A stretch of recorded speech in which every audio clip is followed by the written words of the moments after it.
This is Alina, your host for today. I welcome you all on behalf of Teach Learning Dimension and Seek Aspire to Learn on this platform of Edunext International Conference 2023 with the theme of Education of Things. We will not delay it further as I know that you have been waiting since some time now. The 21st century skills in pedagogical approach is a punch phrase from approximately the last 1.5 decade, which covers almost all the domains across subjects from schooling to higher education. But now there is an ultimate need to shift and transform the paradigm of pedagogical approach towards 22nd century skills to educate the Gen Alpha. With this note, let's listen to an expert in the field of education, Ms. Lubna Imran, talking about the shifting paradigm. Over to you, Ms. Lubna.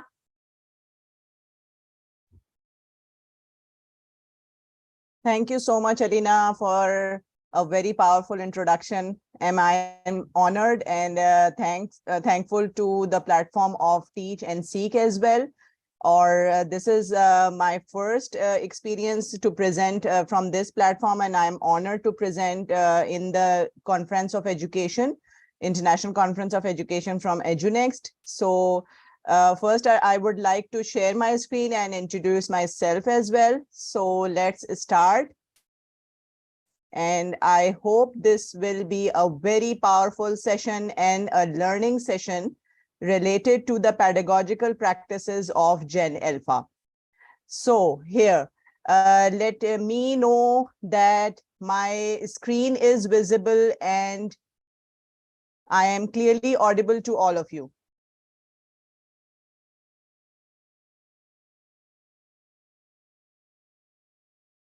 Okay, thank you so much. I'm connected on the YouTube as well, so I can see the comments and the queries as well. So be connected because it's very important to learn about the transformation of the life skills from 21st century to the 22nd century skills. There is a high need to shift the paradigm of the pedagogical practices in the field of education. So let's start with the name of Allah, Bismillahir Rahmanir Rahim.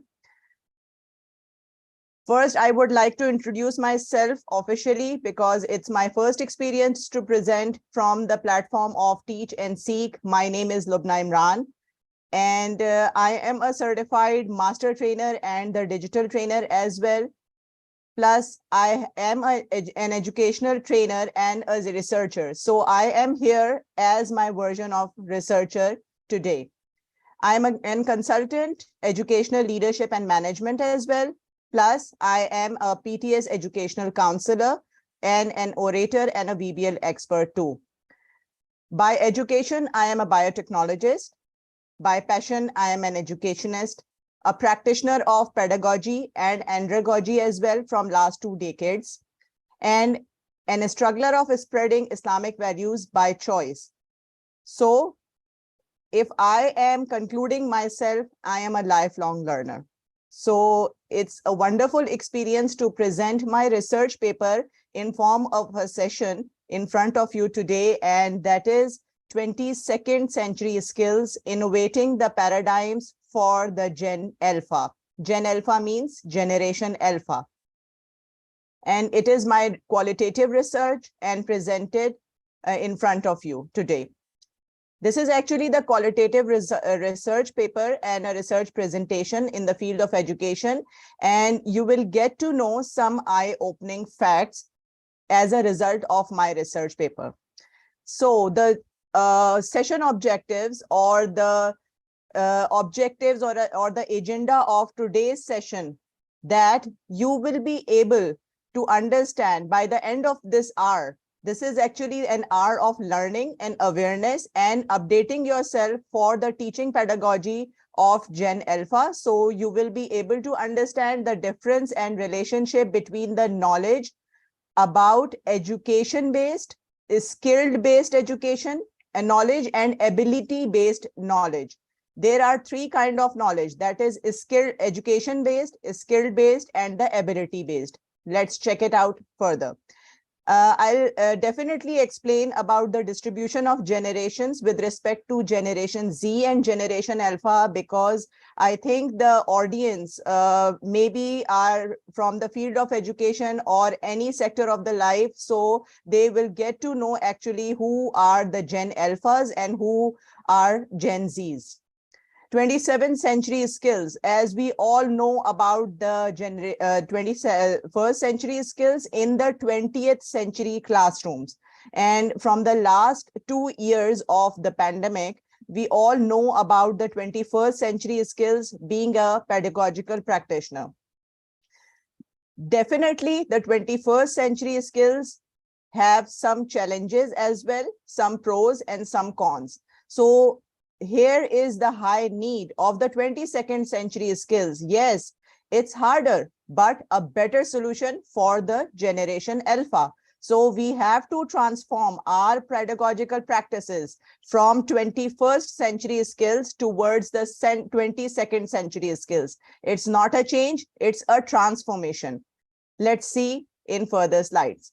And last but not the least, emerging paradigm of education for Gen Z as well, but especially for Gen Alpha with 22nd century skills. Let's start. Okay, first I would like to give you an opportunity to just check it out from this video clip for a few minutes. I think it will be played. Yes, it's just 1 minute and 18 seconds. I'll play it for just 1 minute and 18 seconds. I need your focus and attention so you will get to know about the Generation Alpha. We've all been watching the rise of generalities. Alphas are Can you please confirm that is it audible to all of you? The video is audible?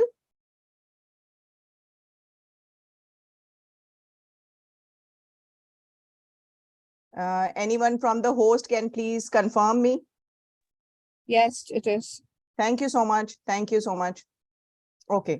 11 years and under, and will soon outnumber baby boomers. They're set to become the largest generation in history, projected to be almost 2 billion by their generation cutoff year of 2025. They're likely to see in the next century and work in jobs that don't yet exist. And they're already noticeably sophisticated, according to Australian social analyst Mark McCrindle, who coined the term Generation Alpha. It won't be long before members of Gen Alpha are driving youth culture and popular media. So what will their tastes and values and the world they influence look like? Children. The children are our future. Here's our take on how Gen Alpha might leave their mark. By the time Generation Alpha starts directing the conversation, the Earth might be a fundamentally different place. With crises ranging from climate change to political polarization to pandemics, it's safe to say Gen Alpha will inherit a world with unprecedented challenges and instability. We're in a really dangerous. What will they be like? Yes, many of them are still being born. Okay, now, what do you understand and what you get an idea from this video clip? Who will be Gen Alpha and how they will different from us, how they are different and they are being very much different in doing functions in education in the different fields of life. So can I see the chat? Walaikum assalam, everyone. Yes. I want your attention and your responses from the chat. Okay, people born in 21st century. Yes. Okay, now I'm going to explain you that who are Gen Alpha. The Gen Alpha are the children who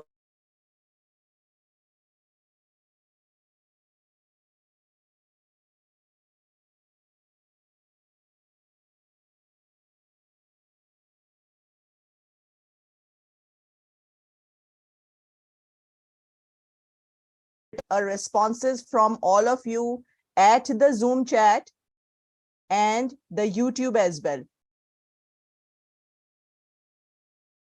What is knowledge, skills, and competence?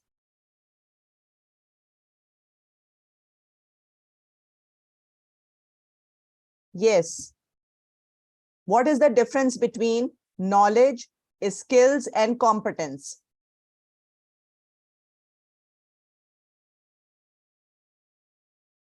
Can anyone else give me a response about their knowledge and their skills and their competence?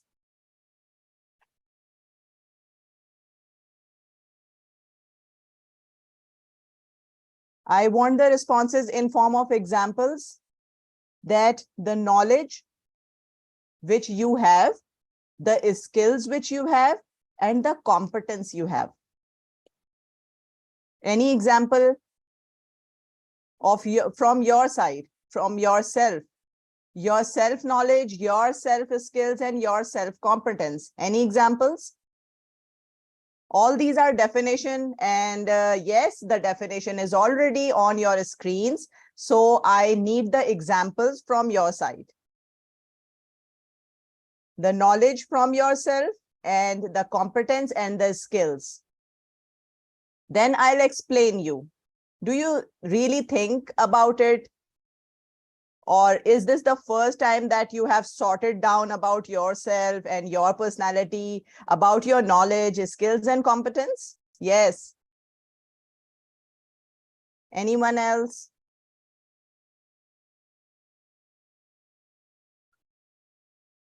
Okay.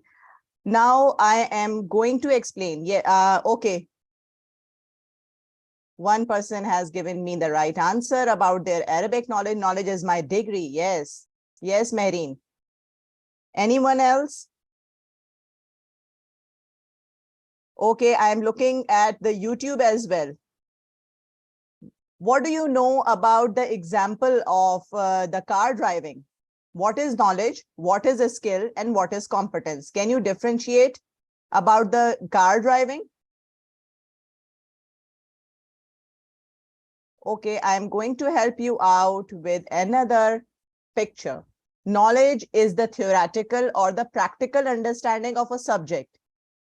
So if you see onto the YouTube any of the recipes, then it will be actually a knowledge. You will be an audio learner or a visual learner as well. Then skills are the proficiencies you develop through the training and experience. That's why I always focus on to the experiential learning style. And what are the skills? Skills are actually natural, inbuilt as well. But yes, you can build the skills in yourself or the competence by practice as well, by choice as well. But actually, it's a natural or inbuilt. So let me move forward. Okay. Now, these are the distributions of the generations. Yes, marketing is still a skill, teaching is a skill. Yes. Thank you so much, everyone on the YouTube as well. Okay, these are the distribution. The silent generation, 1925 till 1945. Boomers, 1946 till 1963.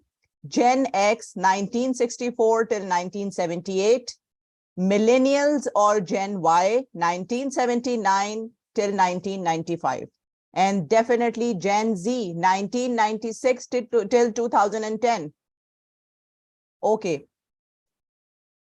If you all are comfortable, can I use or present in a bilingual manner, or you are okay with just in English? Can you please give me a quick responses? Okay, thank you so much. Thank you. Okay, both are fine. Thank you so much, Saima. Thank you. Okay, I'll explain it in Urdu as well. Okay, आप लोगों में से सब लोग check करें कि आप लोग कौन सी generation की distribution में मौजूद हैं. Just give me the answer. Check your year of birth. Wow, Gen Z. आप लोग किस generation में, आपका year of birth जो है वो किस generation में है?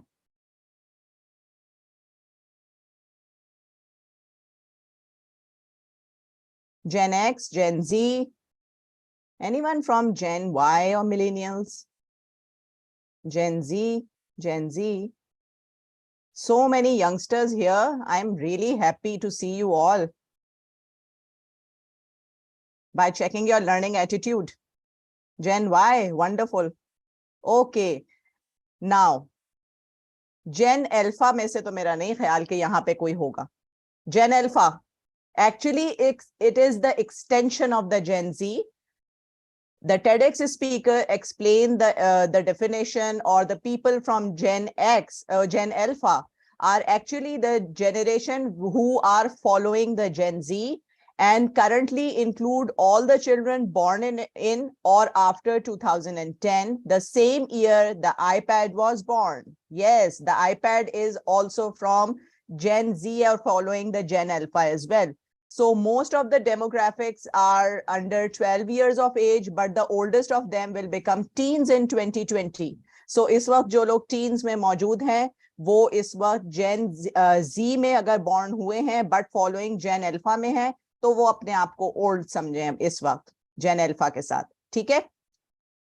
So is it clear about the generation distribution? So we will move forward.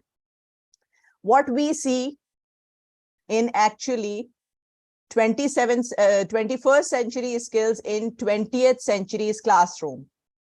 We have heard a lot about the 21st century skills, right? It is actually a catchphrase across the academic world, especially after the pandemic. It's a global benchmark, which have been recorded in the curriculum documents, summary, and reports as well. So can anyone else who quickly respond me that what are the 21st century skills? Yes, what are the 21st century skills? Quickly give me the answer. Yes.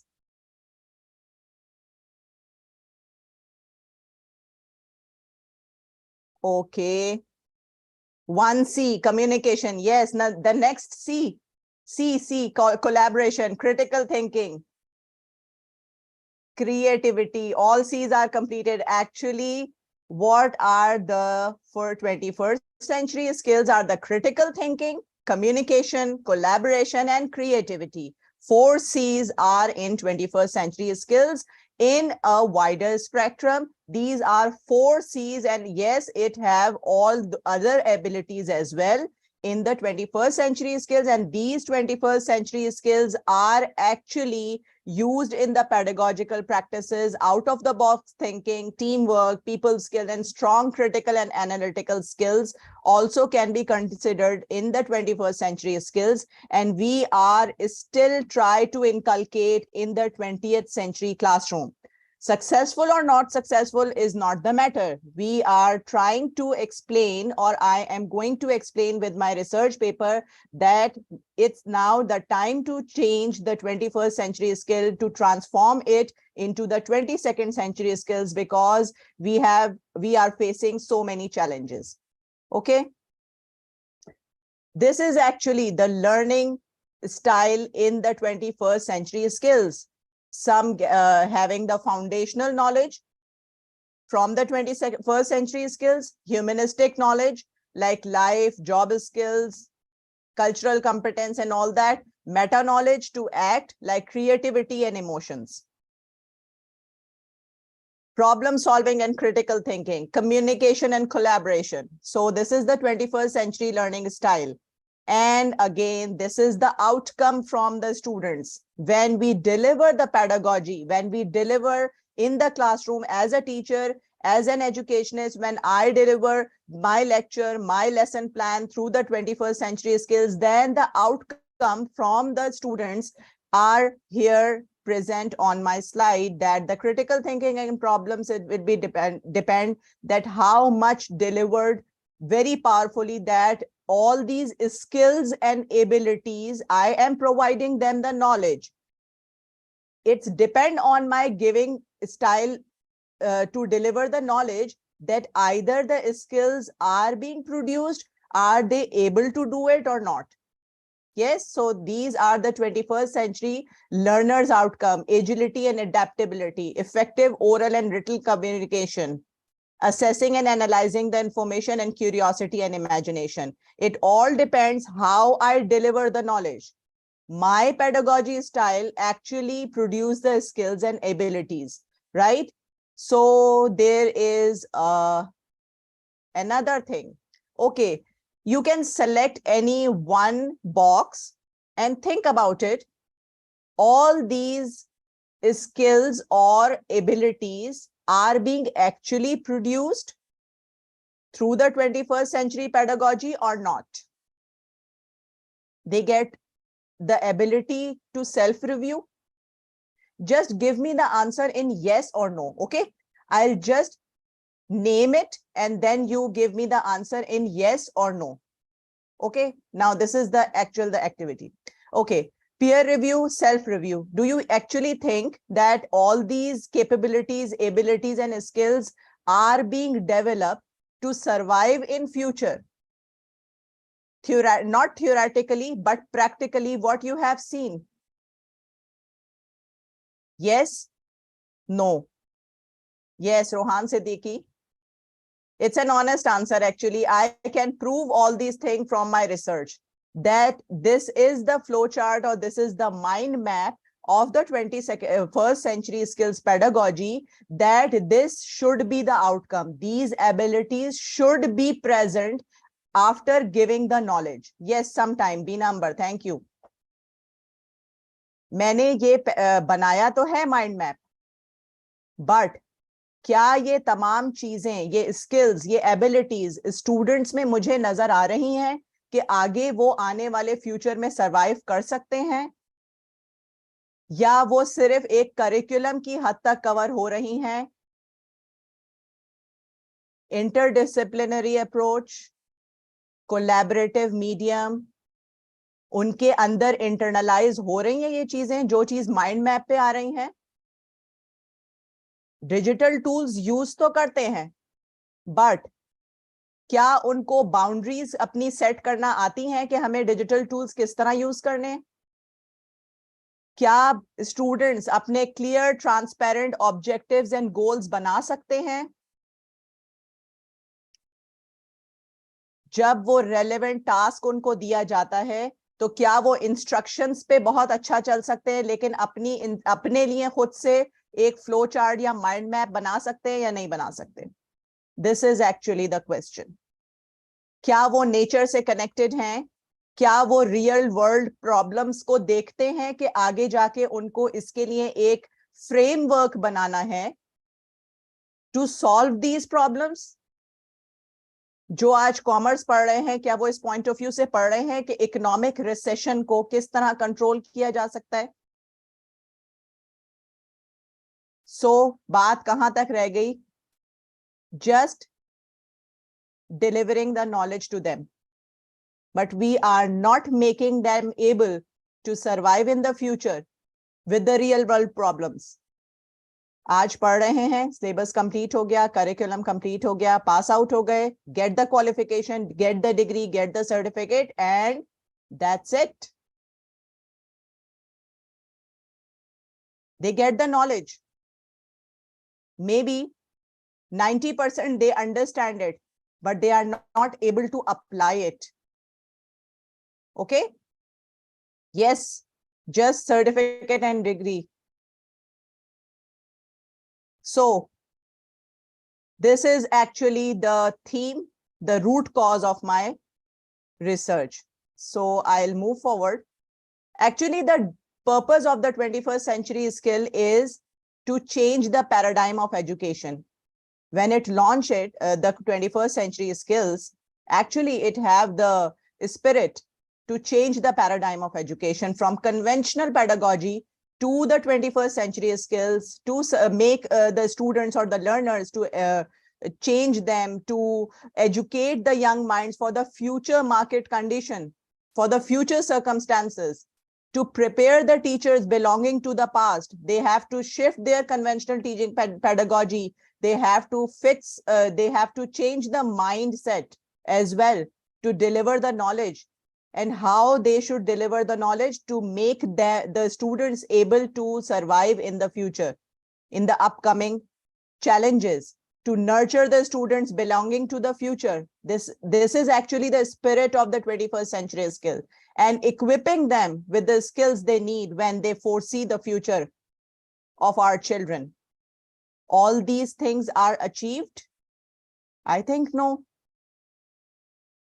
Being a teacher, being an educationist, having a long-term experience, so many here, so many teachers are here.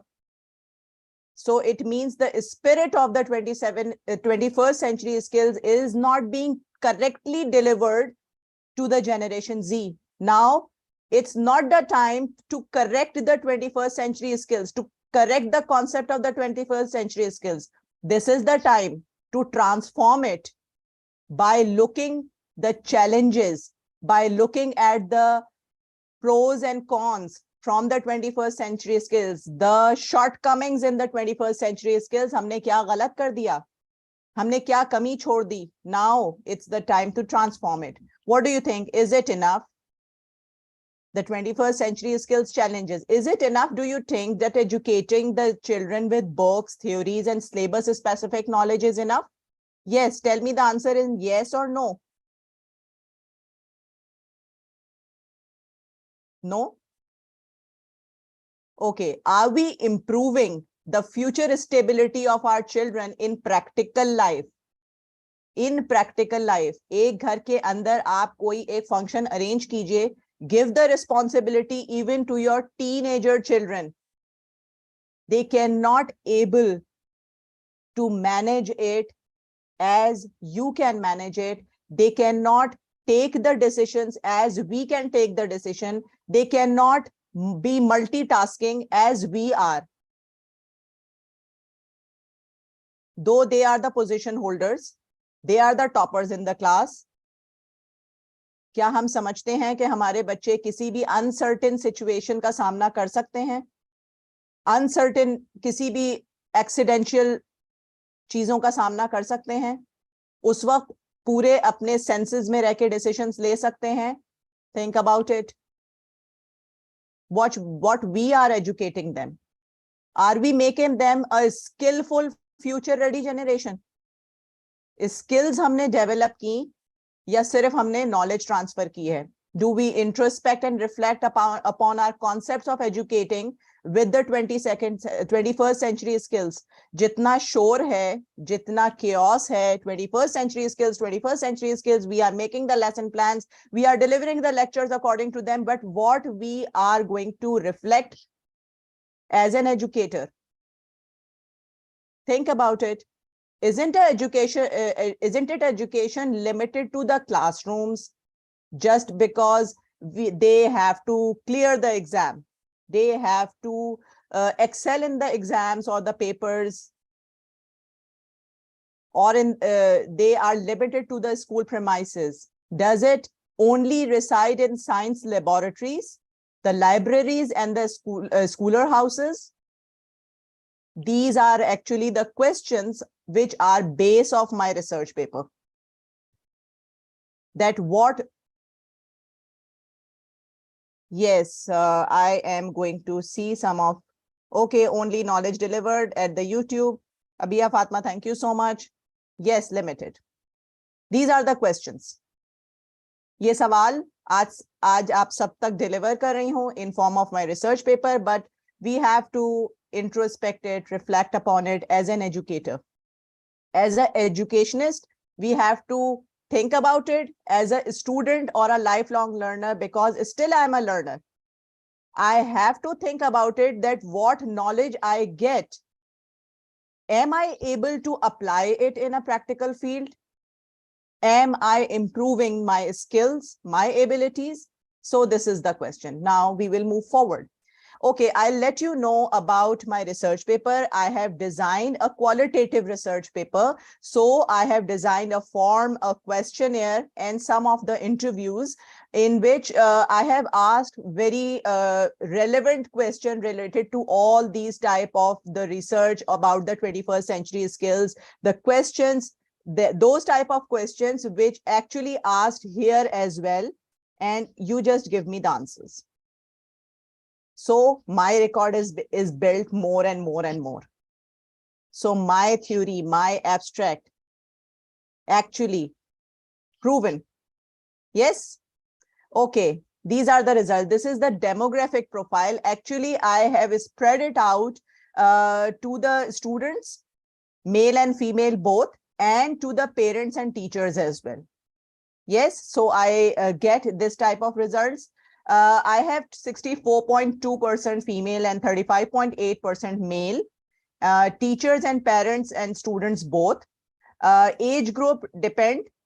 From the 47% are above 19 years. It means they are from the Gen Z or the Gen Y, and they are now entering in the profession mostly, or about to enter in the profession. They are studying in the capacity of professional colleges and the universities. Yes, agreed, Faiza. Thank you so much. We are giving them the knowledge-based learning. Yes. जो शुरू में मैंने कहा था कि हम skilled based knowledge दे रहे हैं या हम करिकुलम बेस्ड नॉलेज दे रहे हैं. Yes, we are giving them the knowledge-based learning only. Status of living is also being the part of the demographic profile. कि अगर वो जो भी एक्सेल उनके अंदर एक्सेलेंस है या नहीं है, स्किल्स हैं या नहीं है, या एबिलिटीज हैं या नहीं है, it also depend on the status of living as well. And the question also about the studying capacity. So this is the demographic profile of Gen Z, actually Gen Y and Gen Z. So according to the results of Gen Y and Gen Z, we will actually design the framework to give teaching and learning to the generation alpha, because अभी वो बहुत छोटे हैं. उनके लिए आज से framework हम डिजाइन करते हैं, इसलिए क्योंकि हमें ये कहा जाता है या ये वर्ल्ड वाइड प्रूवन है कि हिस्ट्री इसलिए पढ़ाई जाती है कि आप उसमें अपनी गलतियों से सीखते हैं और आने वाले दिन के लिए या फ्यूचर के लिए आप उस हिसाब से प्लान करते हैं ताकि वो गलतियां आपकी दोबारा से रिपीट ना हो. सो few questions are here. जिसका मैं यहाँ पे ग्राफ्स शेयर कर रही हूँ. It's from left to right, from strongly agree, agree, neutral, disagree or strongly disagree. The questions are as below, that the reliability on curriculum and assessment system. These are from the student side, right? Student sides, parent sides and the teacher sides. So I have covered all three identities, right? If you can see in the first, the blue one, which is from the strongly agreed, is about not to be seen. It means they are feeling agreed, disagreed, or they don't want to share it with me somewhere else in the interviews, right? This all be the scenarios as well. They are not feeling reliable curriculum or the assessment system in our country. Uncertain about the future with respect to qualification. वो uncertain है, उसके लिए strongly disagreed. Blue line is strongly agreed. So blue line is representing the strongly agreed condition. They enjoy the isolation. Strongly agreed. Gadgets, online activities are best option for the leisure time. Strongly agreed. They feel their academic progress are fluctuating from the level 5 to level 8, like this. They are not satisfied from their own academic progress. Parents are not satisfied from the academic progress of their children, and the teachers are not satisfied from the academic progress, from their even teaching progress or the teaching pedagogy. They are also not satisfied. They feel restlessness. Agree or strongly agree. You can see it. You can see from the results of my research. Feeling of anger or inquiry about studies or career. They don't want to discuss. They don't want to take any suggestions. They don't want to disclose their problems. And working on the other skills for the survivals. Some students feel that yes, जो उनको knowledge दी गई है उससे skills नहीं आई, so they are working on the other skills for the survival in future. Some feel agree, mostly feel agree, but they are not working on it. अभी सोचना शुरू किया, अभी काम करना शुरू नहीं किया. Now, these are the result. Eye opening है.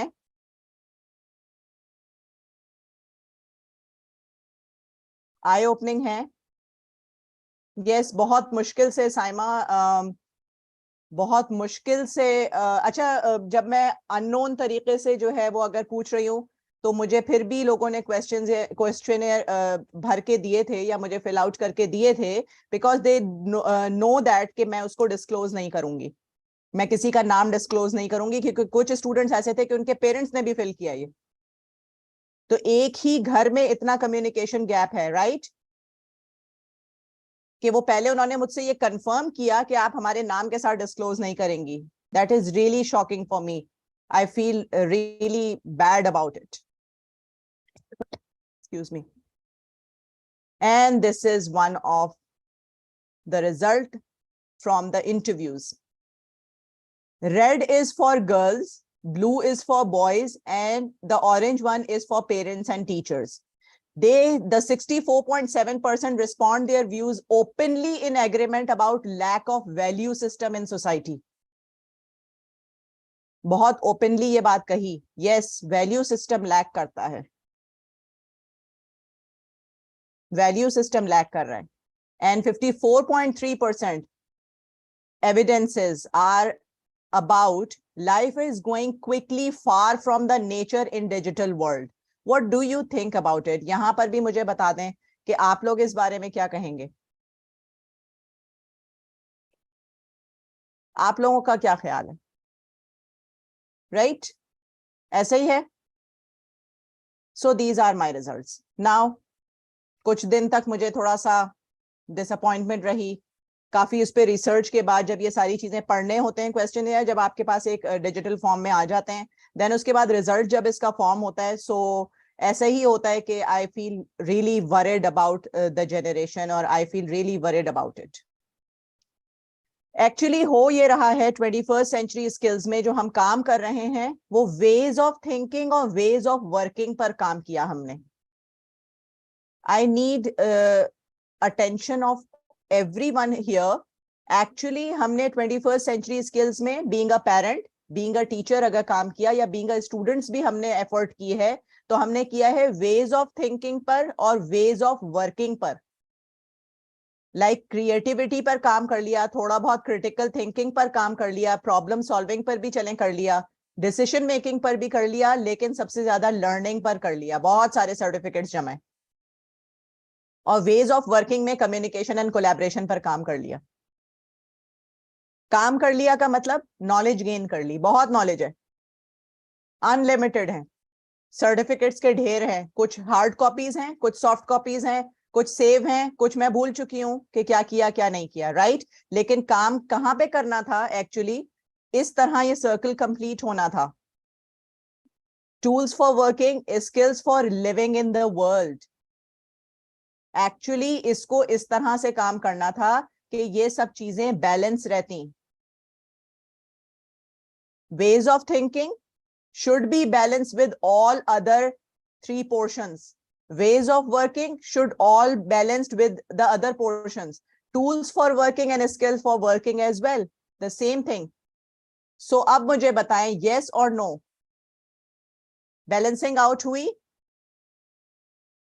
कुछ हिस्से पर बहुत ज्यादा काम कर लिया, कुछ हिस्से को कभी देखा ही नहीं, उसको टोटली इग्नोर कर दिया. यस, ऐसे ही हुआ. अब आगे देखते हैं. यहां तक तो आ गई हमारी चीजें. अब बात यह है कि challenges with the 21st century skills for Gen Alpha. क्या जनरेशन अल्फा जो आ रही है आगे, उसके लिए एक्चुअली मेनली जो चैलेंजेस हैं वो ये हैं: lesser time for socialisation and integration of a child in a society. अभी जो जनरेशन है वो कुछ एक्सटेंट तक हम उसको देखते हैं कि वो ये चीजें फेस कर रही है, बट उनके अंदर कहीं ना कहीं वो है चीज कि उनको सोशलाइज करना ही करना है. लेकिन व्हाट डू यू फोरसी? उन रिजल्ट्स को देखते हुए what do you foresee? Generation alpha की सोशलाइजेशन तो और बिल्कुल कम हो जाएगी, और उन बच्चों में हमें नजर भी आ रही है। आप कितने भी पब्लिक प्लेस पर ले जाएं, अगर उनके हाथ में गैजेट है, उनको कुछ नहीं पता होता कि पब्लिक प्लेस पर क्या हो रहा है। उनको इवन कोई इंटरेस्ट भी नहीं होता किसी से बात करने में। पहले एक घर में जब छोटे बच्चे होते थे तो उस घर में बहुत शोर शराबा और बहुत हंगामा होता था, चीजें टूटती फूटती नहीं, सब कुछ होता था।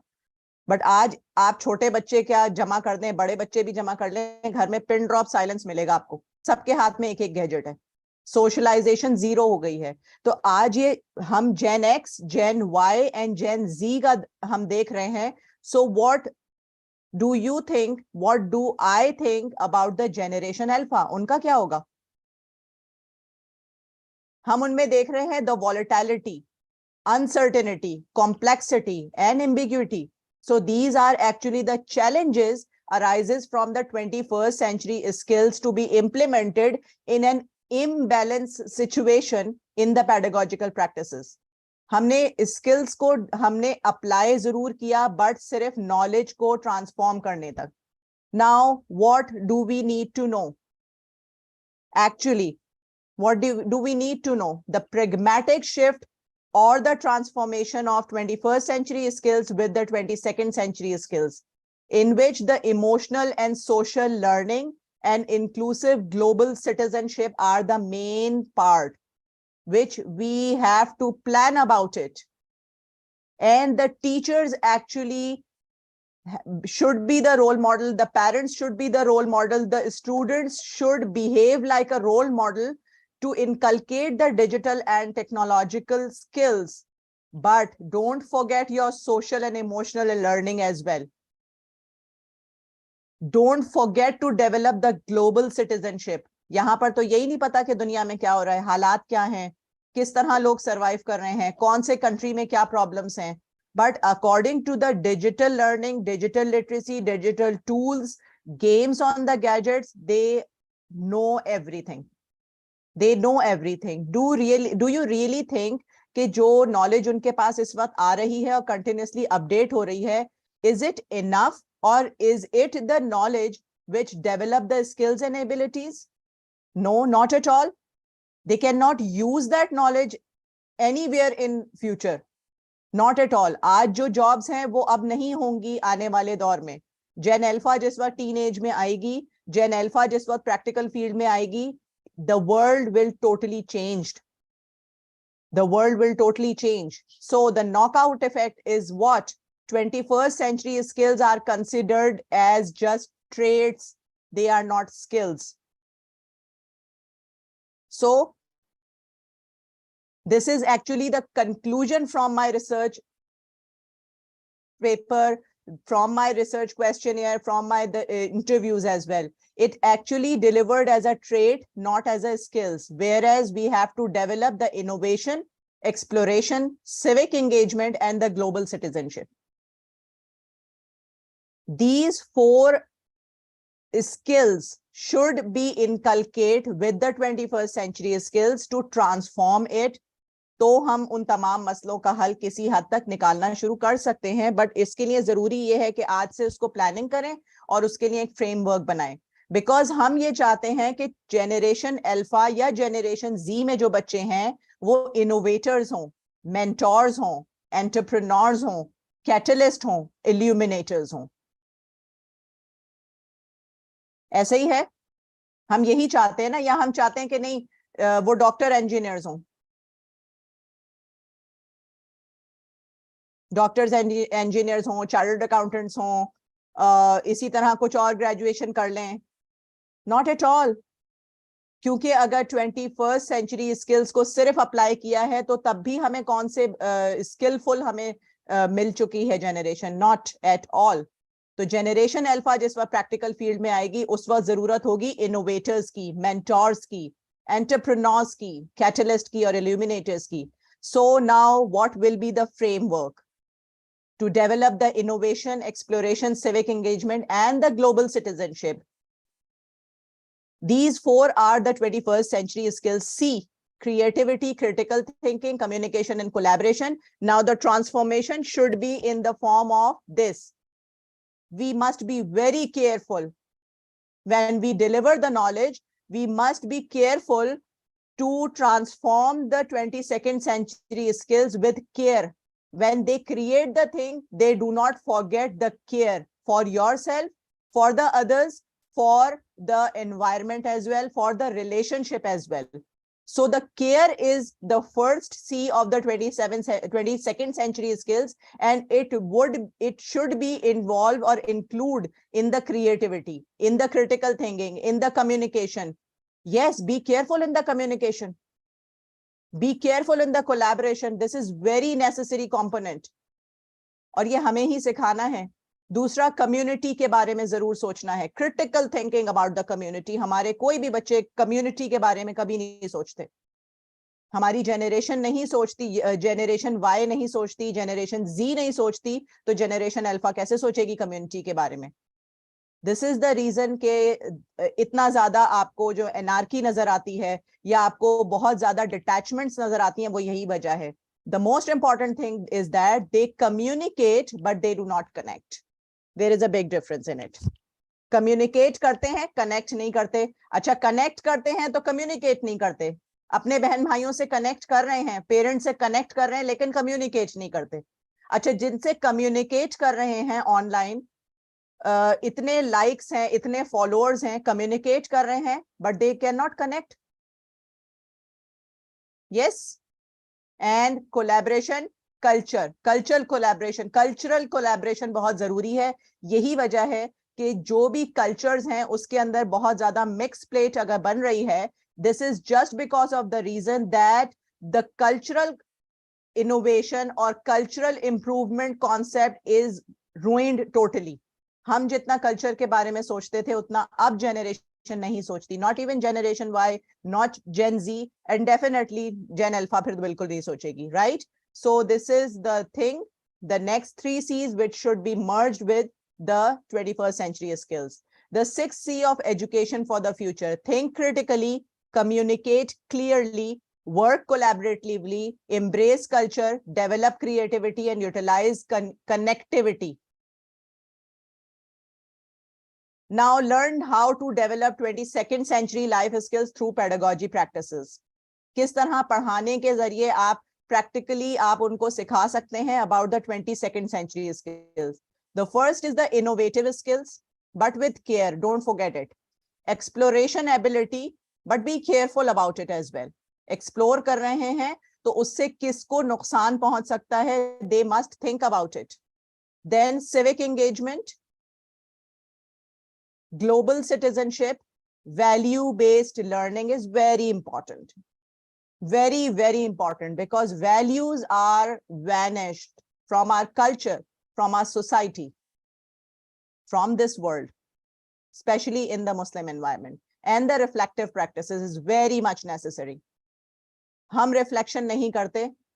Gen Y, Gen Z और फिर Gen Alpha तो बिल्कुल भी नहीं करेगी. उनको पता ही नहीं होगा reflective practices किसे कहते हैं. Let's learn quickly about these things.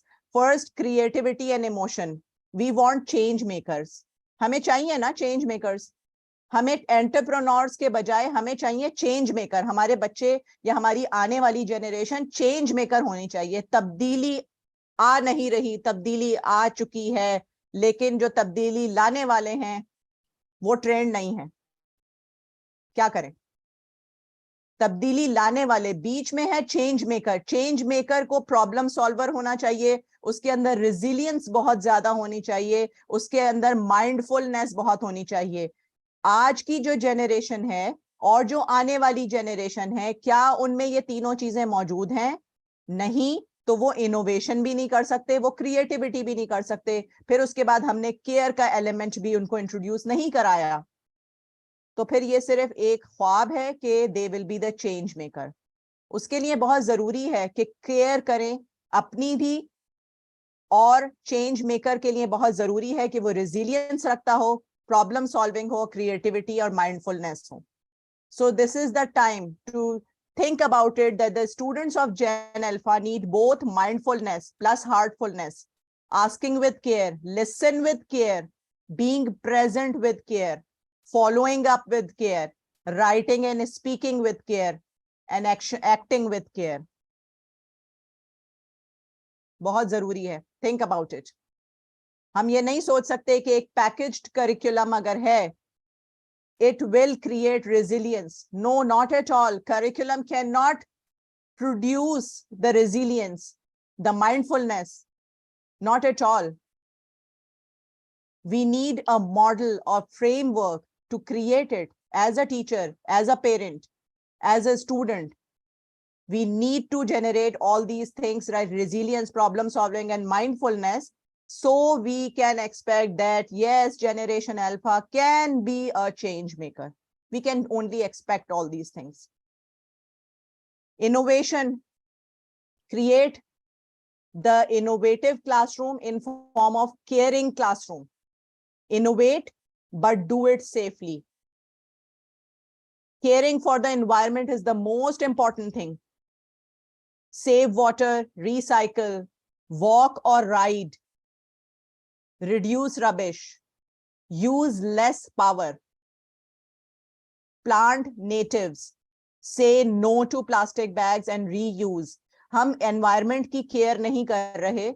हमने कभी ये जब इन बच्चों को कभी कहा ही नहीं, हमने कभी समझाया ही नहीं, हमने कभी उस तरह क्लासरूम क्रिएट ही नहीं किया, तो हम उनके अंदर रेजिलियंस कैसे ग्रो कर सकते हैं? हम माइंडफुलनेस ला कैसे सकते हैं? वो अपने फ्रेंड्स के साथ क्लास में कनेक्ट कर रहे हैं तो कम्युनिकेट नहीं कर रहे उस तरह, और जिनसे कम्युनिकेट करते हैं उनसे कनेक्ट नहीं कर रहे. So we must careful about it. This thing, civic engagements and global citizenship. Civic engagement, what do you think about the volunteers? Volunteers कौन होते हैं और volunteers क्या करते हैं? Volunteers, what is the concept of volunteership? Can anyone tell me about it? Yes. Volunteers.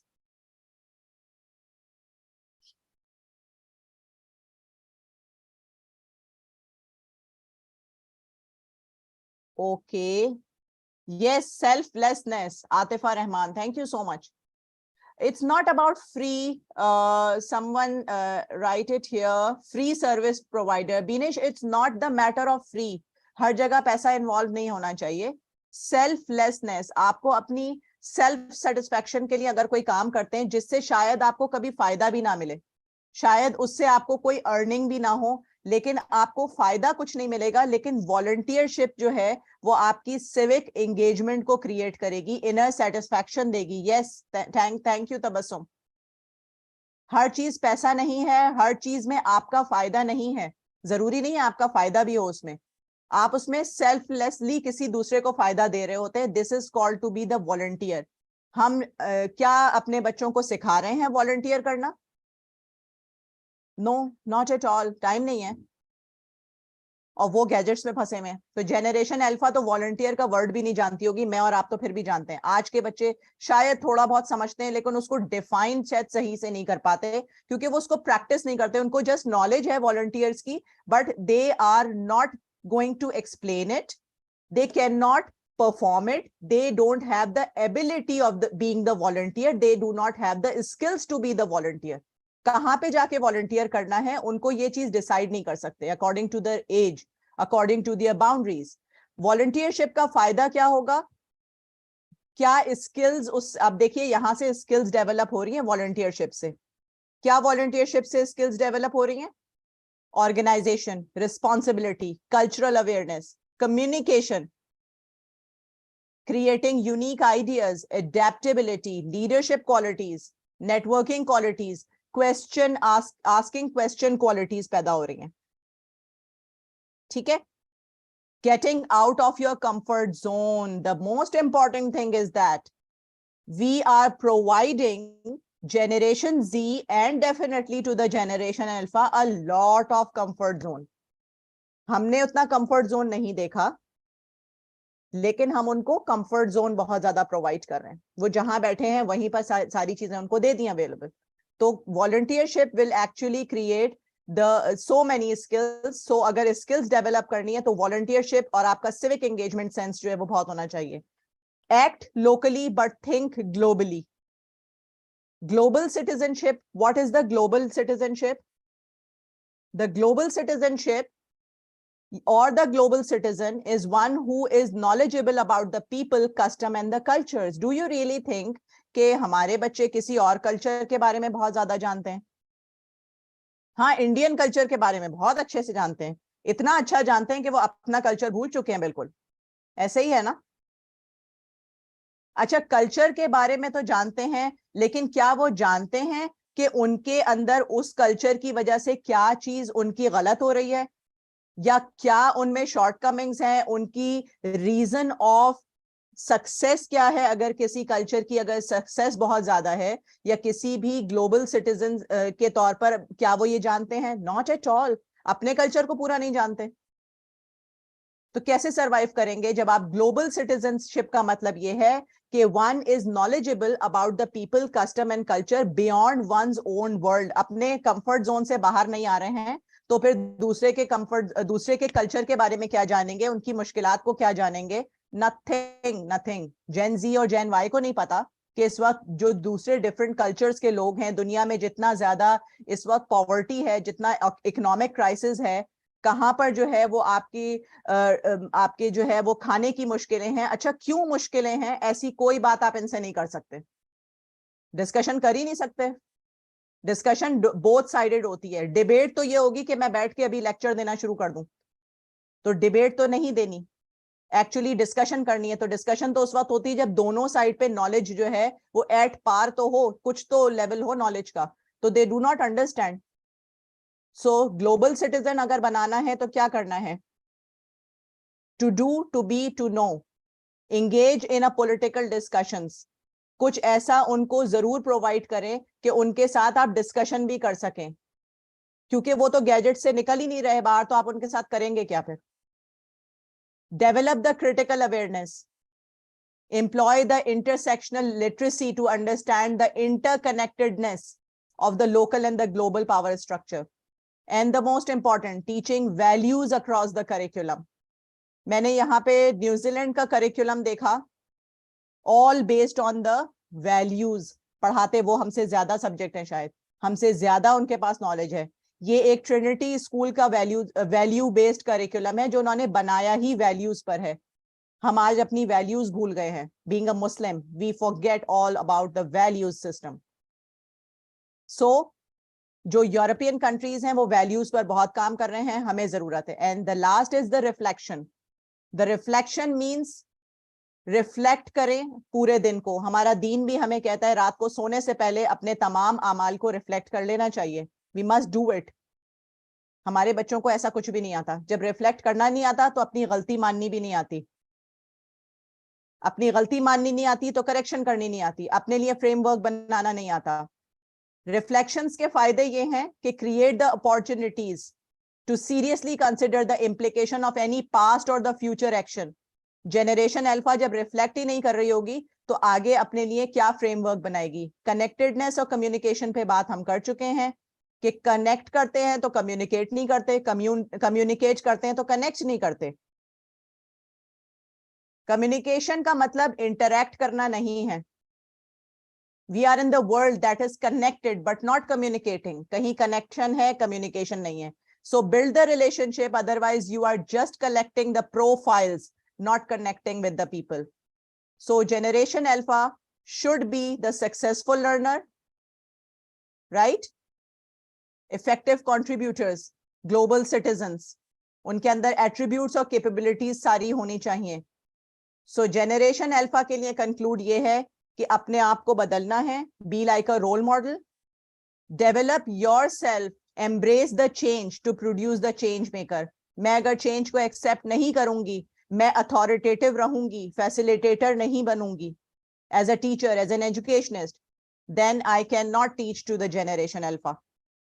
Learn and teach the downsides of the technology too। हम यह बताते हैं टेक्नोलॉजी का फायदा ये है, टेक्नोलॉजी का फायदा ये है, आप इससे अपग्रेड हो रहे हैं, आप ये सब कर सकते हैं, बट हम डाउन साइड्स ना तो हम खुद जानते हैं, ना हमें डिजिटल एटिकेट्स आते हैं, ना हमें मैनर्स पता है, तो हम उसको सिखा भी नहीं सकते। ठीक है, तो वो भी करना है। Set and follow the clear boundaries between the digital world and the organic life. अपनी ऑर्गेनिक लाइफ को खत्म ना करें। डेलिबरेटली आप अपनी बाउंड्रीज को सेट करें, उसको खुद भी फॉलो करें और अपने आने वाली जनरेशन को भी ये सिखाना है। केयर को हमेशा पहले उस पर रखिए, care should come first. Remember the technology already train the brain, you must work on the heart. Technology बहुत अच्छे से ब्रेन को ट्रेन कर रही है। Emotional and social resilience, balance the connection and communication rather than competition. The punchline: C for connection, C for communication, but don't go for the C of competition. Strictly avoid the overlapping and mixing the time of family and the screen time. Build the rapport of yourself as a volunteer and be a role model and bring the philosophy of humanism in the teaching. Philosophy of education में एक philosophy teaching की हुई है. And last but not the least, Hazrat Ali Karamallah Wajho said, take the lesson from the history for your future, because history often repeat itself. And we being the teacher, we being the pedagogical practitioners, teacher shapes our world. So thank you so much for listening me. This is my research paper from my side for the Edunext, and thank you so much for the platform of Teach and Seek. Thank you so much, Farah Musharraf and Saima Imran. Thank you.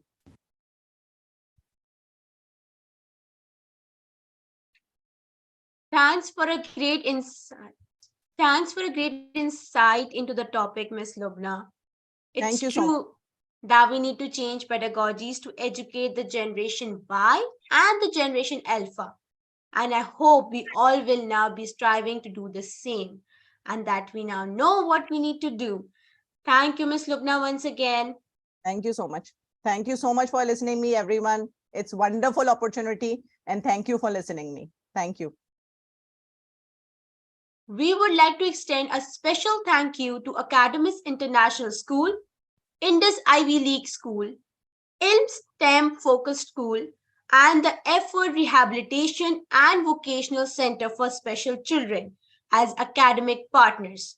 Their generosity and commitment to this conference have been truly invaluable.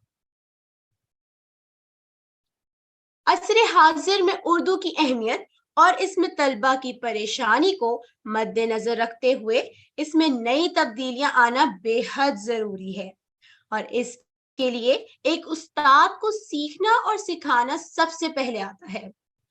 इस presentation का मकसद अताजा को नए तरीकों की तरफ रागिब करते हुए उर्दू को मौसर बनाना है। चलिए सुनते हैं एक माहिर उर्दू मिस जमीला इकबाल से दौरे हाजिर और उर्दू के हवाले से। मिस जमीला, स्टेज आपका हुआ। अस्सलाम वालेकुम। मुझे उम्मीद है कि आप सब बिल्कुल ठीक होंगे और क्या बेहतरीन सेशन हुआ है। वाओ मिस लुबना, बेहतरीन सेशन था। Thank you. ओके, मैं स्टार्ट देती हूँ। मुझे मालूम है कि उर्दू का सुनकर बहुत सारे लोग परेशान होंगे कि हमारा इससे कोई ताल्लुक नहीं है, उर्दू तो बहुत आसान सी चीज़ है या बहुत ही मुश्किल चीज़ है। चलें शुरू करते हैं हम। उर्दू और दौरे हाजिर जो हमारा आज का मौजू है। सबसे पहले मैं अपना तारुफ करवाती हूँ। मेरा नाम है जमीला इकबाल। मैं एक एजुकेशनिस्ट हूँ। तालीमी कह लें आप इस दौर में या इसमें शामिल हुए मुझे तकरीबन 13 से 14 साल हो चुके हैं। मास्टर्स किया है सोशियोलॉजी में, फिर उर्दू की तरफ क्योंकि मेरा इंटरेस्ट बहुत था, दिलचस्पी बहुत थी, तो मैं मास्टर्स किया उर्दू में। इंशाल्लाह एमफिल और पीएचडी करने का भी इरादा है। बीएड किया है लीडरशिप एंड मैनेजमेंट में, एक बहुत ही रेपुटेबल स्कूल में पढ़ाती हूँ, वहाँ की सब्जेक्ट लीड हूँ, डायरेक्टर हूँ करीना की, और मैं अपने आप को कहती हूँ मैजिशियन। क्यों कहती हूँ? क्योंकि मैं टेक्नोलॉजी और उर्दू को मर्ज करके बहुत मजे के काम करती हूँ। ओके, सबसे पहले एक सवाल करती हूँ। ऐसा क्यों है कि उर्दू पढ़ना बच्चों के लिए गैर दिलचस्पी का सबब बनता है? क्या आप मुझे बताएंगे? इसके लिए मैं आपको देती हूँ एक मैंटीमीटर का लिंक। एक सेकेंड। आई होप कि आपके पास लिंक आ गया होगा, आपके चैट बॉक्स में होगा, उस पर क्लिक करें और मुझे इसका जवाब दें, चाहे आप उर्दू में दें, चाहे आप इंग्लिश में दें, जिस तरह से आप देना चाहें।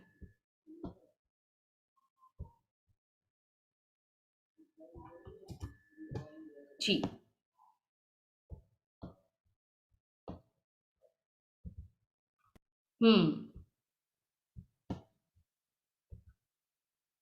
या देखना चाहूंगी कि आप लोगों में से कितने लोग हैं जो उर्दू को वाकई में देखना चाहते हैं या पढ़ना चाहते हैं या वाकई में दिलचस्पी लेते हैं। तो स्टार्ट करें, इस लिंक पे क्लिक करें और मुझे आप बताएं कि आप क्या करना चाहते हैं। Traditional method, boring, strict teachers. वाकई में उर्दू में बहुत स्ट्रिक्ट टीचर्स होती हैं। और लिसानी अहमियत, okay. Lack of interest, value नहीं देते, बिल्कुल बिल्कुल, very typical, yes I no.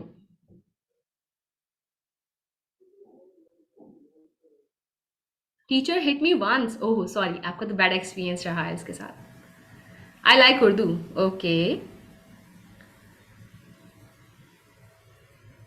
Okay. Importance नहीं समझते, बिल्कुल।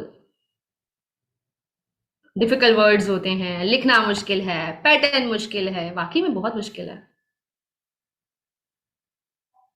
ये कितने मजे का स्क्रीन पे आ रहा है ना ये सब। अब आप यही story telling approach, okay. Project method, ठीक है। Writing difficulty, yes I no. Good subject, good. मुझे यकीन है यहाँ पे बहुत सारे उर्दू के टीचर्स होंगे जो अभी आप सब जो हैं किसी ना किसी दायरे में उर्दू पढ़ा रहे होंगे। एवरीथिंग सीम्स बोरिंग, ओह बोरिंग, ओके। इंटरेस्टिंग, ठीक है। वापस आती हूँ अपने टॉपिक की तरफ। कितना मजे का लगा ना वैसे अभी हमने जो कुछ शेयर किया, नहीं? यही सवाल मैं ऐसे ही करती आप लोगों से चैट में तो आप लोगों को वाकई में बोरिंग लगता मेरे ख्याल में। हम चीज़ों को खुद से अच्छे से बना सकते हैं। किस तरह से? जब हम चीज़ों को, क्योंकि अब आपके पास जो है टेक्नोलॉजी का दौर है। हमें टेक्नोलॉजी के दौर में क्या करना होता है, हमें, क्योंकि उर्दू बहुत बोरिंग लगता है बच्चों को, टीचर्स को पढ़ाना मुश्किल लगता है, क्यों बच्चों को पढ़ने में इंटरेस्ट नहीं है, लिखना मुश्किल है। एक छोटी सी कहानी है आपके सामने स्क्रीन पे, आप सबको नजर आ रही होगी। सॉरी मैं थोड़ी सी चैट में अच्छी नहीं हूँ, कोशिश करूंगी सबके चैट के आंसर करूं, बट थोड़ा सा मुश्किल है मेरे लिए, ठीक है। अच्छा, एक छोटी सी कहानी है ये आपके सामने, इसको पढ़ें जरा, कैसी लग रही है? और जो पढ़ ले वो थम्स अप कर ले चैट में, ताकि मुझे मालूम हो जाए कि कौन कौन पढ़ चुका है। पढ़ ली? इंटरेस्टिंग है, ओके। साइमा, यमुना ने पढ़ ली, वेरी गुड। और सेलिना ने भी पढ़ ली है, आई होप मैंने सही प्रोनाउंस किया। सानिया ने पढ़ ली, वेरी गुड, ओके। जैसे ये छोटी सी कहानी है, अहमद एक बहुत ही ज़हीन बच्चा था, उसे पसंद था कंप्यूटर्स, गेम्स और खूब सारा खेलना, क्योंकि उसे उसमें खुशी महसूस होती थी। अरे वाह, सबने पढ़ ली है, इसका मतलब मेरे पास उर्दू टीचर्स अच्छी हैं, उन्हें पढ़ने में मज़ा आता है, ओके। हम सबके आसपास ऐसे बहुत सारे बच्चे हैं जिनको लिखना पसंद नहीं है, उन्हें मुख्तलिफ गैजेट्स यूज़ करना बहुत पसंद है, उन्हें इन चीज़ों को इस्तेमाल करना बहुत पसंद है। अगर आप मेरी बात भी करें तो मैं भी ऐसी हूँ, मुझे लिखने से ज़्यादा चीज़ों को एक्सप्रेस करना किसी तस्वीर के ज़रिए वो बहुत पसंद है। अच्छा, यहाँ पर हमारे पास उर्दू के अलावा दूसरे टीचर्स भी हैं, बट क्योंकि मैं इस तरह से अभी समझाऊंगी आपको बहुत सारी चीज़ें कि हम किस तरह से बच्चों को उस पर लेकर आ सकते हैं कि उनके इंटरेस्ट लेवल पे हम आ जाए। आपने एक छोटी सी कहानी पढ़ी, बहुत छोटी सी कहानी थी, सबने पढ़ ली, आई लव राइटिंग, ओके। अब इस कहानी को अगर मैं डिजिटली प्रेजेंट करती हूँ, जैसे मिसाल के तौर पे,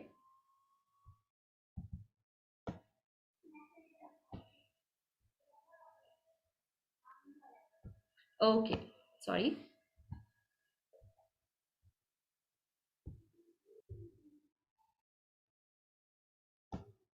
आई होप आपको वीडियो नजर आ रही होगी, सबको नजर आ रही है? थोड़ा सा अगर आप लोग मेरे साथ थोड़ा सा मुझे मैसेज में पता चलता रहेगा तो मैं ठीक कर लूंगी, ओके। मैं इसे प्ले, छोटी सी वीडियो है, वही कहानी जो भी हमने पढ़ी थी, वही कहानी अभी हम प्रेजेंट कर रहे हैं।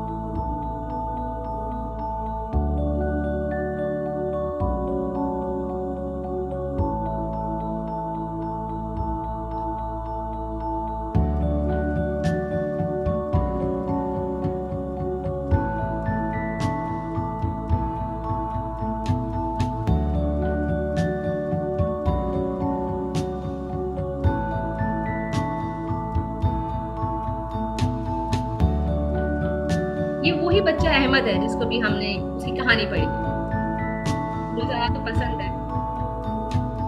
अगर उर्दू तो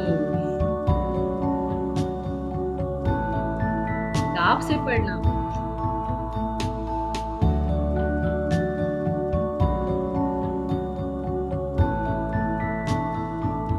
कुछ ऐसा ही हाल होता है हमारे इर्द गिर्द के स्टूडेंट्स का भी, जब हम काम कहते हैं कि काम लिखने वाला कर लो।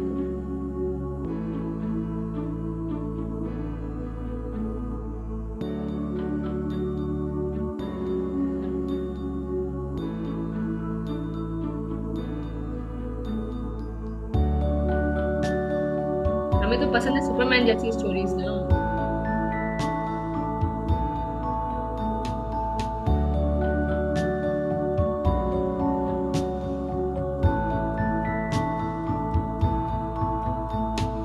क्रिएटिविटी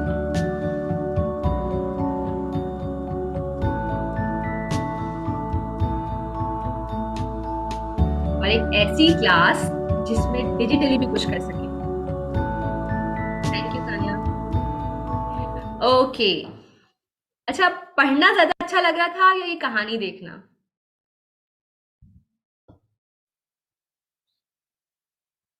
मुझे चैट में बताएंगे। पढ़ना ज्यादा अच्छा था या कहानी देखना?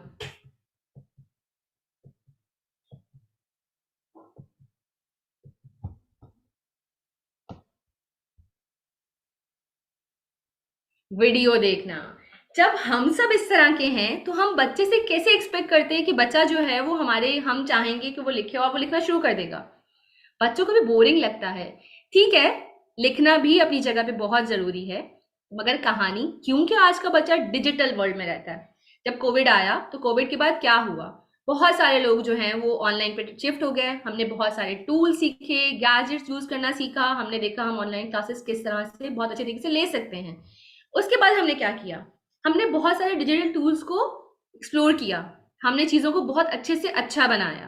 ठीक है, बच्चे को हमने यूज टू कर दिया गैजेट्स के लिए। हम उसके बाद जब वापस ऑनलाइन के बाद जब हम स्कूल में आए, फिजिकल क्लासेस स्टार्ट की हमने, तो हमारा बच्चा लिखने में फौरन राजी नहीं हुआ था। चाहे वो कोई भी सब्जेक्ट हो, मेरे ख्याल में तो हर टीचर को प्रॉब्लम फेस करना पड़ा था, क्योंकि वो ऑनलाइन बच्चा ले रहा था। टाइपिंग ज़्यादा ईजी होती है इंस्टेड ऑफ राइटिंग, क्योंकि राइटिंग करना वैसे ही बहुत मुश्किल लगता है हर बच्चे को। मगर आहिस्ता आहिस्ता हम उस पर शिफ्ट होते गए, चीज़ें सीखने लग गए। बच्चों ने गैजेट्स को थोड़ा सा हमने रोक दिया, वापस रूटीन पे आ गए। उसके बाद क्या हुआ, जब हम अपनी क्लास में काम करवाते हैं ना, और ख़ास तौर पे उर्दू टीचर्स, जब वो काम कहते हैं कि एक मजमून लिखना है या एक कहानी लिखनी है, तो बच्चा बोर हो जाता है। सारे सब्जेक्ट्स इंग्लिश में है, मेन लैंग्वेज, क्योंकि हर स्कूल की जो आपके कैम्ब्रिज स्कूल्स हैं उनमें इंग्लिश है। तो उसके बाद क्या होता है, जब उसको उर्दू लिखनी होती है तो बहुत मुश्किल लगता है उसे कहानी लिखना, उसे काम करना, उसे सवालात के जवाबात लिखना, उसे अल्फाज को पहचानना, उन अल्फाज को लिखना, उनकी बनावट, सब बहुत मुश्किल लगता है। एक और मसला क्या आता है कि हम उर्दू टीचर्स थोड़े से बोरिंग होते हैं। हम बच्चों को बस कहते हैं हमने पढ़ा दिया और आपने पढ़ना है और आपने ये काम करना है। कौन कौन एग्री है? मेरे साथ तो ऐसे ही था कि मेरी उर्दू टीचर्स थोड़ी सी बोरिंग थी, मुझे बोरिंग लगती थी। तो मैंने सोच लिया था कि मैं ऐसी उर्दू टीचर नहीं बनूंगी, मैं बच्चों की सुनूंगी। आप लोगों की भी लाइफ का अगर आप कभी देखें, और आपकी लाइफ में जो उर्दू टीचर्स थे बहुत खड़ूस से नहीं थे, ऐसा नहीं लगा कभी कि बहुत स्ट्रिक्ट है, बस जो मैंने कह दिया उस काम को कर लो, इस काम को, इसका सवाल है, इसका जवाब ऐसे लिखना है। बच्चा लिखना नहीं चाहता, मैं भी उस टाइम पे लिखना नहीं चाहती थी। ये मजमून है, इसके ऊपर यूं लिख लो। मुझे तो क्रिएटिविटी दिखानी थी, मुझे तो चीज़ों को एक्सप्लोर करना था, मुझे अपनी कहानियां लिखनी थी। यस, युमना हद से ज़्यादा स्ट्रिक्ट थी। फिर बच्चे का इंटरेस्ट कैसे उर्दू में डेवलप होगा जब टीचर ही इतना बोरिंग होगा, जब टीचर ही इतना स्ट्रिक्ट है। अगर गलती कर दी बहुत डांट पड़ेगी, गलत लिख दिया बहुत मुश्किल है, मम्मा से लिखवा लेते, मम्मा को मालूम है, ट्यूटर लगवा लो उर्दू का, क्योंकि उर्दू लिखना बहुत मुश्किल है, मुझे इसके अल्फाज समझ में नहीं आते, बहुत ज़्यादा मुश्किल है। उसके बाद क्या हुआ, फिर आहिस्ता आहिस्ता हम लोगों ने क्या किया, अब हमने अपने आप को ट्रेन किया, हमने अपने आप को उन चीज़ों में चेंज किया, हमने टेक्नोलॉजी का यूज़ किया। जब आप टेक्नोलॉजी को उर्दू में लेकर आए तो उसका आहिस्ता आहिस्ता फ़र्क पड़ा, और उससे बच्चों का बहुत इंटरेस्ट डेवलप भी हुआ। हम क्यों इस तरह के टीचर बने, खास तौर पे मैं यहाँ उर्दू टीचर की बात कर रही हूँ। साइंस में एक्सपेरिमेंट्स हैं, हिस्ट्री ज्योग्राफी में मैप्स हैं, बहुत सारे सब्जेक्ट्स हैं, इसमें बहुत कुछ है। उर्दू बहुत बोरिंग है, पिक्चर्स भी बड़ी मुश्किल से शाज़ो नादिर मिलती है, वो भी इतनी बोरिंग पिक्चर्स होती हैं। वन उर्दू बुक, वो भी विदाउट पिक्चर्स। एग्जैक्टली उरूज, इतना बोरिंग लगता है, तंज ज़्यादा करती हैं। यस, उर्दू टीचर्स बहुत तंज करती हैं, बहुत ताने मारती हैं। अच्छा काम है अम्मा से लिखवाया होगा, किसी टीचर ने मदद कर दी होगी। खुद से मैं मान नहीं सकती खुद से करते हो। और एक बच्चा जो बहुत बेहतरीन है, वो तो बस बहुत ही बेहतरीन है, उसकी मिसाल दे दे कर आपको उन्होंने बार बार हर चीज़ घुमाई। उसको देखो कितना अच्छा काम कर रहा है, तुम क्यों नहीं कर रहे? अच्छा, उर्दू के असातिज़ा खुद भी अच्छी उर्दू नहीं बोलते, बिल्कुल ठीक कह रही हैं। अब मसला क्या है कि हम जिस दौर में हैं, उस दौर में उर्दू क्योंकि एक मजमून है, तो हम बहुत सारी चीज़ों को सैंडविच इफेक्ट देते हैं। जब इंग्लिश का टीचर इंग्लिश समझाने के लिए सैंडविच इफेक्ट देता है, उर्दू भी बोलता है, तो उर्दू का टीचर इंग्लिश क्यों नहीं बोल सकता? ऐसे टीचर्स अब कम होते हैं, बिल्कुल ऐसा ही है। अब प्रॉब्लम क्या होता है, जब हम मुकम्मल और खालिस उर्दू में गुफ्तगू करते हैं, बच्चे के सर के ऊपर से गुजर जाती है, उसे समझ ही नहीं आता क्या कह रही है टीचर। ये लफ्ज तो मुझे समझ ही नहीं आता। Exactly Sania, Urdu teacher use English करना पड़ता है। आपको अपने बच्चे को अपने लेवल पे लेकर आना है, तो पहले आपको उसके लेवल पे जाना होगा। अगर आपको उसका इंटरेस्ट डेवलप करना है, अगर आपको उसकी दिलचस्पी लेकर आनी है अपने मजमून में, तो आपको उसके लेवल पे जाना होगा। जब आप उसके लेवल पे जाएंगे, तो उसके बाद अपना काम लेंगे। बिल्कुल, हम हमेशा बात करते हैं इंग्लिश में सैंडविच इफेक्ट दे दें, इंग्लिश जो है अगर समझानी है तो बच्चे को थोड़ा उर्दू में समझा दें, फिर इंग्लिश पे आ जाए। ऐसा है तो उर्दू में क्यों नहीं? उर्दू टीचर्स क्यों पुराने तरीकाकार पे चल रहे हैं? उर्दू टीचर्स क्यों कोई नई टेक्नोलॉजी या कोई नया यूज लेकर आके बच्चों को चेंज नहीं कर सकते? हम कर सकते हैं, और मैंने किया, और उसके बाद बहुत ज़्यादा हमें नज़र भी आया, बच्चों का रिजल्ट बहुत अच्छा हुआ, इंटरेस्ट डेवलप हुआ। जहाँ इंटरेस्ट डेवलप हुआ, टीचर से अच्छी अंडरस्टैंडिंग हुई, वहाँ बच्चा खुद ब खुद उस मजमून में दिलचस्पी लेने लग जाता है। हमने जैसे भी एक कहानी थी जो मैंने आपको अभी पहले पढ़ने को दी, थोड़ा बोरिंग लगा था, एक कहानी है, पढ़ ली, अच्छी है बुरी है बस ठीक है। उस कहानी को देखना कितना अच्छा लगा, वो कहानी देखने में, विजुलाइज करने में कितना फर्क आया। हमें ये काम क्लासेस में भी करना चाहिए। मैं हमेशा बहुत परेशान होती हूँ जब उर्दू टीचर्स की बात आती है, हर जगह पे उर्दू टीचर्स उर्दू टीचर्स, अरे उर्दू टीचर, अरे उर्दू टीचर की तो कोई वैल्यू नहीं है। इवन कि आपके स्कूल में भी उर्दू टीचर, हाँ कुछ नहीं आया होगा तो उर्दू टीचर बन के होंगे। क्यों? हम अपने आप को क्यों अभी तक पुराने उसमें लेके चल रहे हैं? हम क्यों नहीं नए टीचिंग एड्स को यूज करते? हम क्यों नहीं नई टीचिंग टेक्निक्स को यूज करते? हम कर सकते हैं, हमारे पास फैसिलिटीज हैं, बहुत सारी सहूलियात हैं। नहीं भी हैं तो भी हम नई सहूलियात को, नए तरीकेकार को अपनाकर, अगर एक इंग्लिश टीचर बहुत सारी एक्टिविटी करवा रहा है, साइंस टीचर एक्सपेरिमेंट करवा रहा है, तो हम क्यों नहीं? ठीक है, बहुत मुश्किल मजमून है, बहुत ही बोरिंग सा एक सबक है जिसको पढ़ाना बच्चे के लिए बहुत बोरिंग है। आप नहीं पढ़ाएं, आप बच्चे से सवाल करें, आप बच्चे से पहले सवाल करें, उसकी दिलचस्पी इसमें डेवलप करें, उसके बाद आप शुरू हो जाए। अब आप बैठ के उधर वहां बैठ क्लास में एंटर होते हैं और उसके बाद शुरू हो जाते हैं बहुत ही मुश्किल अल्फाज से बिल्कुल स्टार्ट लेते हैं। बच्चा तो पहले आपको देखता है, उसको समझ ही नहीं आते अल्फाज, क्योंकि सारे सब्जेक्ट्स इंग्लिश में है। उसे समझ ही नहीं आएगा जब आप बहुत ज्यादा गाढ़ी उर्दू बोलेंगे। आप बच्चे को नहीं, असल में ये इंग्लिश का बुखार नहीं, उर्दू पे वार क्या है, ये आपको उर्दू के लिए बेहतर अपने बच्चे को उस पर लाने के लिए आपको थोड़ी सी इंग्लिश का इस्तेमाल करना पड़ेगा। बिल्कुल टीचर का फॉल्ट है, उर्दू का फॉल्ट नहीं है। उर्दू बहुत दिलचस्प जबान है, उर्दू हमारी मादरी जबान है। हमें उसमें दिलचस्पी पैदा करने के लिए करना क्या होगा? हमें उसमें दिलचस्पी पैदा करने के लिए बच्चे को पहले थोड़ा सा उसमें तवज्जो दिलानी होगी। उसकी दिलचस्पी किस तरह से पैदा करेंगे? मुख्तलिफ टूल्स को अपनाकर। बिल्कुल, उर्दू की क्लास में कहानियाँ सुनना बहुत अच्छा था, मगर आज का बच्चा सुनने से ज़्यादा देखना पसंद करता है, उसे चीज़ें देखना पसंद है। एक छोटा सा 1.5-2 साल का बच्चा होता है, सबसे पहले हम वालिदैन या अम्माएँ क्या करती हैं? उसके हाथ में टैबलेट, मोबाइल पकड़ा देते हैं। खाना खा रहा है, मोबाइल यूज़ कर रहा है। बच्चे को चुप कराना है, मोबाइल पकड़ा दो। जब हमने उसको इतना स्क्रीन टाइम बढ़ा दिया है और हमने उसको इतना आदी कर दिया, तो क्यों नहीं हम अपनी मर्जी की चीज़ें उसको इस्तेमाल करवाएं? अभी भी बात हो रही थी डिजिटल टूल्स की, हमारी बात हो रही थी कि डिजिटल वर्ल्ड बहुत खतरनाक भी है।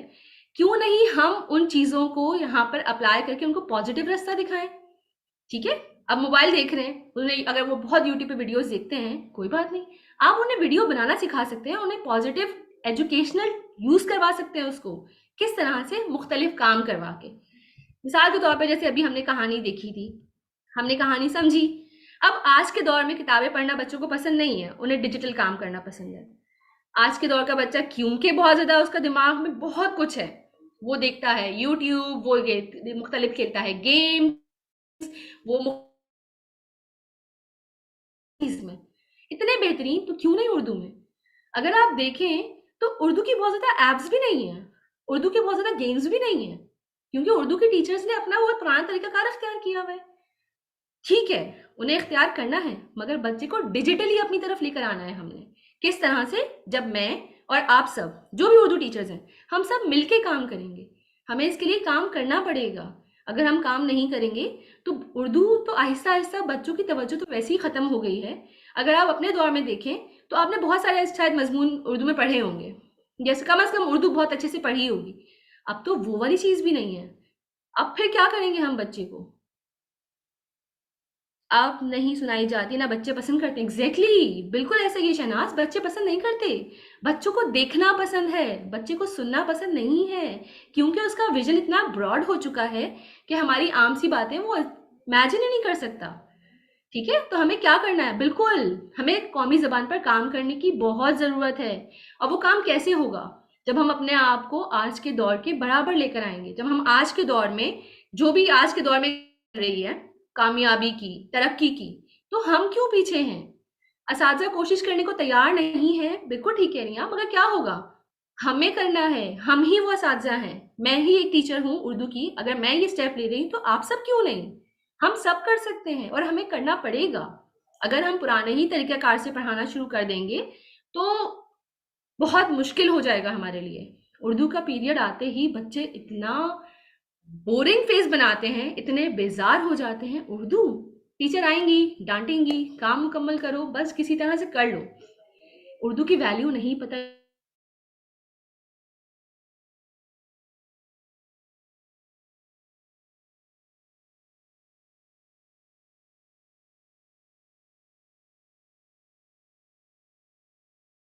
उर्दू पढ़ाते वक्त उर्दू के ही अल्फाज इस्तेमाल करने की ज़रूरत है, मगर अगर आपको अपने बच्चे को लेकर आना है अपने लेवल पे, अगर आपने अपने ही बच्चे की दिलचस्पी पैदा करनी है अपने मजमून में, आपको थोड़ा सा तब्दील होना पड़ेगा, आपको मॉडर्नाइज होना पड़ेगा, आपको चेंज लाना पड़ेगा अपने टीचिंग मेथड्स में, तरीक़ाकार बदलना पड़ेगा, आपको हर चीज़ नए तरीके से करनी पड़ेगी। आज का बच्चा आपके स्टार पे खुश होने वाला बच्चा नहीं है, उसको आपका फीडबैक चाहिए, उसे अच्छे अल्फाज चाहिए। बहुत सारी ऐसी चीज़ें होती हैं जो बच्चों को बहुत बोरिंग लगती है। मिसाल के तौर पे मुहावरात पढ़ाना बच्चे को पसंद नहीं है। जब आपका बच्चा आपकी बात गौर से सुनता है, आप बहुत सारे मुहावरात को क्लास में इस्तेमाल कर सकते हैं। आपकी बात को वो इतने अच्छे से सुनेगा अगर उसकी दिलचस्पी पैदा हो गई है, अगर उसे लगता है कि ये बस सुन रहे हैं। बेशक उर्दू बहुत कमज़ोर है, अल्फाज की अदायगी गलत करते हैं। क्यों करते हैं? क्योंकि वो सुन वो रहे हैं। आप अगर देखें बहुत सारे कार्टून्स जो हम देखते हैं यूट्यूब पे, मैं मेंशन नहीं करूँगी उनका नाम, वो अक्सर हिंदी हैं। उनके जो अल्फाज की अदायगी है वो बहुत गलत है, मगर हमने अपने बच्चे को वो खुद प्रोवाइड किया है, हमने अपने बच्चे को खुद दिया है वो सब। जब वो सारे अल्फाज हिंदी के बोलेगा, छोटी सी मिसाल है, अगर मैं अपने बच्चे से पूछती हूँ केव को क्या कहते हैं उर्दू में, वो कहता है गुफा। उसे गार नहीं पता क्योंकि उसने सुना ही है ये गुफा गुफा, अब वो यही लफ्ज़ दोहराएगा क्योंकि उसने सुना ही यही सब है। हम गलत हैं यहाँ पर, हमने अपने लिए कोई काम ही नहीं किया। डिजिटली हम कोई काम नहीं कर रहे। अगर आप यूट्यूब पे भी सर्च करें तो बहुत ज़्यादा मवाद नहीं है, और अगर है भी तो वो इतना बोरिंग है कि मेरा खुद का भी दिल नहीं करता देखने का। तो बच्चा क्या देखेगा? हमें चेंज लाना है, हमें उसको तब्दील करना है। आज का बच्चा किताबों वाला बच्चा नहीं है। किताबों की तरफ कैसे लाएंगे? उसकी डिजिटल इंटरेस्ट को बढ़ा के फिर किताबों की तरफ आएंगे। पीबीएल्स बहुत मशहूर है, हर सब्जेक्ट में हो रहे होते हैं। उर्दू में पीबीएल्स की बात की जाए तो उर्दू टीचर्स को आइडिया नहीं पता। अभी यहाँ पे जितने लोग बैठे हुए हैं, एक छोटा सा सवाल करती हूँ, उर्दू का अगर कोई प्रोजेक्ट बनाना है तो वो क्या प्रोजेक्ट हो सकता है? मिसाल के तौर पे कुछ भी अगर प्रोजेक्ट आपको कहा जाता है कि स्कूल में आपके दायरे में कहा गया है कि आप प्रोजेक्ट बनाएं, क्या बनाएंगे हम प्रोजेक्ट? उर्दू को कैसे प्रेजेंट करेंगे हम? बुकलेट्स बना लेते हैं, बिल्कुल सना, और पोस्टर्स बनवा लेंगे, ठीक है, चार्ट बनवा लेंगे, पिक्टोरियल स्टोरी हो जाएगी, उर्दू मैगजीन बनवा लेंगे, प्रेजेंटेशन और वर्बल, ठीक है, शायरी, खत्ताती, हम कोई चैप्टर की स्टोरी लिखवा सकते हैं, बिल्कुल, रोल प्ले करवा सकते हैं, मुल्क की सकाफत को उर्दू में उजागर कर सकते हैं, बिल्कुल कर सकते हैं। We may use word wall, exactly. हम क्यों थोड़ा सा बोरिंग उस पे चीज़ों पे जाएं? हमें काम करना है बच्चे की स्किल्स पे, हमें बच्चे की सलाहियतों को अगर उजागर करना है और उसकी काबिलियत को सामने लेकर आना है, बिल्कुल इंटरव्यू विद नानी दादी विद पिक्चर्स, पोइट्री और इडियम्स, बायोग्राफी भी करा सकते हैं, बिल्कुल करा सकते हैं। Canva stories, exactly. हम बच्चे को डिजिटली इन चीज़ों पे क्यों नहीं लेकर आए? फ्लैश कार्ड्स बनवा सकते हैं। हम क्यों उर्दू मैगजीन बनवाएं? अब क्योंकि आपको पता है आज के दौर में अखबार की अहमियत बहुत कम हो गई है। हम सबके घरों में अखबार आता था, क्योंकि टाइम नहीं है अब हमारे पास पढ़ने का। बच्चा क्या करता है? टीवी में खबरें सुन लेते हैं, हम भी टीवी में देख लेते हैं, पढ़ने का टाइम नहीं है। क्यों ना वो मैगजीन डिजिटल बनवा लिया जाए? अगर आपको स्कूल में मैगजीन बनवाना ही है, डिजिटल क्यों नहीं?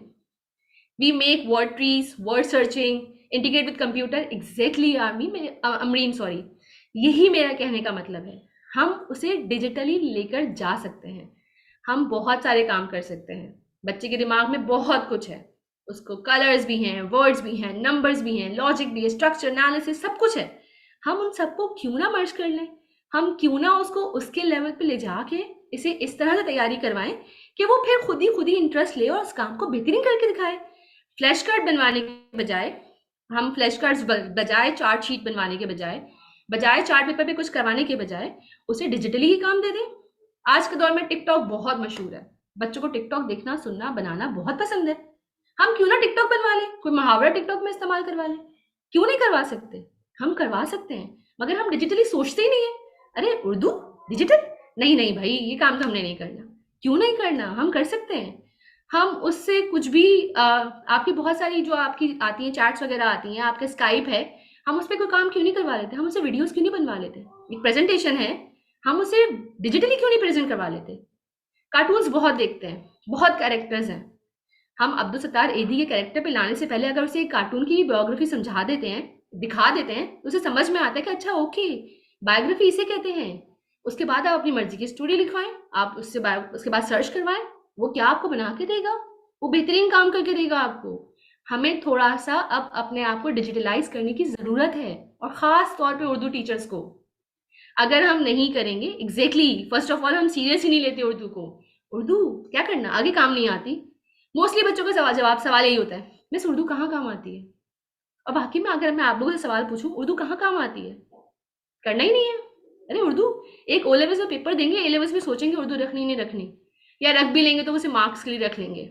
मैट्रिक सिस्टम है, कोई बात नहीं, पेपर देंगे, रट्टा मारेंगे, खत्म। क्यों? जब हमने अपने बच्चे को बताया ही नहीं है कि उर्दू की अहमियत है क्या, हमने उसको एहसास दिलाया ही नहीं है, तो वो क्यों समझेगा उर्दू की अहमियत को? हम उसे कहते हैं घर में भी talk in English, walk in English, sleep in English, eat in English.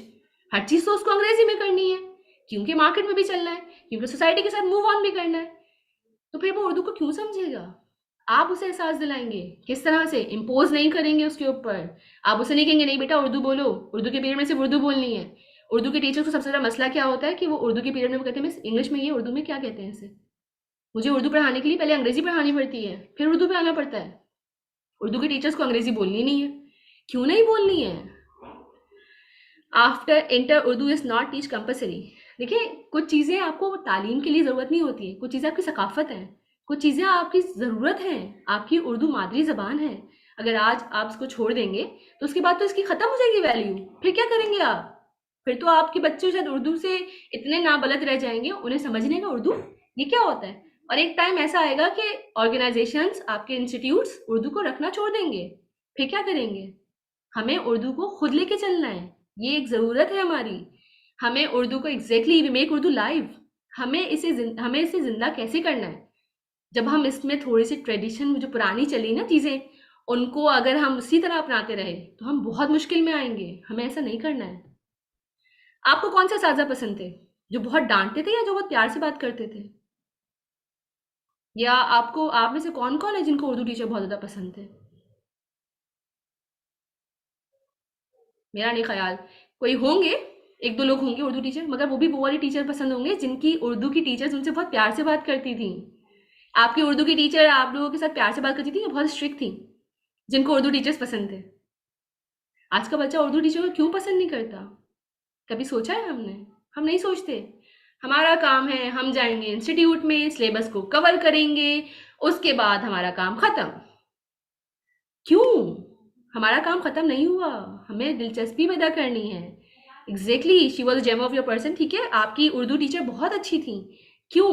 क्या वो स्ट्रिक्ट थी? स्ट्रिक्ट टीचर्स बच्चों को पसंद नहीं आती। स्ट्रिक्ट टीचर्स बच्चों को बिल्कुल अच्छे नहीं लगते। आपको अपनी एक बाउंड्री सेट करनी पड़ती है और मैं हमेशा कहती हूँ, आपको पहले बच्चे के लेवल पे उतरना पड़ेगा, उसका इंटरेस्ट डेवलप करना पड़ेगा। एग्जैक्टली प्यार से बात करने को पसंद करते हैं, बहुत ज़्यादा ग्रेसफुल भी, बिल्कुल उर्दू की टीचर बहुत ग्रेसफुल भी होती हैं, मगर अगर वो बहुत ज़्यादा आपसे प्यार से, मोहब्बत से, अपनाइए से बात करती हैं तो वो आपकी फेवरेट टीचर है।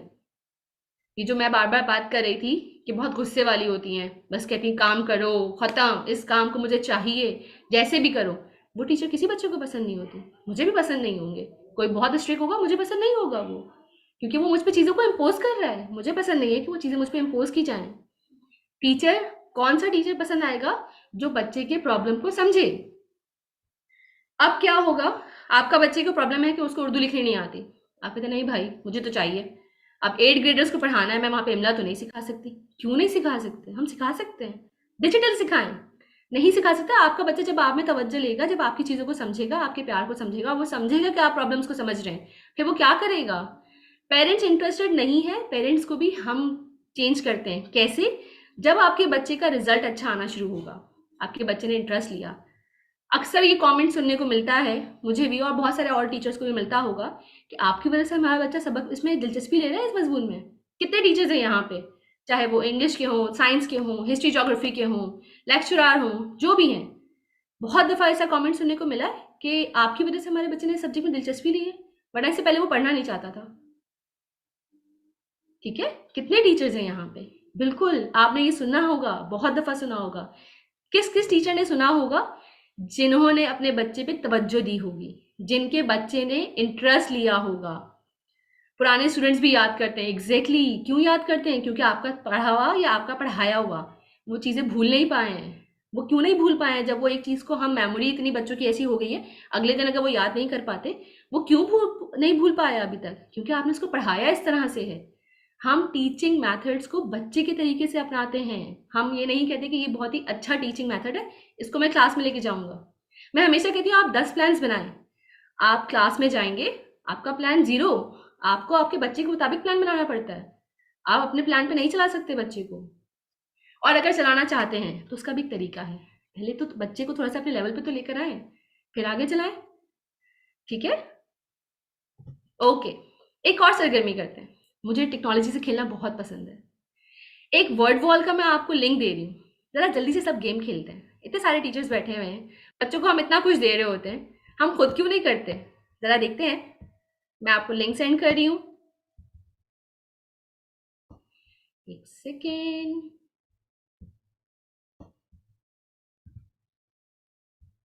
आपके पास चैट में लिंक आ गया होगा। छोटा सा गेम है, छोटी छोटी सी चीज़ें हैं, तो बहुत बेसिक सी। देखते हैं आपको कितना आता है। ये लें जी, लिंक आ गया आपके पास।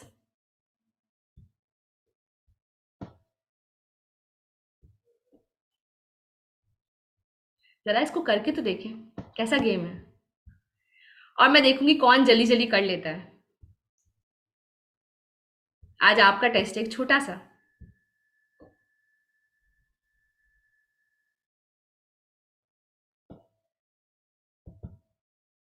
छोटा सा गेम है, मैं यहाँ प्ले नहीं करती इसको। आप ज़रा इसको करना शुरू करें, मैं देखती हूँ कौन कौन कितना अच्छा गेम खेलता है ये। या चले मैं प्ले कर देती हूँ, बट मैं कोई इसमें वो नहीं करूँगी।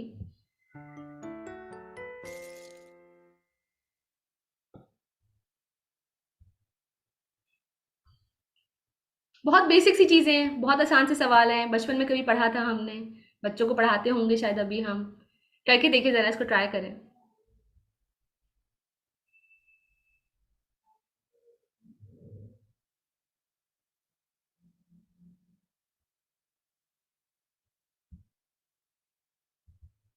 ये जो आपको नज़र आ रहा है ना, ये बहुत छोटी सी चीज़ है। ये आपने इस पे प्ले क्लिक करना है और इसको खेलना है।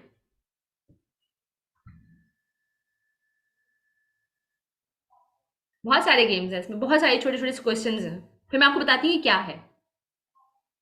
जल्दी जल्दी करेंगे सब मिलके, फिर देखते हैं क्या चलता है इसके अंदर और कौन जीतता है। आज टीचर्स का भी टेस्ट ले लेते हैं हम, बच्चों के तो बहुत टेस्ट लेते हैं ना हम। छोटे-छोटे से 9 सवाल हैं, सिर्फ 9, जल्दी करें, 5 मिनट का काम है ये तो, हम बच्चों को ऐसे डाँटते हैं ना।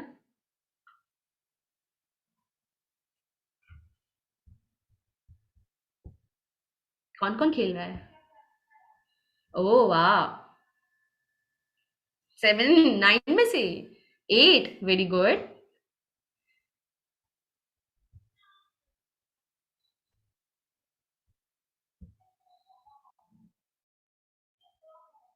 जल्दी-जल्दी खेलेंगे सब ताकि मैं चेक करूँ किसके कितने अच्छे आंसर्स आए हैं। और मैं ज़रा इसके जाती हूँ रिजल्ट्स पे और देखती हूँ कि आपके रिजल्ट्स क्या आए हैं। My activity, okay.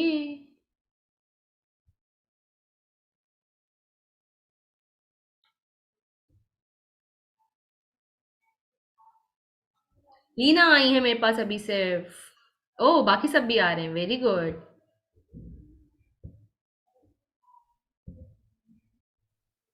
Ji, 1 minute में किया। कितने मजे का है ना। अब मैं आपको दिखाती हूँ एक्चुअली है क्या। एक छोटा सा काम है जो हम अपनी क्लासेस में भी कर सकते हैं। ये एक वर्ड वॉल है, इस पे बहुत सारे हम गेम्स बनाते हैं, इस पे बहुत सारी एक्टिविटीज बनती हैं। इस एक दफा हमारी बनी हुई एक्टिविटी को हम 10 तरीके से प्रेजेंट कर सकते हैं। जैसे आपके सामने एक चीज है, अब मैं बच्चे को कुछ भी सिखा रही हूँ। अब मैंने बच्चे को इसम सिखाना है, मैंने बच्चे को गेम्स में सिखाऊंगी। बच्चा गेम में इंटरेस्ट लेता है। जैसे मिसाल के तौर पे अब मैं इसी चीज को जो मैंने एक एक्टिविटी बनाई है, इसको गेम शो के तौर पे प्रेजेंट कर सकती हूँ। ये देखें, आप लोगों ने अभी किया भी है ये। देखने के लिए कितना कलरफुल है ये स्क्रीन, इतने मजे के खेल है। ये देखें, अब वो एक गेम शो में है।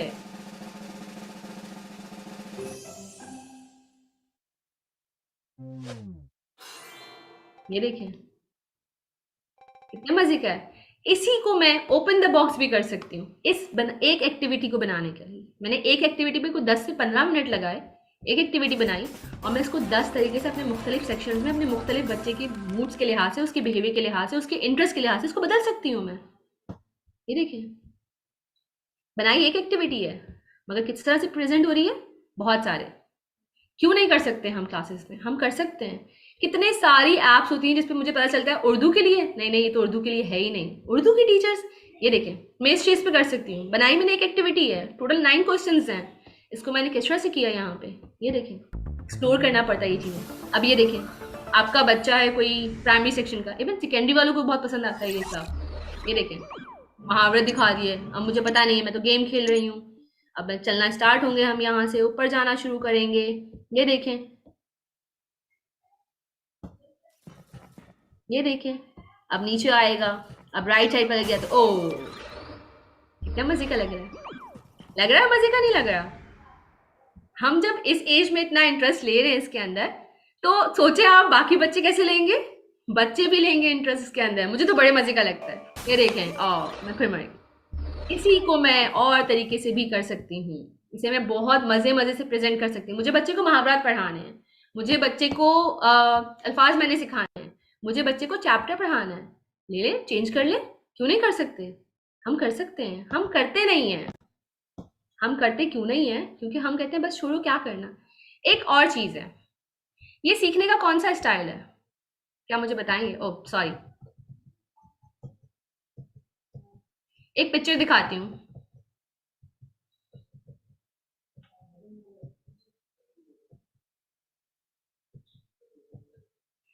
अगर मैं आपको सिर्फ पिक्चर्स दिखा रही हूँ तो आप मुझे बताएंगे ये सीखने का कौन सा स्टाइल है?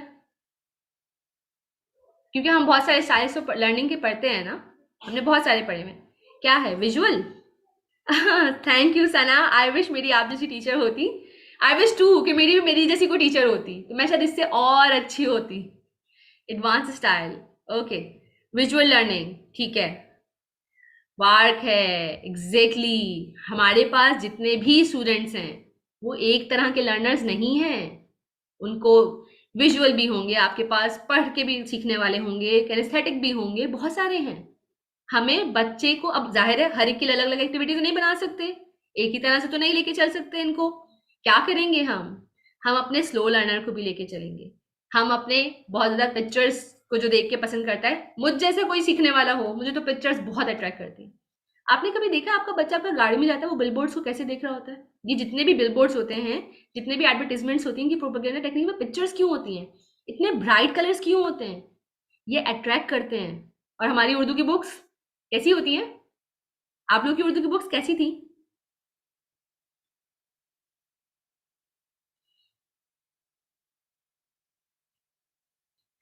काली। यही प्रॉब्लम है। Simple, no pics, boring. इसे कौन इंटरेस्टिंग बनाएगा? इसे हम सब बनाएंगे, मुझ जैसे और दूसरे टीचर्स, दूसरे उर्दू के टीचर्स। कशिश बढ़ाने के लिए हमें काम करना पड़ेगा। बिल्कुल ब्लैक एंड व्हाइट प्रिंट। अब चेंज है, कुछ कलर्स आ गए, तब भी वो उतनी अट्रैक्टिव है जितनी साइंस की बुक है, इतनी अट्रैक्टिव है जितनी इंग्लिश की बुक है। मेरा नहीं ख्याल। इतनी अट्रैक्टिव है जितनी हिस्ट्री ज्योग्राफी की बुक है जिसमें इतने सारे मैप्स होते हैं, इतनी सारी पिक्चर्स होती हैं। साइंस की बुक में कितनी पिक्चर्स होती हैं? नहीं है। क्यों? अगर नहीं है तो कौन अच्छा करेगा, कौन अट्रैक्टिव बनाएगा? हम सब बनाएंगे। उर्दू के टीचर्स को ऐसा लगता है कि कंटेंट बहुत इंपॉर्टेंट है। नो डाउट, कंटेंट बहुत इंपॉर्टेंट होता है। उस कंटेंट का जो लर्नर है ना, वो उस कंटेंट से भी ज्यादा इंपॉर्टेंट है। ओके, मैप्स के बावजूद बोरिंग लगती है। ओके, वैसे हिस्ट्री ज्योग्राफी मुझे भी बहुत पसंद नहीं थी, बड़ा मुश्किल है उनको पढ़ना। खैर, अब क्या करेंगे हम डिफरेंट लर्निंग स्टाइल्स उनको अपनाते हुए हम अपने पास चेंज ला सकते हैं। मुझे कहानी लिखवानी है क्लास में, मैं कहानी कैसे लिखवा सकती हूँ? मैंने कहानी का शुरू का 3 to 4 लाइन दे दी, बच्चे को बोला लिखें। मैंने कहानी तो लिखवा ली, मगर मैं साथ में कह रही हूँ इस कहानी को लिखकर आप इसको डिजिटली प्रेजेंट भी करेंगे। मैं टूल्स भी बहुत सारे सिखाती हूँ, आप भी सिखा सकते हैं। बट कैसे? जब आप उससे कहानी लिखवा रहे हैं तो उसके लिए कहानी लिखना अट्रैक्शन नहीं है, उस कहानी को प्रेजेंट करना ज्यादा अट्रैक्टिव है। उसे जब लगेगा कि उसकी कहानी को वो डिजिटली प्रेजेंट करेगा, उसके बाद वॉइस ओवर करेगा, तो उसे कितना अच्छा लगेगा। मैं इस तरह के बहुत सारे काम करवा चुकी हूँ स्कूल में, मुझे बहुत अच्छा रिजल्ट मिला। क्यों मिला? कि हमने बच्चे को उसको समझना है। आई लाइक नेम के अल्फाबेट से पोएट्री बनाना। ओह यस, आप कहाँ बच्चों से नज़में लिखवा सकते हैं। अच्छा, बच्चों को पता ही नहीं होता कि वो इतने अच्छे राइटर हैं, जबकि मुझे लगता है हम सब बहुत अच्छे राइटर हैं, मगर बच्चों को पता नहीं होता। कैसे पता चलेगा? जब आपने उनसे कहानी लिखवाई, एक छोटी सी कहानी जिसे मैंने आप यहाँ पे 3 से 4 लाइनें दे दी और मैंने कहा इसका एंड लिखें, बच्चे को समझ में आ रहा है, ओके मुझे इसका एंड लिखना है, इसके सामने कंटेंट मौजूद है। हम उर्दू टीचर्स क्या करते हैं? फला मौजू पे मजमून लिख कर लाएं, 200 अल्फाज का मजमून होना चाहिए, पहले इब्तदाइया में ये होना चाहिए, नफ्स मजमून में ये होना चाहिए, इख्तिताम में ये होना चाहिए, बस खत्म। बच्चा क्या करता है? गूगल करता है, अंग्रेजी में सर्च करता है, उसकी उर्दू कर रहा होता है। ठीक है, करना चाहिए, मगर हमें उसको अट्रैक्टिव कैसे बनाएंगे? मैं तो बच्चों को छोटा सा एक सवाल छोड़ दें, छोटा सा सवाल कर दें, आपको पता है आलूगी के बाद क्या हो रहा होता है? आप उसे वीडियो दिखा दें, उसके बाद आप उसको बोले आप लिखो मजमून, क्या वो लिखेगा मजमून आपके सामने? आपने उससे मेरे शहर में मजमून लिखवाना है, लिखवाएं। आप एक साथ बहुत सारे काम करवा सकते हैं। एक छोटी सी कहानी है, एक जंगल में हाथी रहता था, एक दिन उसने खीर पकाई, मगर शेर ने कहा मैं खाऊंगा। फिर वहां एक चूहा निकला, इसने खीर देखकर हाथी और शेर से खीर छीनने का मंसूबा शुरू किया। फिर क्या हुआ होगा आप बताएं? अब बच्चे को लग रहा है कि वो उस जगह मौजूद है, वो चूहे की जगह पर है। अब वो किस तरह से छीनेगा? वो सोचेगा, उसकी थिंकिंग स्किल्स बढ़ रही हैं, उसकी क्रिएटिविटी बढ़ रही है। आपके सामने 10 तरह की कहानियां आएंगी, इवन कि ऐसी कहानी भी आएगी जो आपको खुद को भी नहीं लगेगा कि अच्छा ये कहानी ऐसी भी लिखी जा सकती थी, अच्छा इस कहानी को इस तरह भी प्रेजेंट कर सकते हैं, और बच्चा आपको करके देगा। जब आपको लिख दी उसने तो आप उससे बोले आप प्रेजेंट करो। बच्चों को आजकल बहुत शौक है व्लॉग्स बनाने का, यूट्यूब के चैनल्स बनाने का, कमाने का, टिकटॉक्स बनाने का। आप उसकी कहानी उसे वर्बली प्रेजेंट करवा लें, वहाँ पे उसको बोले पिक्चर्स ढूंढो, इस पे अपने कैनवा पे काम कर ले, एनिमेकर पे काम कर ले, पॉटिंग पे काम कर ले, पिक्चर्स बनाए, उसके वो वॉइस ओवर करे। आपका बच्चा आपको अच्छी उर्दू बोल के देगा। जब वो वॉइस ओवर करेगा ना तो उसे लगेगा ये लफ्ज़ मैंने जो है ना इसकी तलफ़ुज़ या इसकी अदायगी मैंने गलत की है। वो आपसे पूछेगा मिस गलत या गलत? आप उसको वहाँ इस्लाह करेंगे। अब क्लास में इस्लाह करते रहें, बेटा गलत नहीं कहते, गलत होता है, आप गलत कह रहे हो। नहीं सुनेगा वो आपकी बात। जहाँ वो अपनी बात खुद सुनेगा, जहाँ उसे लगेगा हाँ इसकी वजह से मुझे नुकसान हो रहा है या इसकी वजह से मेरी वीडियो अच्छी नहीं बन रही, वो उसको दुरुस्त कर देगा। क्यों नहीं करवा सकते? हम करवा सकते हैं। इसके लिए थोड़ा सा अपने आप को एडवांस करना होगा, बहुत सारे टूल सीखने होंगे, बहुत सारे कोर्सेज करने होंगे, बहुत सारी चीज़ें सर्च करनी होंगी, एक्सप्लोर करनी होंगी, और हम कर सकते हैं। तब आपका बच्चा आपकी उर्दू समझेगा, तब वो रियलाइज़ करेगा, तब वो इस चीज़ को समझेगा कि उर्दू क्यों ज़रूरी है। उर्दू इतना बोरिंग मजमून नहीं है। उसे आपकी क्लास में आने में कोई इंटरेस्ट नहीं होगा जब तक उसको लगेगा आज मैं कोई नई चीज़ सीखूंगा, आज मेरी टीचर ने कुछ ना कुछ तो नया सिखाना है। ये टीचर तो हर साल कुछ ना कुछ नया करती हैं। देखते हैं आज क्या होता है। छोटे से गेम से शुरू कर दें। बहुत छोटी सी मिसाल है। अब सत्तार एधी का मजमून है, सबक है, पढ़ाना है। अब बच्चों के लिए अब तो सत्तार एधी ठीक है, अच्छे हैं। आप एक सवाल करें, क्या आप कभी रोड पे खड़े होके मांगेंगे? बच्चा कहेगा है मैं मांगूंगा। नहीं मिस, क्या हो गया? मेरे लिए तो अम्मा से अब्बा से पॉकेट मनी मांगना मुश्किल है, मैं कैसे मांग सकता हूँ? तो आप बताएंगे पता है आपको एक शख्स था जिसने लोगों के लिए मांगा। वो कहेगा कैसे? आप फिर उसको लेकर आए उस मौजू पे। आप कहते किताब खोलो बेटा, सफ़ा नंबर ये निकालिए, इसके ऊपर ये वाला मजमून है, चले जी आप शुरू करें बुलंद ख्वानी, चले आप पढ़ना शुरू करें। बच्चा पढ़ेगा, समझेगा नहीं। बच्चा तब समझेगा जिसमें क्यूरियोसिटी डेवलप कर लें।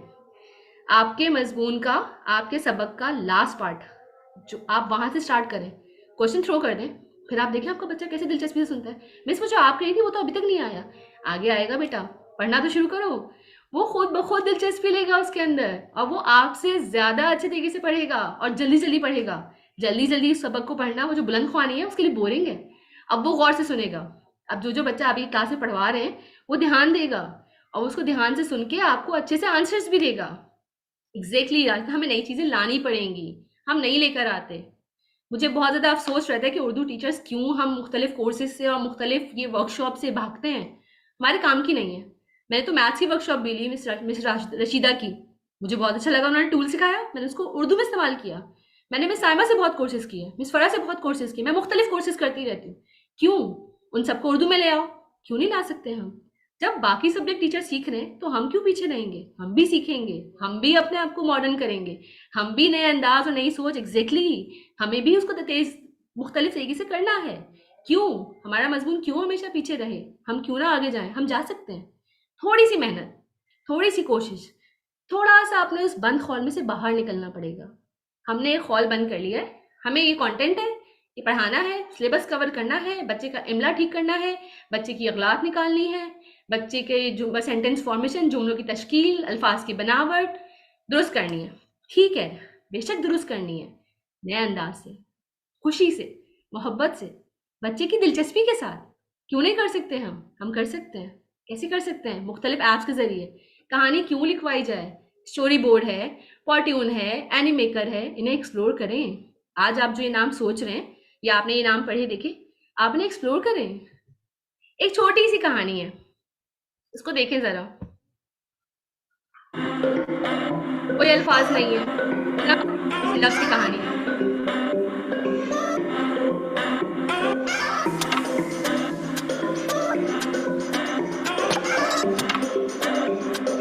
बचपन से देखते हैं।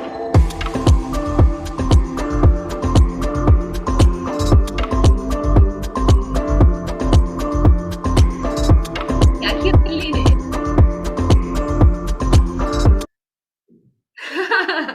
ये मेरे लिए एक बहुत अच्छा ये कमेंट है कि अब मैं सोच रही हूँ मैं भी सुबह से उर्दू पढ़ानी शुरू कर दूँ। इट मीन्स कि मैंने आपका इंटरेस्ट कैच कर लिया। ऐसे ही हम बच्चे का इंटरेस्ट कैच करते हैं और ऐसे ही हम बच्चों से अच्छा रिस्पॉन्स ले सकते हैं, ऐसे ही हम जा सकते हैं। अब एक छोटी सी कहानी है ये, इसमें कोई अल्फाज नहीं है, बच्चे ने उर्दू भी नहीं बोली है। एक छोटी सी कहानी उसने 3-4 कैरेक्टर्स के जरिए, एक नई ऐप के जरिए, एक नए टूल के जरिए उसने सीखी, उसने 4 लफ्ज बनाए और उस कहानी को डिफरेंट कर दिया। डिंग डोंग हमने हमेशा देखा है, कोई बात नहीं, थोड़ा डिफरेंट कर लेते। अब जब इस शेर के सर पे पत्थर पड़ा है ना, तो ये मेरी वर्कशॉप, ये जो मेरा सेशन है, ये आपके सर पे एक छोटा सा पत्थर होना चाहिए। हमें अपने आप को बदलना होगा। हम हमेशा बात करते हैं बच्चा अच्छा है, बच्चे को ये सिखाना है, बच्चे टेक्नोलॉजी का गलत यूज कर रहे हैं, बच्चा ऐसा है, बच्चा इंटरेस्ट नहीं लेता है, पेरेंट्स नहीं चाहते हैं। बहुत शुक्रिया समीना। मगर हम ये तो हमने मान लिया कि बच्चा करता है, हम क्या करते हैं? हमने अपने बच्चे के लिए क्या किया है? हमें इसको देखना होगा। हमें अपने बच्चे को ऐसा करना है कि मेरा बच्चा, मैं तो हमेशा कहती हूँ आप कर सकते हो, कहते हैं उर्दू लिखना बहुत मुश्किल है। मैं तो हमेशा कहती हूँ बहुत मुश्किल नहीं है, मुझे मालूम है आप बहुत अच्छा लिख दोगे, और वो लिख देता है क्योंकि उसे लगता है टीचर उस पर भरोसा कर रहा है। English teacher, science teacher, history geography teacher और सिर्फ आए उर्दू टीचर के, हर टीचर कहता है क्रिएटिव बच्चा है, उर्दू टीचर कहता है सब सब्जेक्ट में अच्छा है, उर्दू में बस अच्छा नहीं, क्योंकि उर्दू पढ़नी मुश्किल होती है ना। हम अपने आप को भी सेटिस्फाई कर रहे होते हैं, पेरेंट्स को भी सेटिस्फाई कर रहे होते हैं और बच्चे को भी एक दे रहे होते हैं चांस। कोई बात नहीं, पता है हमें कि हम सब चीज़ें आप अंग्रेजी में पढ़ते हैं, उर्दू मुश्किल है बेटा, नहीं है मुश्किल। आप बच्चे को कहें तुम कर सकते हो, और आप यकीन माने वो आपको करके दिखाएगा, और ऐसा दिखाएगा कि आप भी हैरान हो जाएंगे। कितनी बार मैं खुद हैरान होती हूँ कि जिस बच्चे को मैंने ऐसे ही एक जुमला कहा था, उस बच्चे ने आपको बेहतरीन रिजल्ट ला के दिए। कैसे दिए? बच्चे पे बच्चे का ट्रस्ट बढ़ाना है, बच्चे को यूँ सिखा दें, बच्चे पे टीचिंग एड्स अप्लाई कर दें, बच्चे पे टीचिंग स्ट्रेटजीज अप्लाई कर दें, बच्चे पे पहले उसका ट्रस्ट डेवलप करें कि तुम कौन हो। हम कब काम करते हैं कि बच्चे को कहते हैं कि तुम कौन हो? साइंस पढ़नी है, इंग्लिश याद करनी है, उर्दू लिखनी है, मैथ्स को समझना है, तुमने करना है भाई, तुमने करना है। घर से स्ट्रेस, इंस्टीट्यूट से स्ट्रेस, टीचर का स्ट्रेस, उफ कितना बर्डन डाल दिया हमने आज के दौर में बच्चों पे।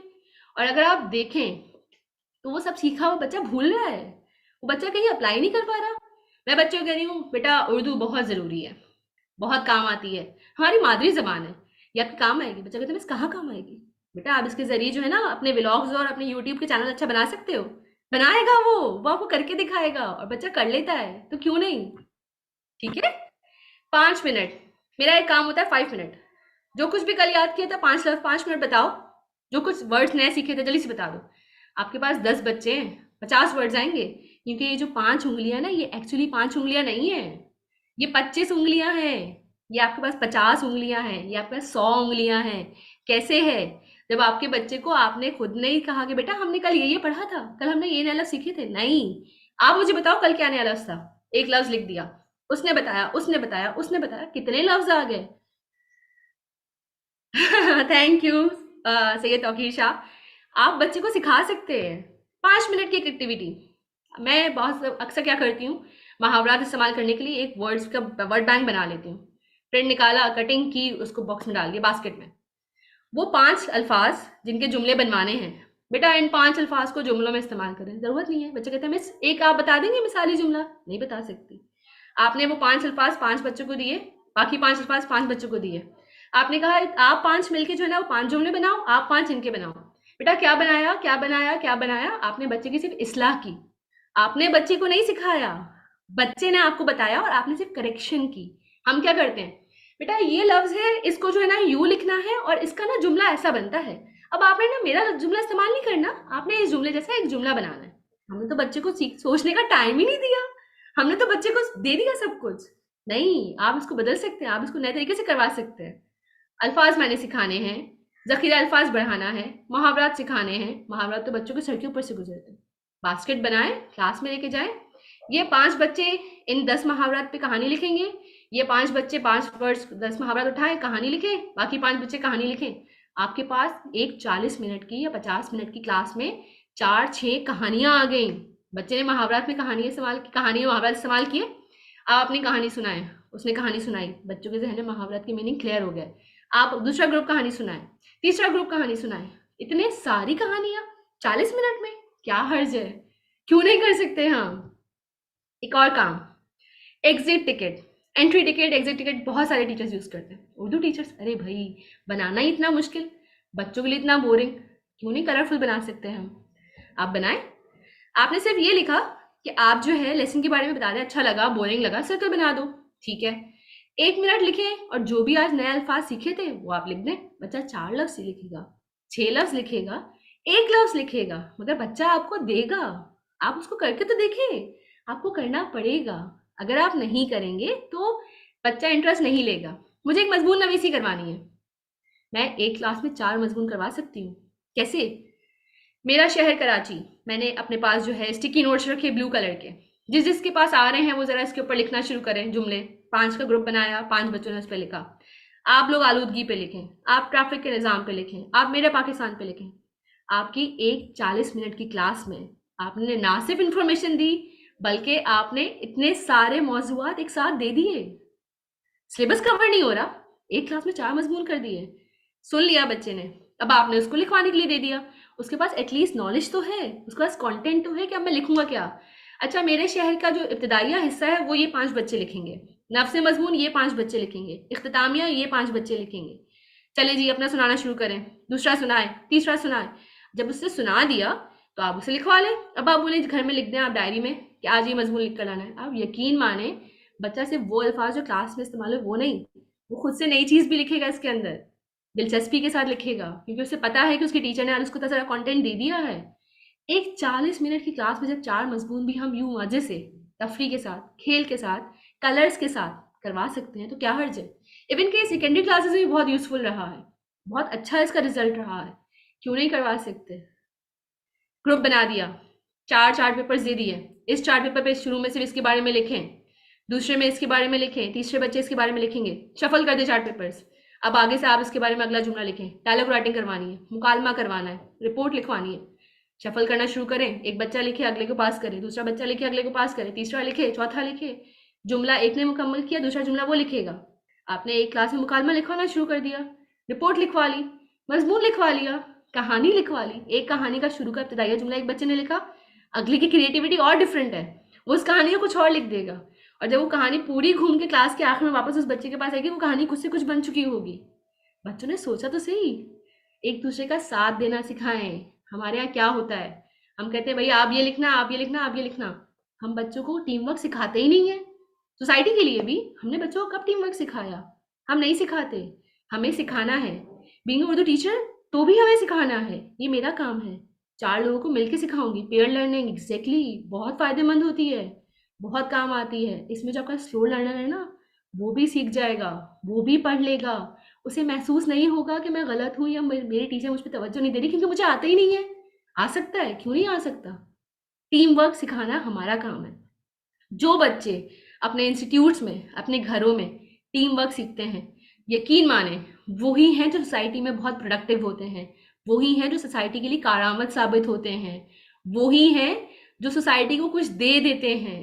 जैसे आज हम मुफ्त के सेशन ले रहे हैं, हम सीख रहे हैं, ऐसे बहुत सारे लोग हैं, इनकी तरबियत में ये शामिल हो चुका है, इनकी तालीम में ये सब शामिल था। हमें ये सब करना होगा। कैसे करना होगा? ये इसी तरह से करना होगा। टीम वर्क करेंगे, मिल के टुकड़े जोड़ेंगे, इकट्ठा होंगे, काम शुरू करेंगे। और सबसे अहम जो मेरी आज की वर्कशॉप का मतलब सेशन का एंड है, वो जो एक स्लो लर्नर है ना, उसको पीछे नहीं छोड़ना, उसको आगे लेके जाना है, उसको सिखाना है, उसका हाथ बटाना है। अगर उसे लिखना नहीं आता तो जो 10 बच्चों ने लिखा, जब उस तक आया तो उसको बहुत सारे अल्फाज मिल गए, उसने उसी में से कुछ पिक किया और लिख लिया। उसका खुद पे एतमाद बढ़ा, उसका टीचर पे एतमाद बढ़ा, उसने काम किया। आई होप कि ये आपके लिए कुछ अच्छा फ्रूटफुल सेशन रहा होगा। Want big impact, use big image. बड़ा काम चाहिए, बड़ी तस्वीर करनी पड़ेगी, अपने आप का लेवल ब्रॉड करना पड़ेगा, अपने आप को ग्रूम करना पड़ेगा। सीखेंगे तो सिखाएंगे, अच्छा सीखेंगे तो अच्छा सिखाएंगे, इस चीज को याद रखिएगा। Feedback time. आई होप कि आपको आज का सेशन अच्छा लगा होगा, आप सब ने कुछ ना कुछ सीखा होगा। सिर्फ उर्दू के टीचर्स नहीं, बाकी टीचर्स के लिए भी यूजफुल रहा होगा। फीडबैक जरूर दीजिएगा। And thank you Edunext, thank you miss Farhad, thank you miss Saima कि आपने मुझे ये एक अच्छा सा प्लेटफॉर्म दिया जहां मैं अपनी बात कन्वे कर सकी। Thank you everyone, thank you so much. Miss Jamila, बहुत अच्छे, आपका लिटरली सेशन सुन के बहुत अच्छा लगा। आपने तो इतने उर्दू के नए तरीके पढ़ाने के बता दिए कि मजा आ गया। बहुत खूब। Thank you. We would also like to thank Namuri Travels, Spectrum, Ad Passion, Ad Mount, Scaffold, Famter, Shaheen, and Learning Gateway for being with us as cost partners. Without the support of these sponsors, this conference would not have been possible. There is need of time to convert conventional to modern teaching style. 21st century skills are essential in teaching pedagogies. It is highly important to work on cognitive learning domains of students. In my view, conceptualization should be blended with real-life examples. It makes it easier for students. If you link subject-based concepts with live examples or give them chances to do hands-on experiments, yet another expert in the field of education would like to share important insight about thematic approach. Mic and stage is all yours, Ms. Faika Iram. Thank you so much. Thank you so very much, Alina, for inviting me here. And first of all, I would like to thank Edunext, Ms. Saima, Ms. Farah for this wonderful conference. And that the good thing is there that all the topic which has been presented here are interlinked with each other. So it is always very easy when what you want to say already your audience is on that page. So thank you for that. First of all, I will like to start my presentation with my brief introduction. My name is Faika Marshall, and I have been associated with the education field since 27 years. And I worked with the renowned educational systems. And currently, also, I'm having the experience of trainer, especially for the science trainer, you can say, but for the other topics like teaching pedagogies and others. And I am now I'm just working as a head of a fast growing school over there. And the topic which I have chosen here to present my paper and my research after that, after that all experiences is about the thematic learning.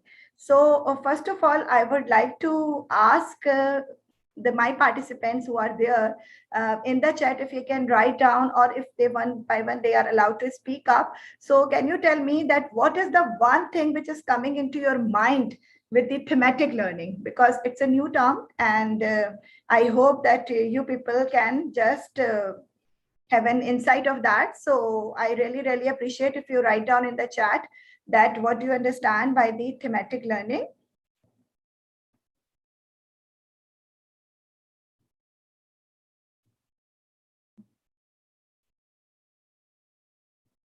Okay, concept-based learning, fine. Something related with theme, नए अंदाज नई सोच.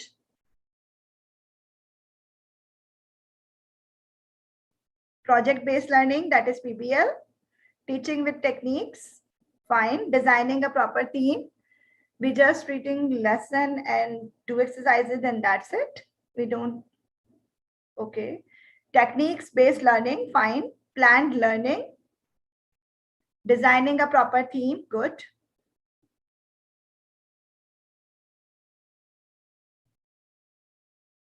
Okay, new creative learning. Concept-based integrated, very good. Creative. Theme with interdisciplinary, creativity. Learning according to the topic, creative thinker. Okay, fine. Okay, that's great. Using 5 senses, a very unique answer. Okay, so to some extent, you all people are giving me the answer and make it very easy about the thematic learning. But if we are talking about the general thing, what is thematic learning? It is actually about this selecting and highlighting of theme through an instructional unit or module. It is like something which is out of the box, you can say, or anything which is integrated in your curriculum. But that topic is that which is actually inculcated in all the different curriculum we are having it in a normal school plan. Like, that we are having different curriculum. We are having English curriculum, Urdu curriculum. We are following the Islamiyat. We are following the social studies or geography, history and all that. So it can be interdisciplinary, like the topic of the theme or the theme can be like highlighting these things, the relationship of knowledge across academic disciplines and everyday life. Themes can be topics or take the form of overacting questions, like that as Miss Lubna has already talked about the shifting paradigms, and then she has just given you the example. Now there is the way of converting the conventional teaching into the 21st century based skills and all that. So in this, the one thing which is very much important is creative skills, or the cognitive learning domain in which the students are having the habit of thinking about something. That the thing is lacking. I just agree with that presentation and all that the thing is there which is actually missing in our that we are not giving the room of thinking to our students. And due to the thematic learning, actually we will provide that opportunity to our student to think out of the box, to think about something which they can relate it with the need of the time and all the concept which has been taught into the school. So that is the basic of the thematic learning. And thematic learning is very much close to the phenomenon that is also called the phenomenon based learning or project based learning, because in this actually you are engaging students to take out their creativity, and they actually, you are nurturing them to convert like from the traditional way to that in which they can do some research and they can draw conclusions. I think जितने भी लोग यहाँ पर हैं मेरे साथ वो इस बात को agree करेंगे कि when we were the teachers and if someone is going to be do some researches during as indoor student life, हमें बहुत problem हुई थी because we are having no idea that how to do the research, how to collect the data, how we are going to present it. Do you agree with me? I hope all of you are having this experience, because this thing is very much missing. Yes, like life skills, so many things is missing in that, and we are not good in making decisions and doing it, that how we can do that. So if we are inculcating this thematic learning, actually it is widen that doors to our student कि वो सोचना शुरू करें, उनको ऐसी चीज दी जाए कि जिससे उनको पता चले कि yes, we have to be able to conclude something and we have to draw conclusions too. So that is actually the base of the thematic learning, and it is a need that we have to inculcate it over there. Then thematic learning is closely related to phenomenal based learning. It assumes the students learn best when they associate new information. Like, you know that some of the informations they have it, a concrete one, and they have to be draw the conclusions and get some new information which has been inculcated. And many times there is a confusion in that sometimes we are mixing this thematic learning with the project learning, because the thing is that thematic learning is actually beyond the curriculum and all this, and you have to blended it with the usual teaching and all that. So you can give many examples with that. Basically, when they access the new information holistically across the entire curriculum and with their own life experience in communities. In this, you know that so many things can be come into that thematic learning, like voluntary services, like social work, like anything which is actually from this shifting of the IT integration, all these things can be included in that.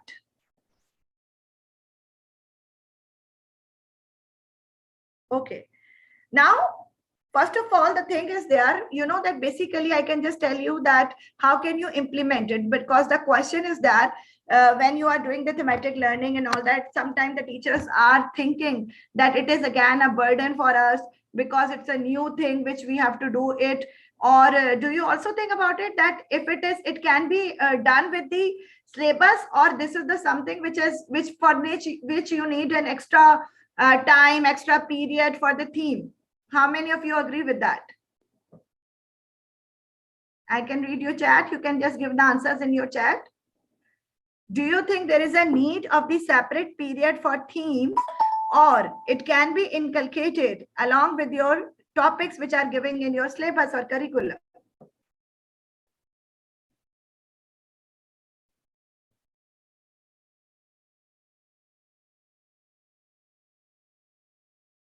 Okay.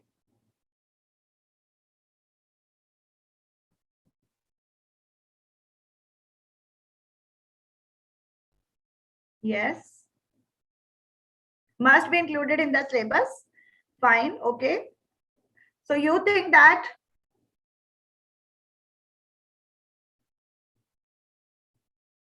giving time? Okay. Yes. Anyone else?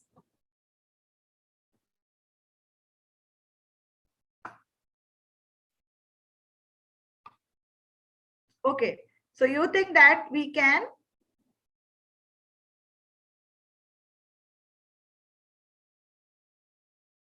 I think I'm not getting the messages.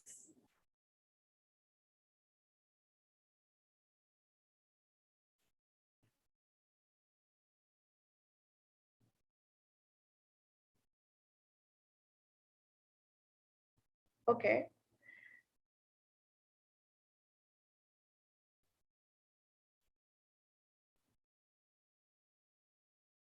Okay.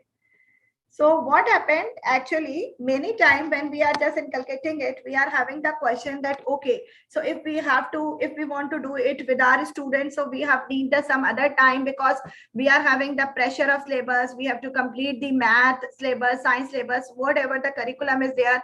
And then we have to do the thematic learning too. So we need the extra time for that. So it is not like that. It is actually blended with the all syllabus you are having it. So whatever the thing is there, how can you just carry forward it, and what are the steps which are important in the thematic learning is number one is choosing a theme relevant to student interest, encourage active participation.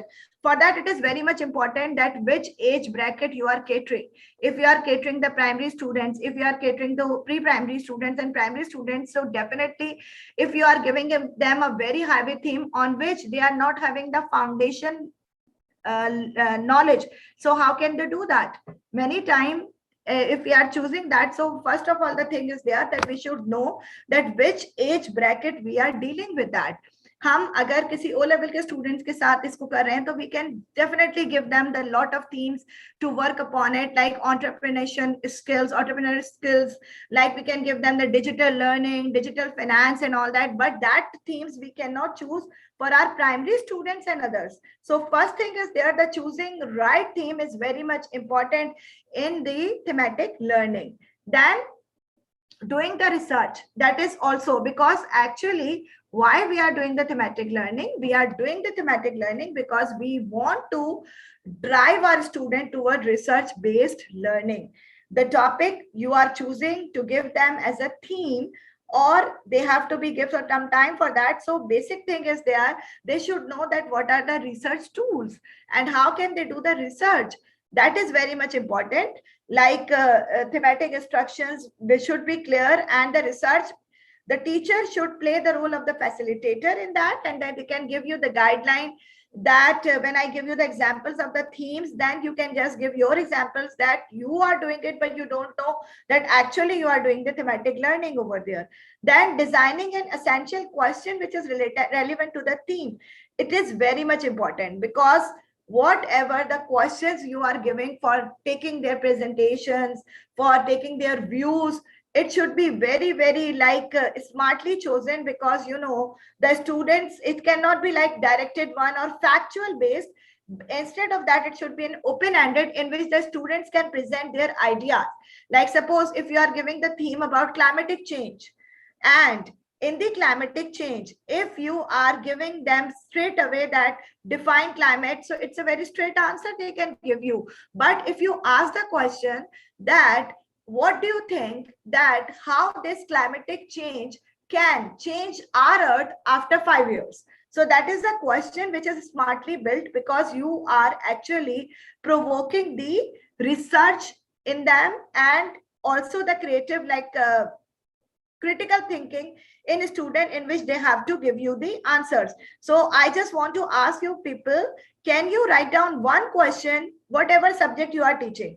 आप उर्दू पढ़ाते हैं, आप geography पढ़ाते हैं, history पढ़ाते हैं, आप कोई सा भी सब्जेक्ट पढ़ाते हैं, if you can write down, formulate a one question which actually provoke the research, or any topic which can provoke the critical thinking in the students, can you type it over there in the chat? I can give you 1 minute, 2 minutes for that.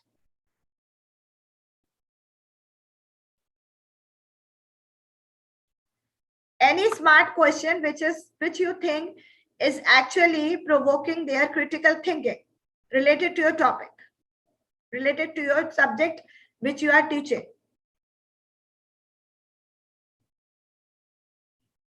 Can you write here? 1 or 2 examples. Biology, global warming. जी बिल्कुल, मैं आपको उर्दू में भी समझा दूं, इसीलिए मैं दोनों लैंग्वेजेस को कवर कर रही हूँ. How do you think that's why this happened? Okay.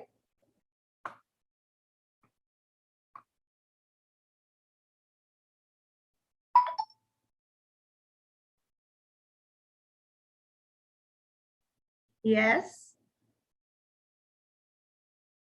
Where we use percentage in real life maths. Definitely, I'll give you the answer. So many times we can use it. Like when we are doing the zakat calculation, we are using the percentage in real life examples. And so many times we are just, when the sales are there, सबसे ज़्यादा percentage हम कहाँ use करते हैं? जब 35% या 50% cell लगती है और कोई ड्रेस 2500 का होता है, तो हम कैलकुलेट करते हैं कि इसका 50% क्या बनेगा. तो ये आपकी रियल लाइफ एग्जाम्पल हुई परसेंटेज की.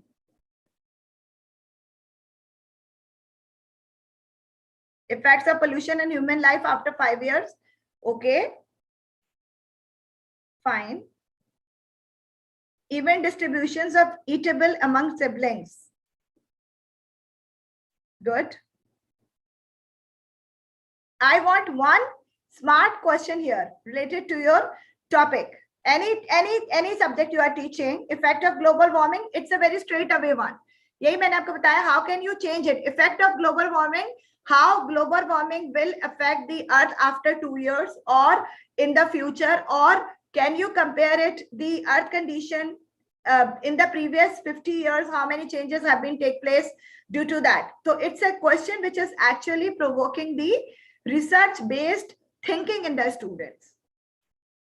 Very good. Will rate of photosynthesis increase if concentration of carbon dioxide increase due to pollution? Yes, it's a smart question. It can be a smart one.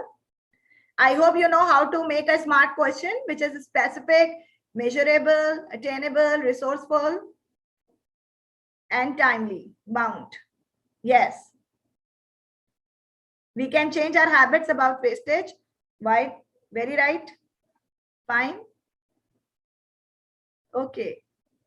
Yes. So that is very much important part of the thematic learning, in which the essential question should be given. Designing instruction units and activities that guide student in answering the essential question. Now this is the second part which is inculcated it. एक दफा आपने एक अच्छा question, एक अच्छी query, एक अच्छी चीज उनको provoke कर दी. Now they start thinking, because you know that they are the students and you are basically working on their critical thinking skills, enhancing them due to this thematic learning.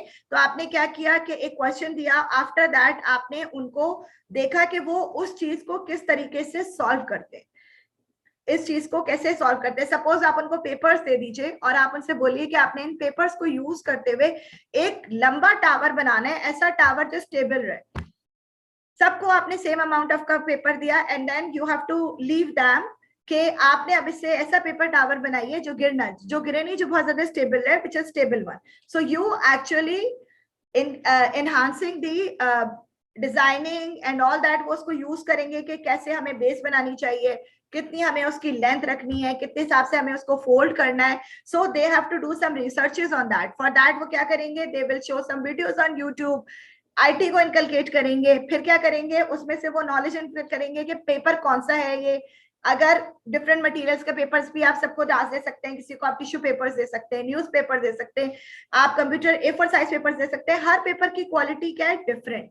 तो उसी के हिसाब से आपने क्या उनमें प्रोवोक किया कि वो रिसर्च करें कि कौन सा पेपर सबसे ज्यादा स्टेबल रहेगा, कौन सा पेपर सूटेबल रहेगा कि हम उसको फोल्ड कर सकते हैं, बना सकते हैं कि नहीं बना सकते. सो this is the example of the way by which you can actually engaging your students in provoking these things. So this is very much important in that.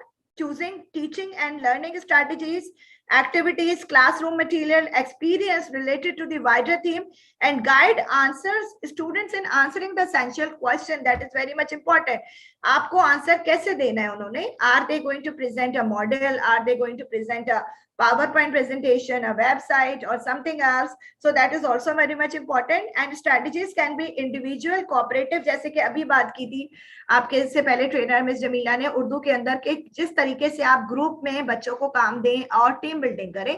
So that is actually, this platform is giving you all these things, which is enhancing the collaborative skills, team building skills, the way of making groups they can learn, mixed ability groups are there, and you can use, because you know that every classroom is actually mixed ability classroom, in which kuch अच्छे artists होंगे, some are good in IT, some are good in language skills, some बहुत अच्छा लिखेंगे.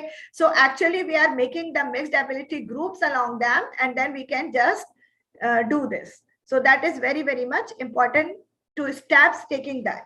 Now, what are the advantages of thematic learning? Actually, why we are emphasizing on that? As आपने बहुत सारे previous sessions में भी सुना है कि there is a thing which is called STEAM based or STEM based learning. Actually, this is blended with the thematic learning because it is a part of the STEM learning. STEM is inculcation of science, technology, and engineering, art, math in the whole curriculum. Like, how can you just blend them? So students learn better when experiencing knowledge in a larger context. अभी मैंने आपको बहुत सारी examples the. I hope आपके पास मुझसे ज़्यादा examples होंगे during that. लेकिन आपने कभी इस angle से नहीं सोचा होगा कि it can come under the thematic learning, and we can do that. So that is actually very much important. They are actually experiencing their knowledge in a large context. They know about the Pythagoras theorem, पढ़ाया जाता है, learn होता है, सब कुछ होता है, उसको use कहाँ करते हैं? When you give them assignments, you can make a triangle, and you can just like with this triangle, you can just explain the Pythagoras theorem. They can visualize it. Then you can give the examples that in your homes, when the construction is going to be done, or the poles are there, and circumference of the circle and all that, you can measure it, the length of the room. Then you can measure the whatever the formula is there and implementing it. So when you are giving them the real life example, actually they can relate that. जैसे अभी किसी ने यहाँ पे question पूछा था कि we are learning about the percentages, but how can we inculcate them in real example? And I just make them simple कि बहुत सारी दफा हमें बहुत सारी चीजों को करने के लिए percentage की जरूरत पड़ती है. We are calculating it. हम शॉप पे जाके, मैं तो सोचती हूँ because I am not good in math और शायद मुझे इस तरह से पढ़ाया नहीं गया. So when I just see the price of the cloth and it is there and it is इतने % ऑफ है. So if I am having good knowledge of that, I can definitely calculate it that what is exact amount. So these are the things. जितनी ज्यादा real life example से आप उनको करीब करेंगे, the students can actually learn from their earth roots and all that. So which is very much important. Learning about wider themes and related concepts and facts more closely resemble with how life is experienced outside of school and the classroom. I can just give you one example.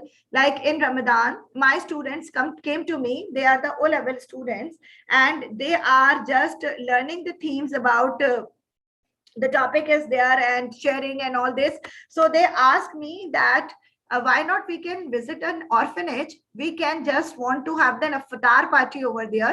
We are going to prepare the iftar by ourselves. We are making our budget.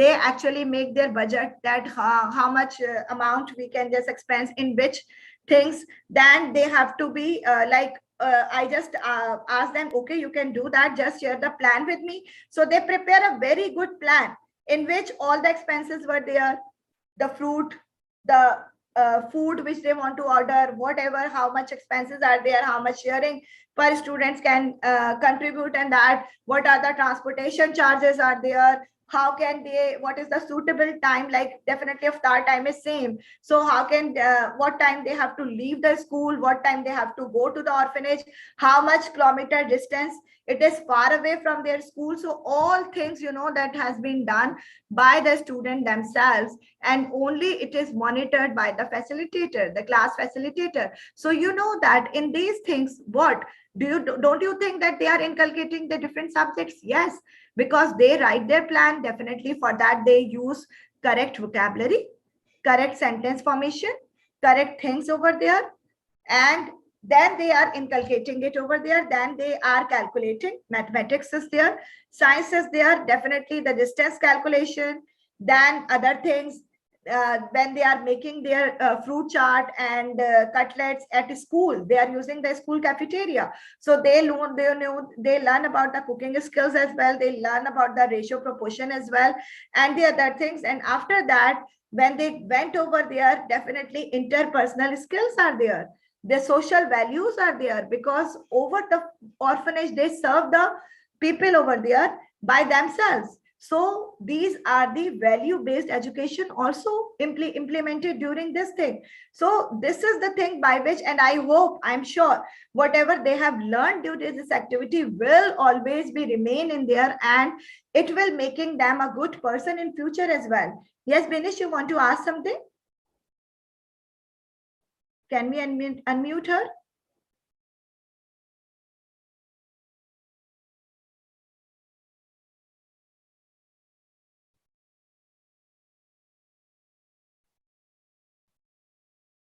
Okay. So,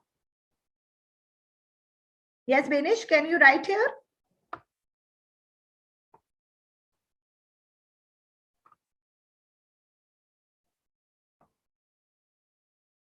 Okay.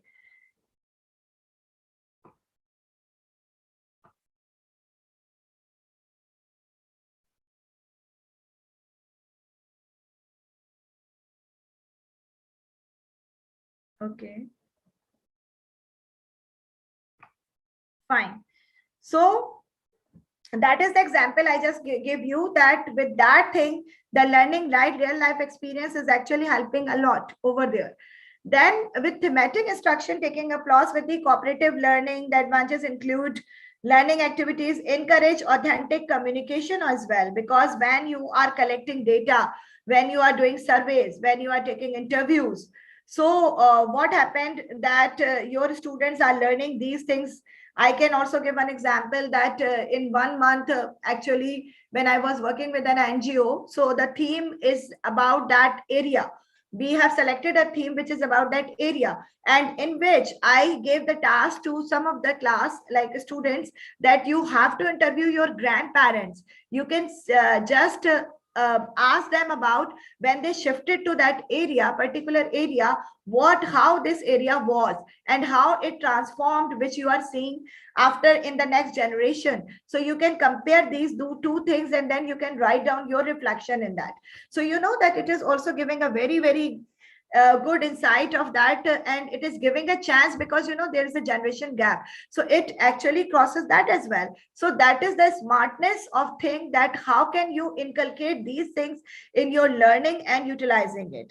The learner shares one's ideas with others in the group, definitely when they are presenting their task with others and the group presentation has been taken. It also encourages the value of respect and cooperation, building effective peer learning groups. Already I had given you the example that why not it can be done.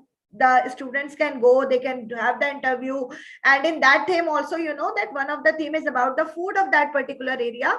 So the students went to the food vendors which were there, like from the very, very like second, third generation. There were the so many food chains are there which are running by them. So when they have interviewed how the recipes are transferred and all that, so all these themes are giving wonderful platform to the students to polish these skills especially. And in that also, the one thing is very much important, that the shifting of the role of the teacher from teacher to the facilitator, because when the theme learning is going on, so what happened during that, the teacher become facilitator only to facilitate them, only to give them the direction, and the rest of the work is done by the student. So you know that most of the topics of your curriculum can be taught by the students themselves. Do you agree with that? Is this? Yes, is this? Yes, exactly. Good. Okay. Now, what happened? I just spoke about in the starting that any theme can be inculcated in all the subject. It is not like that you are having the extra period for the thematic learning. No, the theme which you are selected for a month, especially like usually we are just doing it, or you can also do it that you can just have a time span, that for how much time. Some themes can be run shortly, some themes can be run on long term as well. Sometime for 2 months also you can share one theme, you can select one theme, sometime for 15 days also. It depends upon them. So what happened, the theme can be inculcated in all your curriculum over there. Like any theme can be selected. It can be inculcated in language. It can be inculcated in arts, social studies, science, math, visual art. Okay, I hope there are the different teachers here. So I just want that you have to think about, yes, suppose the topic of the theme is environmental changes in 20 years, okay? Or any question, any theme, you can select it. I will give you 5 minutes for that, and then you can write down in your chat, or if I can unmute the mic and you can just speak up one by one. Said you can share your ideas. Suppose if you are an English teacher, according to a subject, how can you inculcate the theme? Your ideas of inculcating themes. Yes. Environmental change in 20 years.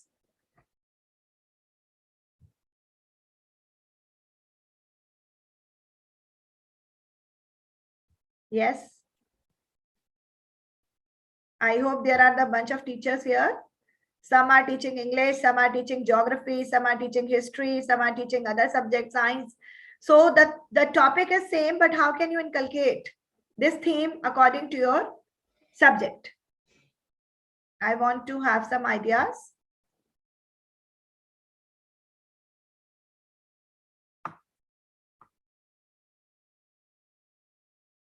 Yes, Ms. Shanaz, I just give you the answer. How can plan theme? For that, you should know that what theme you are selected. It is about the age appropriate to which age you are catering. You can select according to them. Simple themes can be selected. Like you can select if you are dealing with the pre-primary, so you can tell them about the flower names.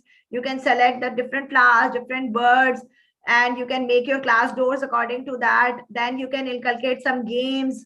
Some sites are there in math also. You can do the counting with that flowers and others. So that depends upon first of all about your age appropriate, and then definitely something in which you think that it will be interesting one, and the students can do it. They can collect some data and all that.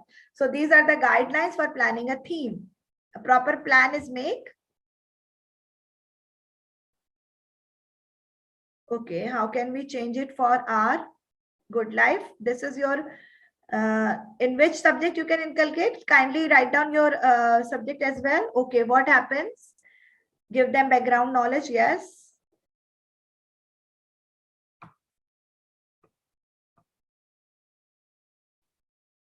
Okay.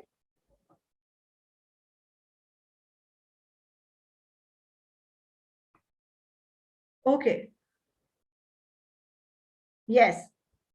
I just make it very clear in the starting that might be, it can be out of the box as well. It is not every time that you are just relating it with that syllabus. Like I think about the environment, about anything, any topic which is there, but you have to give it a little dimensions about it.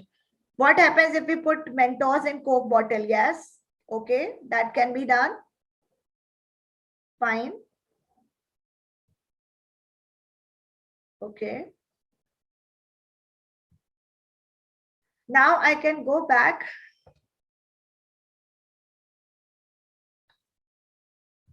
Any history teacher is there? Any history teacher is there who can give me that? How can you inculcate this environmental changes in history period, in history, with history curriculum? How can you inculcate? I hope I'm having any history teacher here, because you know these are the subjects which are seems very like the students are taking less interest in that, and then we have to make it very interesting after that. So any history teacher can give me?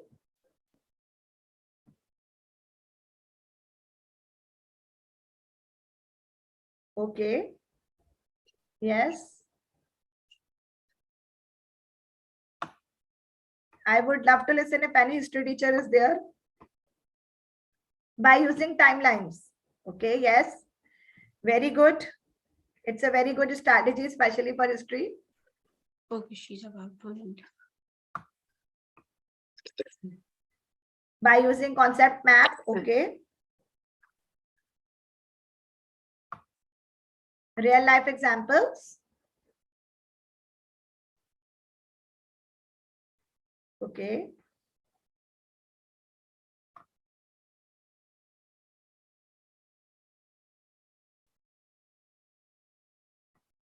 Okay. So I just give you the example here. I can share it like environmental changes in 20 years, definitely for history. Such great information about thematic approach and its impact. Thank you so much, Ms. Faika Iram, for sharing such an insightful session. Now, Okay. Now I can give you this example, under the sea. Okay, this is the topic which can be inculcated with the primary students especially. So in the language of art, you can just ask them to write about the layers of the ocean and the sea creatures. For cognitive science, the example is there about the sorting of the creatures according to the layers of the ocean, how many layers of the oceans are there. Then sensorial, about the sea creatures, sensory box with sand, something activity with them. So that can be inculcated in sensorial as well. Field trips can be done, like there are the certain things by which we can just have the field trips. We can arrange it about to understand that undersea life. Gross motor drama skills, students can play a role play on that. Then music and movement can be also inculcated according to that topic. And also the creative art, like some posters designing and all this can be done.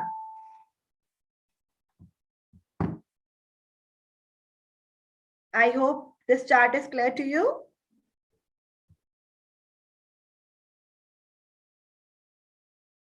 Yes. Okay. Then there is an example of a theme which I inculcated in actually done, and I have included it here to make it very much clear about it. Like the theme is about musical genres. There are different musical genres, and what happened during this term, the student able to know about how music has evolved through the decades, differences between European and Asian music, prominent figures of the musical fraternity, then impact of cultural music of Pakistan and other things are there. These are the taglines on which I want that the students should have some researches. Now, how can you inculcate this topic, musical genres, if you are talking about the teenagers or if you're talking about the high school or middle school students? So you can easily have some ideas. Like for English, you can ask them to write a composition, highlight the differences between Asian and European music. They can add examples for their references also. So you can ask them to do this. Then in the math, you can ask them to compare the frequency, pitch, and chord progression of different musical instruments. Like there are the violins, there are the other things, other musical instruments, pianos are there and all that. So they can easily, in the math, you can inculcate this. Then for science, the 3D model of modern and ancient musical instrument can be made.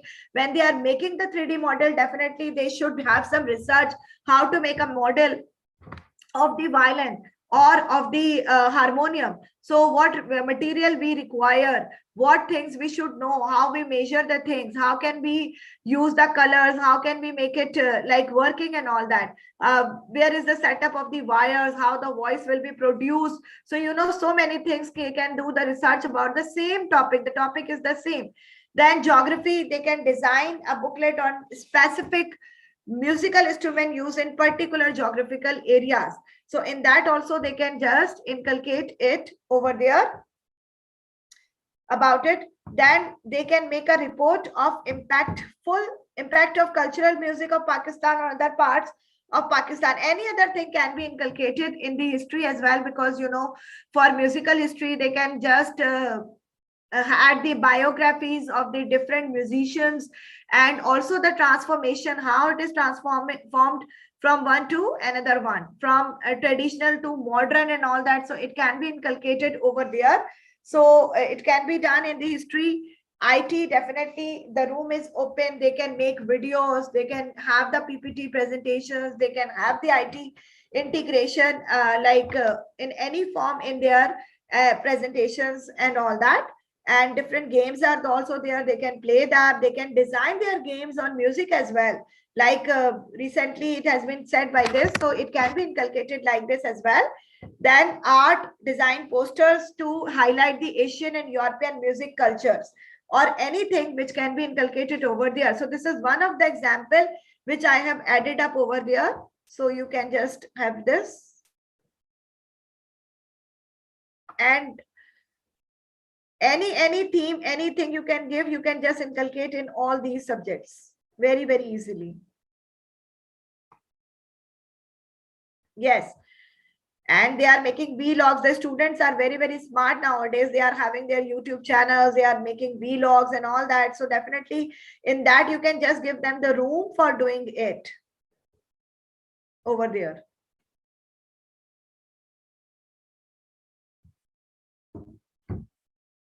Okay, then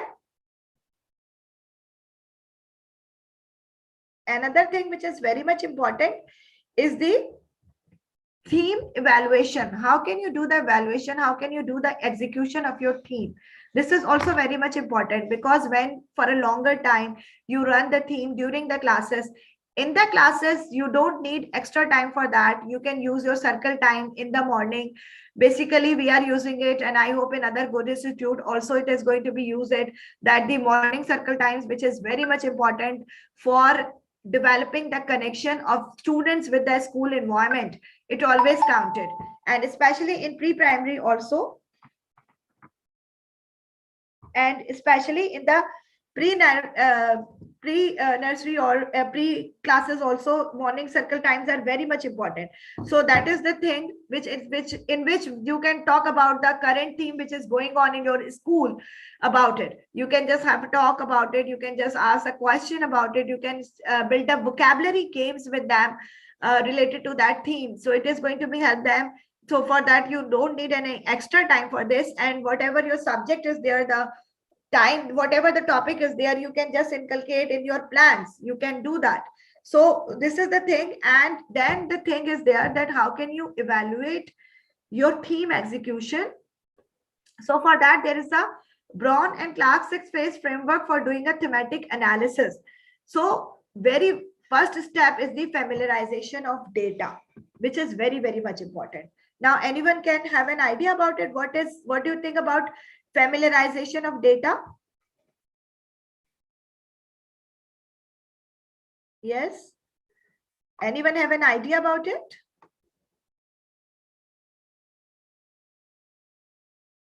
Okay. जो data family के साथ share करते हैं, फैमिलाइज data. Okay, जो family के साथ share करते हैं through internet. Okay, okay, fine. Anyone else? Anyone else want to say something about familiarization of data? Yes. You can write in chat as well. No to unknown. Okay. I am asking, the first step is the familiarization of data when you are doing the theme evaluation or analysis. Suppose you have selected a theme, and now how can you analyze it? That is it suitable or not?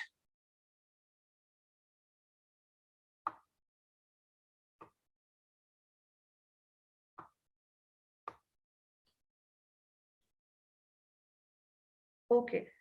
Yes. Actually, familiarization of data is that whatever the theme you have select, you have to be check it whether it is the students is going to be having the familiarity, or it is actually not very new to them, and they can easily gather the data from there. Suppose आप कोई ऐसी चीज दे दें जो आपके पास exist ही नहीं कर रहा, तो उसके बारे में वो डेटा कैसे कलेक्ट करेंगे and all that. So the familiarity, these things you should know कि whether it is suitable, it is familiar with them, and how can you know the data tool which is going to be used to evaluate it. So that is very much important. Then initial coding. Yes, coding, decoding, I hope you have learned it in the, or you know about in the IT, but how do you understand about it here, about any theme? What is the meaning of initial coding? Do you have any idea about it? Yes, any idea about it?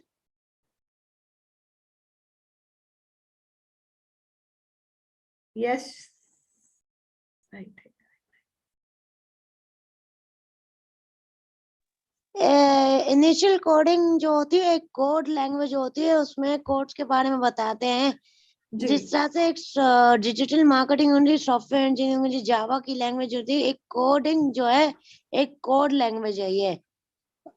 अच्छा, ठीक है। जिस तरह से computer में binary की एक language होनी है, बाइनरी नंबर्स के थ्रू सॉल्व करते हैं, तो ये भी एक लैंग्वेज है, कोडिंग सिस्टम।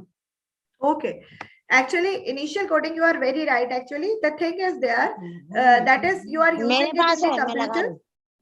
रही। Yes, Tyra, you are right. I mean, it's like that. Like initial coding is the thing when you are just introducing the theme with them. They are just start thinking about it, that what we have to do in that theme. Okay, any topic which you are just introduced, they students should actually starting the decoding it, that what is exactly meaning in that. Like suppose if we are talking about the global perspective of democracy, so the your student will start thinking about it, that what is the meaning of global, what is the meaning of democracy, how it can be different. So this is called the initial coding. Actually you are initiating them to decode and to start themselves for learning about the new thing. So that is one of the important thing over there. Then the next step is the generating themes, by keeping all these in your mind. Like when I just talk about that one example about the global perspective of democracy, so I am having the initial coding all that in my mind, that my country is actually republic country, it is democratic country. So if I introduce this topic, the students can easily gather all research and data about it. So that is the thing which you have to be doing it, like step 1, step 2 and step 3 before that, and then you have to generate your theme. If you are having these things, then you can just go for that theme. If it is not there, agar mere paas initial knowledge nahi hoti ki mera country republican country and all that, and there are other countries which are following monarchy as well, and I can just start giving this topic or theme to the students, so they can start highlighting the difference between the monarchy and democracy. So I cannot generate this theme, I cannot go for that theme. So that is the 2 step which I must have to take it before doing or generating any theme. Is that clear? Yes, is that clear? Good. Then step 4 is validity and reliability of themes. जो theme मैं दे रही हूँ वो कितनी reliable है, वो कितनी valid है. If I am giving any theme which cannot be work for my circumstances, for according to my system, so is it valid or is it reliable? It will not be, because I am not living in any European scenario. I am living over there, and I am just strict with that. I can give them the out of the box. मुझे उनको entrepreneur skills सिखानी है, entrepreneurship की तरफ लेके जाना है. I can select a theme related to the entrepreneur skills, entrepreneur opportunities, but for that definitely I have to like give them the theme which is there. How can we make them digital learning about it in that scenario, or keeping our circumstances in mind, then it will be valid and reliable for that. So that is very much important for that whether my theme is valid or reliable or not. So that is also one of the important thing. Step 4. Then step 5 is defining and naming themes. That is also much important. Like I just give you the example about music genre, or cinematic effects, or about some other things. So the names are actually the catching them, because whatever आपने भी experience किया होगा, I think whenever you are having any events and all that, your name matter a lot. किसी भी event का you can have a good name and the people are attracted with that. So the same thing is there. जो theme आप करवाना चाह रहे हैं उसके बारे में, whatever your theme is, actually you are defining your naming your theme is very much important for that. So that is very much important. Like I can just give you one example that we have done. I just also quoted about the one of the particular area. So our name of the theme is our rich Liari. This is one of the example. So that, the topic of the theme is itself very, very like clear about it, that our rich Liari, in that theme, we have learned about, like, students are doing interviews of food vendors. I just give you the example about their grandparents, about their sports, about their personalities, all them related to that particular area. So your naming and is actually defining your theme very well. So that is important. And then interpretation and reporting, how you are executing your theme. You are having the theme, but how you are executing it. Like, if I just give you the example from my themes which I have selected for my student. One of the theme is futuristic approach of Pakistan. So that is my theme. Now, how I am going to going to execute it, interpret it, or report it. What are my criteria of success? How can I assess my students that they have done this thematic learning well in all the areas and all that. So what is that your things are there. So how we are doing it, we can have the quiz, we can have the project displays in which the students can explain, and we can have the digital presentations given by the student. We can have the declamations, we can have the speech contest, we can have the poster making competition. So that is also very much important, that how you are going to select the way of execution of your theme, because it actually giving you an insight that how much your students have learned about this theme and how much research they have done. Might be they can able to write a book of themselves if you are just giving them about the literati about that. This is also one of my theme name. I'm just giving you for the ideas that so many educationists are there, so you can pick up. In literati theme, it is actually a merging of literature and art, and we are giving a very catchy name to that, in which they learned about the different type of literatures and arts over there, the art of Pakistan, the art of the European countries, and all that. So we are having the role play and the art display related to that theme, because it is all about this. So this is also very much important, how you are interpret and report it and integrate it into that. So these are the six steps which is very much important for thematic analysis. First of all, familiarization of data. Your data should be appropriate. You should know that they can collect the data and you are having a clear idea about it. Then your initial coding about it. Then you generate your theme. Once you generate your theme and you are very sure about your theme, you have to check the validity and reliability of the theme, that whether this theme will enable my students to achieve my goals or targets or not, because definitely you are having the long-term goals with you. Then you can also definitely about the catchy names and all this, defining the themes, and then the interpretation and execution, which is your final step about it. Like all the time we are having here in the conferences and all that, the Padlet walls, the comments and all that. So that is actually giving you the insight about that, what are your areas of improvement and how can you do that. So these themes are also giving you this insight that how can you make it better with them.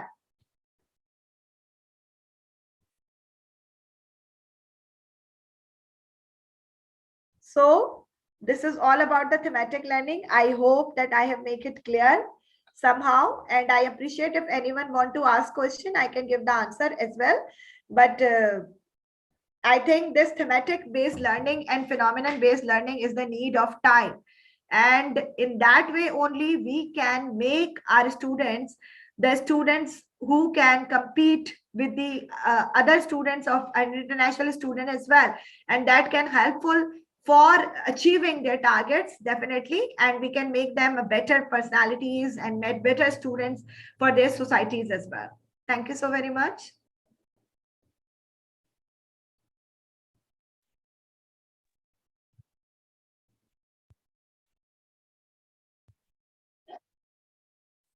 Glad to receive such great information about thematic approach and its impact. Thank you so much, Ms. Faika Iram, for sharing such an insightful session. And please excuse my voice because I'm feeling under the weather. Thank you so much. Now we would like to thank Learnologist, Grassroot, Can Do It, Ustad, Emerge, Embed, Metacog, and BOGO as cause partners on the platform of Edunext International Conference. Without their contribution, this conference was not possible. Thanks for partnering. Every individual needs to align himself before stepping into the professional field. It's important to understand oneself and understand the people around you to be able to be a successful professional. Every area requires some in depth study of oneself in order to deal with difficult situations and to prepare oneself for challenging moments. Let's welcome another expert in the field of education, and her name is Miss Nasreen Tariq. Miss Nasreen Tariq, we are looking forward to hear from you. Assalamu alaikum, everyone. I'm Nasreen Tariq, and I'm going to talk about self-alignment. Okay, first of all, I would like to share a screen.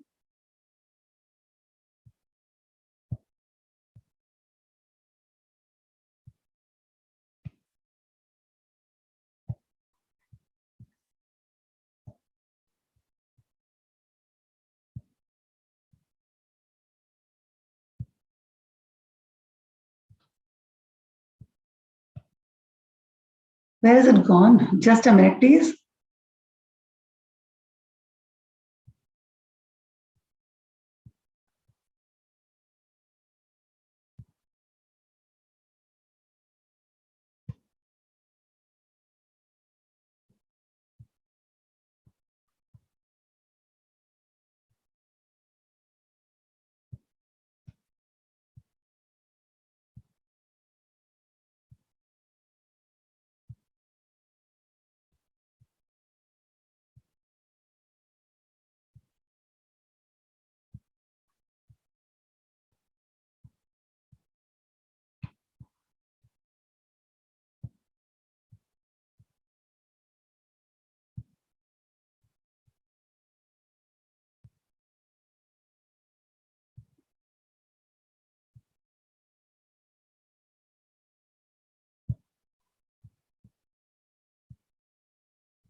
Okay, can you all see the screen here?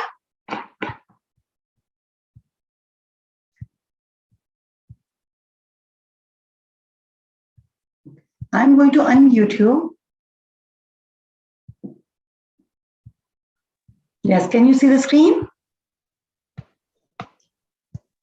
Yes, it's visible. Johari windows.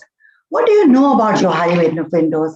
I would like you all to unmute yourself, and whoever can answer, and please tell me verbally what Johari windows, what comes into your mind thinking of hearing the name Johari windows. It's kind of a window, right?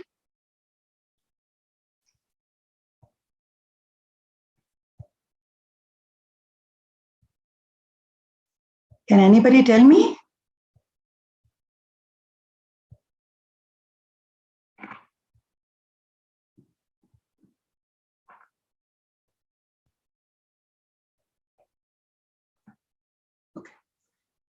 By Johari windows, we mean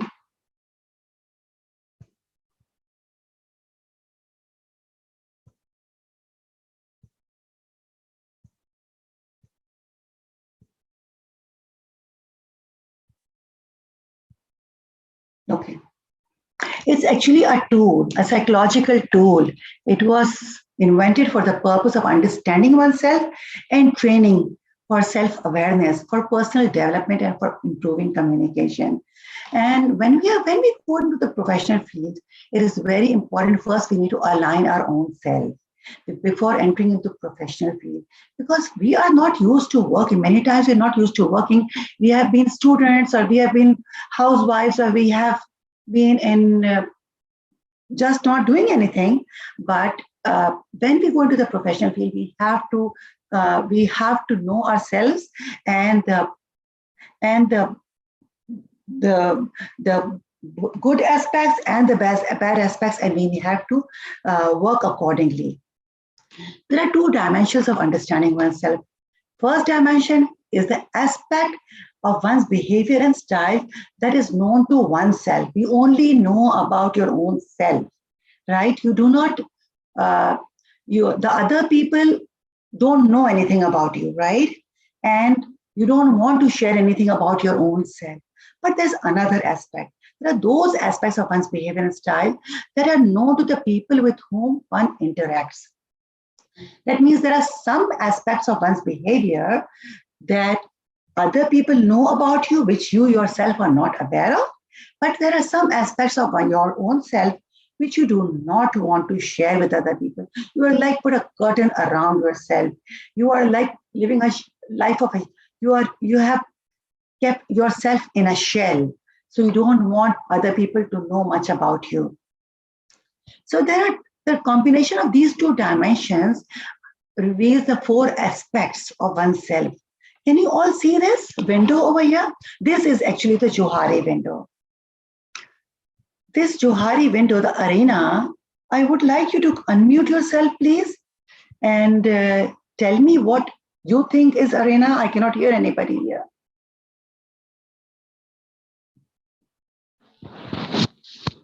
Arena is the spot that the aspects about ourselves is knowing about ourselves to everyone. Means के वो aspects हमारे जो हमें भी पता है और बाकी सबको भी पता है. That is called the arena of the first aspect. Yes, you are very open. Amazing. You are very open to other people. You are inside out. You have the same personality. It's not that you're hiding yourself from others, right? Others, you know about yourself, but others also know your good points, your weaknesses, everything about you, right? And then there's a blind spot. Blind spot, what does it mean? Can anybody else tell me what do you think the blind spot could be? Yes, may I? Yes, please. Blind spot is the spot जहाँ पे हमारे अपने जो points हैं, means हमारी जो अपनी qualities हैं वो दूसरों को पता है लेकिन वो हमें नहीं पता, तो वो दूसरे जो हैं वो हमें बताएं, तो that is called the blind spot. Amazing, very good. So this is it. Sometimes some things that you don't know about, supposedly you have an itch at the back, right? You're itching yourself at the back, and you're itching yourself with your knuckles or with your nails, and you're continuously itching, but you do not know what's happened at the back. But the other people who sees your back from behind will say, oh, it's all red, it's bruised, you have some scratches at the back. That's also kind of a blind spot, that something that you do not know about yourself, but other people know about you. I'm giving you this example because we are talking about personality right now. There are some aspects of your personality which you yourself are not aware of, but other people know. It could be a weakness, it could be a positive aspect, or it could be a negative aspect. The hidden agenda is a third point. The third window, we would say. The hidden agenda is something that is known to yourself, but you are being secretive about it. You do not want to share it with anybody else. It happens, actually, it mostly happens in the environment where there's a lot of competition. Supposedly you are a teacher, you're working in a classroom and you have some ideas in your mind, but you don't want to share with your colleagues. You don't want to share with the other teachers of the same grade. And that is called the hidden agenda, because you want to keep it to yourself. Jab meri turn aayegi, then only I'm going to tell the principal and it's going to be wah wah for me. But actually that is the hidden agenda. And then there's a potential. What do you mean by potential? Can anybody tell me, please?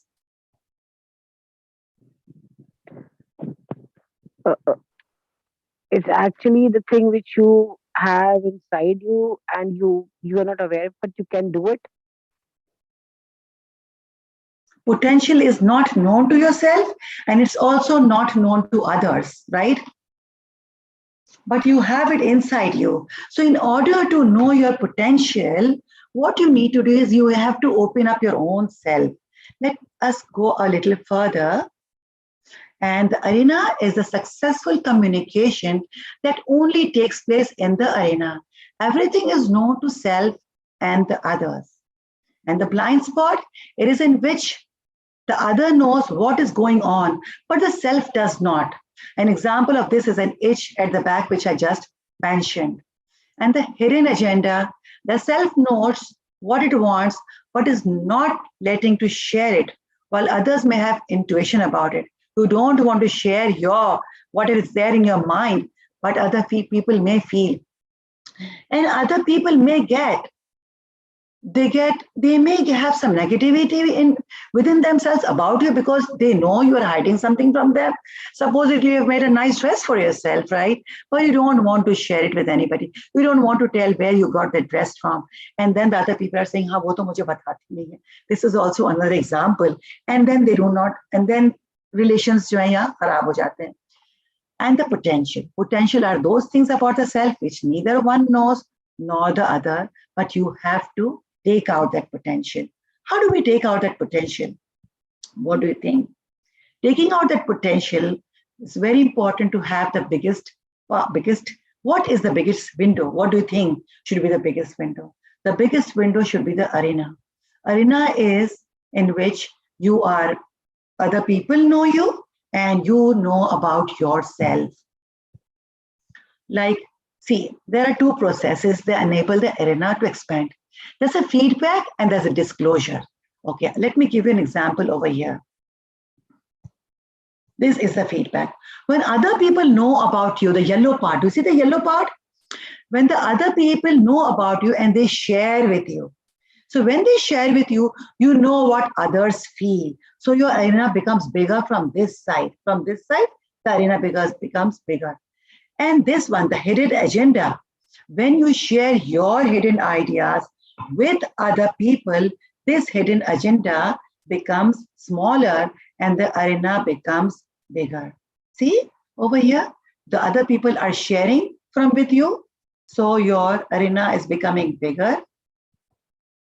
And you are sharing your hidden agenda with other people. So your arena is again becoming bigger. And the potential, what happens to the potential? It becomes part of the arena because you are open to other people. You're open to ideas and you are open to communications and you're open to take their input. It could be a negative feedback or a positive feedback. Many times what so happens, there are some people who are very blunt in their life and they like to say something up front, which other people do not like. Sometimes they say, "Arey, tumne ye tum jo kar rahi ho board par likh rahi ho, this is not the way to write." And then you may get offended because you know you are a teacher. You have been teaching since 20 years and you don't like it the way she is pointing out at you. But maybe she's right. Maybe you need to modify your method of writing on the board and you are ready to take the feedback. But on the other hand, if you're not ready to take the feedback, you may get offended. And you may, next time, if you're making a plan, you will hide it from her because you don't want to share your ideas with her. So that way the arena will not get bigger, but arena will stay smaller. The benefit, what is the benefit? Improvement in communication leads to the group becoming more effective. This is called teamwork. How many of you work in a team and how many of you are just single teachers in the class?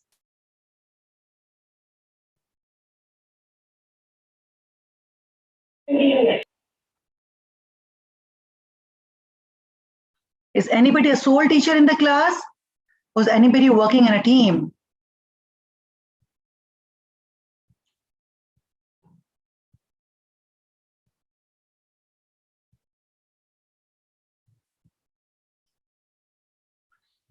Okay, the group will benefit, so will you because you grow. Therefore, successful command and personal excellence are exactly the same issue and leading to deliberately cultivating open relationships. Now we go to the morality. The two processes of feedback and disclosure have an underlying basic golden rule, and that is called honesty. Honesty, we have been hearing it since our childhood. Honesty is the best policy. And this is also the golden rule of Johari windows that we are talking about. The four areas of Johari windows are arena, the blind spot, the hidden agenda, and the potential. Arena is something which is known to oneself and known to others. The blind spot is not known to oneself, but it is known to others. Hidden potential is known to oneself, but not known to others. And potential is not known to others as well as not known to oneself. So, Johari windows, this is what it takes. Do not lie.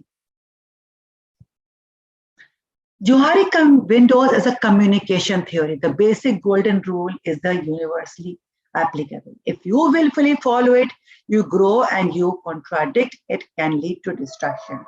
So this is a major problem over here in our school, in our organizations. What we do is there's a lot of politics that we call. Sometimes in the schools, there's teachers politics. Teachers don't want to share their ideas, especially the new teachers have to suffer a lot because the senior teachers do not want to share their ideas with the new teachers. They want them to learn, and then there's a gap coming in between them, and it takes many years for them to break the ice.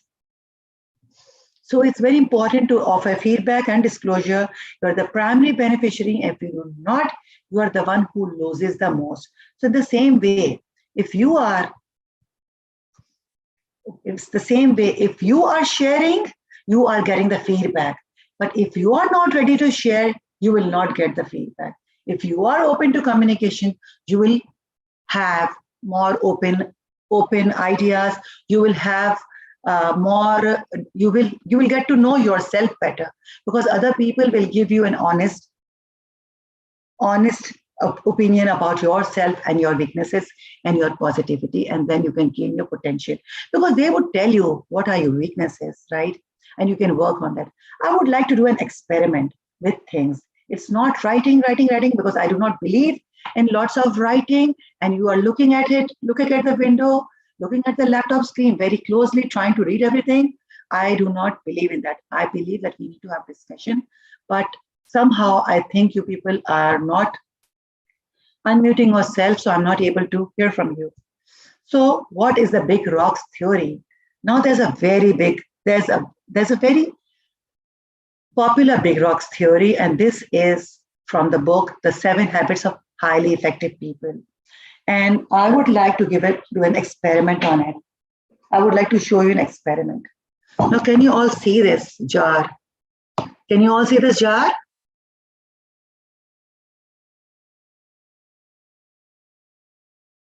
Nobody's answering. Is anybody here? All of you have gone.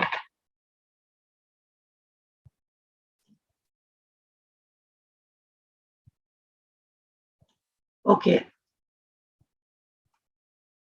This is a jar, okay? I'm going to fill this jar with some caps, some lids, okay? See? And I keep on filling this jar with the lids.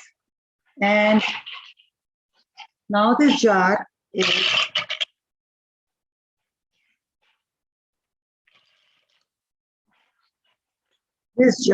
full. Do you think this jar is full? How many of you think this jar is full? Okay, some of you may think this jar is full, but my friends, my people, I'm going to put a few more things in here.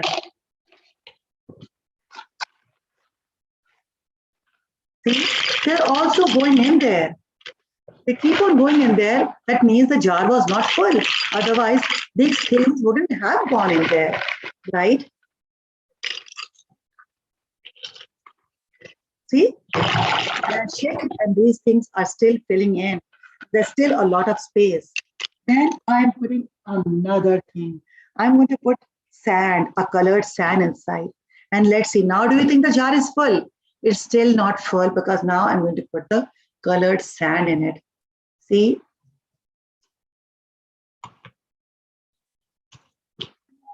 And it keeps on filling in. So that means there's a lot of space around. That's why it keeps on filling in. See? There is a lot of, and there's still a lot of space. What I'm trying to explain over here, the big lids that are put initially, these big lids are our priorities in life. These big lids are the priorities. And the small things, small beads are the minor issues. And the sand that I put, the minutest thing, the smallest thing, the very tiny things, these are the minutest issues in our life. What we do is, many times we give priority to the minutest issues in our life. For example, you are giving a priority to the, oh, light nahi hai, garmi bahut hai, pani thanda hai, geyser nahi chal raha. Those are the minutest things in our life. And these small beads, what can these small beads can be? These small beads can be small issues. The small issues in life, like which are not of what you say, first priority. You cannot call it first priority, but of course you have to, like, okay, you have to make clothes, you have to be there on time, that's the first priority, of course. But supposedly you don't have a car, you have to reach there on time, but that's okay, you can reach there on time. You can go by bus, you can take a Kareem, and you can reach there by time. And what's the first priority? The biggest priority is your goal. This is your goal. These are the goals. Biggest priority. You need to concentrate on your biggest priorities in life. And biggest priorities is getting education, making a career, being professional, working your way up, having a growth within yourself, and developing one own self and moving up. Okay, whenever we think positive comes back to us. But if we are thinking negative, negativity comes back to us. If you start thinking कि नहीं मेरा तो luck ही खराब है, या मेरे साथ ही क्यों होता है इस तरह बुरा, या मेरा तो कभी टाइम पर मैं तो कभी पहुंच ही नहीं सकती.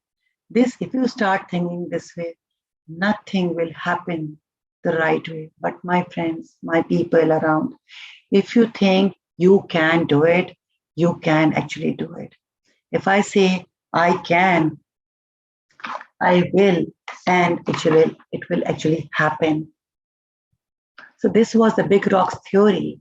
Simply put, big rocks, those are your priorities. They're the tasks, the projects, or the goals you have absolutely accomplish. They are your objectives and not items on a to-do list. You have to do them today, tomorrow, but you have to do them on time. And people tend to run into three problems when they think about their priorities. First of all, they have too many priorities. When you are making a goal, you have to set up the goals. What is the first priority, the second priority, and the third priority? Supposedly, when you wake up in the morning, what's your first priority? The first priority is waking up on time. I'm just giving you an example. You have to set up your own priority yourself. And then only you can improve your goals. And then we go to the next slide. Set clear goals for those 4 to 5 rocks and be honest about how you will measure success. Share your big rocks with your team. This is also about sharing. So everybody is talking about sharing. Do you think why? Does anybody know why we are concentrating on sharing? The reason being, if you are taking feedback from others, if you are taking ideas from others, your arena is growing and you are getting more ideas. Just as one of the presentations said, the 2 presentations earlier, someone pointed out that if you want to get more ideas, if you want to teach a lesson within 45 minutes, you have to allot 4 to 5 kids doing one area. right? If you are doing a story, if you are doing a critical thinking of a story, one group talks about the plot of the story. The other group talks about the characters of the story. The third group talks about the incidents in the story. And the last group can talk about the ending in the story. And that way, the four groups have covered the whole story. And that way, you get the whole story within that 45 minutes time. The same way, it is the big rocks theory. Share your big rocks with your team. Be politely firm about turning down or removing yourself from the projects or tasks that will not advance the critical thinking. So now use your big rock list weekly guide for where you and your team should be focusing most of the effort and energy to. Now, I would like to talk about self-care for teachers. This is something very important. There are four personality of the teachers here. Okay? One is a chill personality. And does anybody know what is a chill personality means? I would actually like to hear from you, please. Can anybody give me the feedback? What does a chill personality means?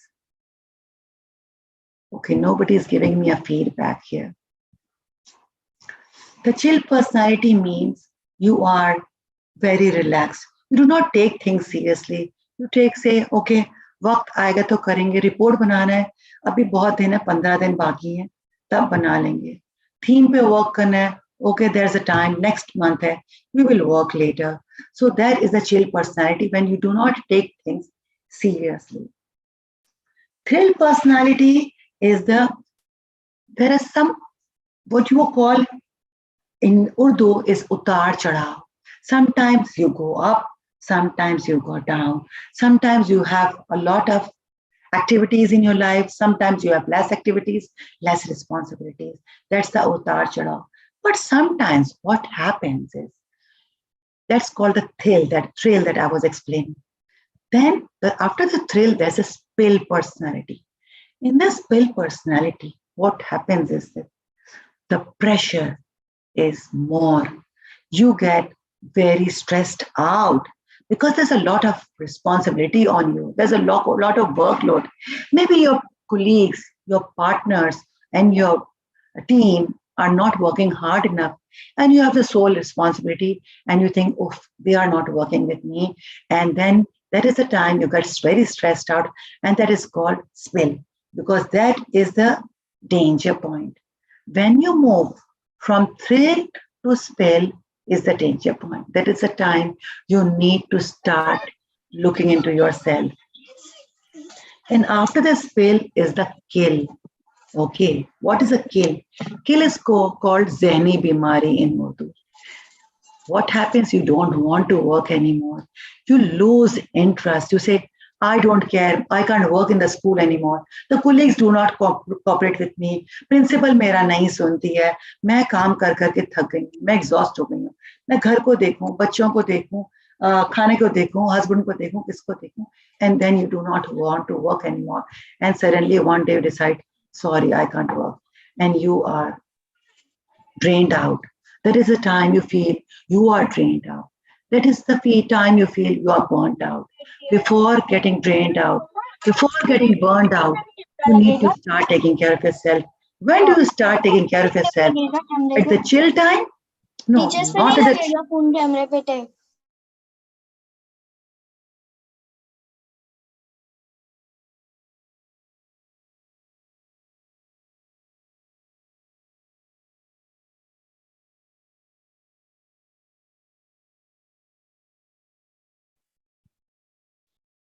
but at the thrill time. Thrill time is the time you stay at the thrill time. Do not stay at the chill time. Chill time is extra relaxation. Pursukun, you do not bother. But thrill time is the utar and chadao that we all have in our life. This utar and chadao is not during your teaching, during your career, but it's also in your life. Everybody goes through that utar chadha in their life, and that reflects on their personalities, and that reflects on their behavior in school and in their professional life, either school or business or any other office work, wherever you are working. So, but you have to stay in that utar chadha, and you have to accept those things. Jhalakna is the time you need to start thinking yourself, okay, I'm being stressed out. I need to work on myself. I need to come up with a strategy that I can handle my stress, and I need to talk to my team. I need to talk to my colleagues. I need to talk to my family, or maybe I need to talk to my children or my best friend or my mama. Sometimes mamas are the best friends, honestly. I feel my mama was the best friend, and now she's no more around, and I miss her. So that is the time you need to start actually getting worried about self before you move to the kill zone. Okay, these are all the dangers. These are all the zones that we all have in our life. Okay, so how do we take care? First, we need to see how do we take care of all these things. The most important thing is that we need to deal with the stress. Can anybody tell me what is the most important thing to deal with the stress? It is actually relaxing. Some of you may think, okay, what I feel, if I am stressed, I feel watching a movie is relaxing for me. I feel sitting outside in the garden all alone is relaxation for me. I feel if I do yoga, I get relaxed. I feel if I go and say my namaz, I feel relaxed because it's just me and my Allah. And that's my way of relaxing. What is your way of relaxing? Maybe some of you think watching a TV is a way of relaxing, watching a favorite drama or a cup of tea is relaxing. Maybe some of you may feel going out with friends is relaxing. Some of you may feel okay, dropping at mama's house or just talking to mama is relaxing. Some of you may feel you just dial the number, phone kar liya best friend ko or best friend se आधा घंटा बात कर ली. That's relaxing. But we need to come up with those strategies. We need to feel in ourselves what is relaxing us. And we have to note those things down. You just note down those things, whatever you feel that relaxes you. Take a whiteboard or a paper, note down all those important things. And whenever you feel stressed out, look at it. Or if you have somebody's picture, jisko dekhte hi you feel relaxed, you can do that. Sometimes some of you may have a child, jisko dekhte hi relax kar leti. Some of you may feel कोई scenery देख लिया, कोई greenery देख लिया. Some of you feel relaxed by watching the ocean waves हो जाती है, meditation हो जाता है, light music हो जाता है, Indian songs हो जाते हैं, बहुत से ways होते हैं relax करने के. Honestly, I also like dancing. When I dance, I relax. बहुत मजा आता है dance करने में, because dance तो आता नहीं, करने नहीं आता है. Dance करने नहीं आता, just moving my body, I feel I'm relaxed. Because वो सारा जो मैं exhaust हो जाती हूँ, सारी जो मेरी negative energy है, वो मेरे body से निकल जाती है, and I feel good about myself. And anyone who thinks that work is of importance or of any meaning, that person will stay strong as it is a better cause. अगर आपको लगता है कि आपका work इतना important नहीं है, you're just passing time, actually you are not relaxing. You are not having a meaning to your life. You will not stay happy. Because it's very important to have a hobby. Some of you may have a hobby of gardening. Some of you may have a hobby of knitting. Some of you may have a hobby of reading books. किसी को hobby होता है TV देखने का. किसी को hobby होता है puzzles का. Some of you may like, your hobby is, most of the ladies over here, I know, their hobby is cooking. Whenever they feel bored, kitchen में गए, चलो फ्रेंच फ्राइज बना लिया, एंड किचन में गए, चलो कोई मीठा बना लिया, and that's their hobby. Okay, that's not my hobbies, honestly. I don't like cooking. So my hobby is, what is my hobby? My hobby is sometimes watching TV or playing some memory games on my phone and talking to my siblings, my sisters. That's my hobby. Acha. And take out time for hobbies. There's something very important we just said. More needs and less responsibility, that person is struggling. If you think your needs are much more than the responsibilities that you have, that means you are struggling. What does it mean? It means, आपको बहुत सारे आपके, you want a car, You want a house, you want a good job, you want nice clothes, you want good food, you want a good team in the school, you want good students, you want the best principal. And then what is your responsibility? Your responsibility is just teaching geography in grade 9th. ठीक है, one geography है, one term का पढ़ाना है, and that's it. और report card भी नहीं बनाना है, और बस लेक्चर देना है twice a week, and that's it. But that means maybe for you, you may feel differently, but this is what I feel. When you have more needs and your responsibilities are less, you are suffering. When your needs are at par with your responsibility, that means your needs are equal to your responsibility. Your responsibility is as much as your needs. They are together at the same level. That person is actually struggling. First, you are suffering. The second one is struggling. You are struggling because you are trying to make the ends meet, and you have a responsibility too. And you are trying to make the ends meet. You are trying to cope up with all those responsibilities. So they are all fight. Both of them are fighting with each other, and that's called struggling time. But my friends, my people, if you think your needs are less and your responsibilities are more, that means you are contented person. This is the reason we all say in Islam, it's very important. Islam has given a lot of importance to the needs and to the responsibilities. Okay, I'm not teaching Islamiyat here, but I'm just talking to you. But Islam has given a lot of responsibilities, have given a lot of importance to the needs and responsibilities. If your needs are less, if you think, okay, जिस घर में आप रह रहे हैं, that's fine. ठीक है, 2005 की गाड़ी चल रही है, good enough, it's working well. मेरे स्कूल ठीक है, I have colleagues, I have 10 colleagues. I do not get along with 3 colleagues, but that's okay. I'm getting along well with my 7 colleagues. My principal, yes, she does scold me sometimes, but at least she's not insulting me in front of so many people. And I have a responsibility, ठीक है, I have a workload. I have to teach 2 subjects, or I have to do PE, or I have to do the art subject, and I have to prepare for the art material. I have to prepare for the notes. I have to prepare for the reports. Sometimes I need to stay back at night, but that's okay, because you have that contentment within you. You feel, yes, I am worth something. I'm doing something, and that gives you a sense of satisfaction, and that is very important in life. छोटी बड़ी life में, teaching field हो या whatever field, contentment is the most important. हमारे हुजूर ने भी तो यही किया था, कंटेंटेड. खाना भी नहीं होता था, 5 खजूर खा लिया, पेट भर गया, because he was contented, and he said कभी भी पूरा पेट नहीं भरो, right? So that's also contentment. और हम होंगे कहीं शादी में जाएंगे, okay, like you like this, you like that, I want to eat desserts, I want to try each and everything, and you are full, but पेट नहीं भरता. खाना बहुत अच्छा है, पेट भर गया, दिल नहीं भरता, ये होता है, ठीक है? बट यहाँ अगर आप नोट करो तो कंटेंटमेंट इज वेरी इंपॉर्टेंट. एक और चीज जो what I wanted to talk to you about is code of ethics for teachers. हमारे code of ethics, there are 4 types of code of ethics. There are obligation to children. What do you mean by the obligation of children?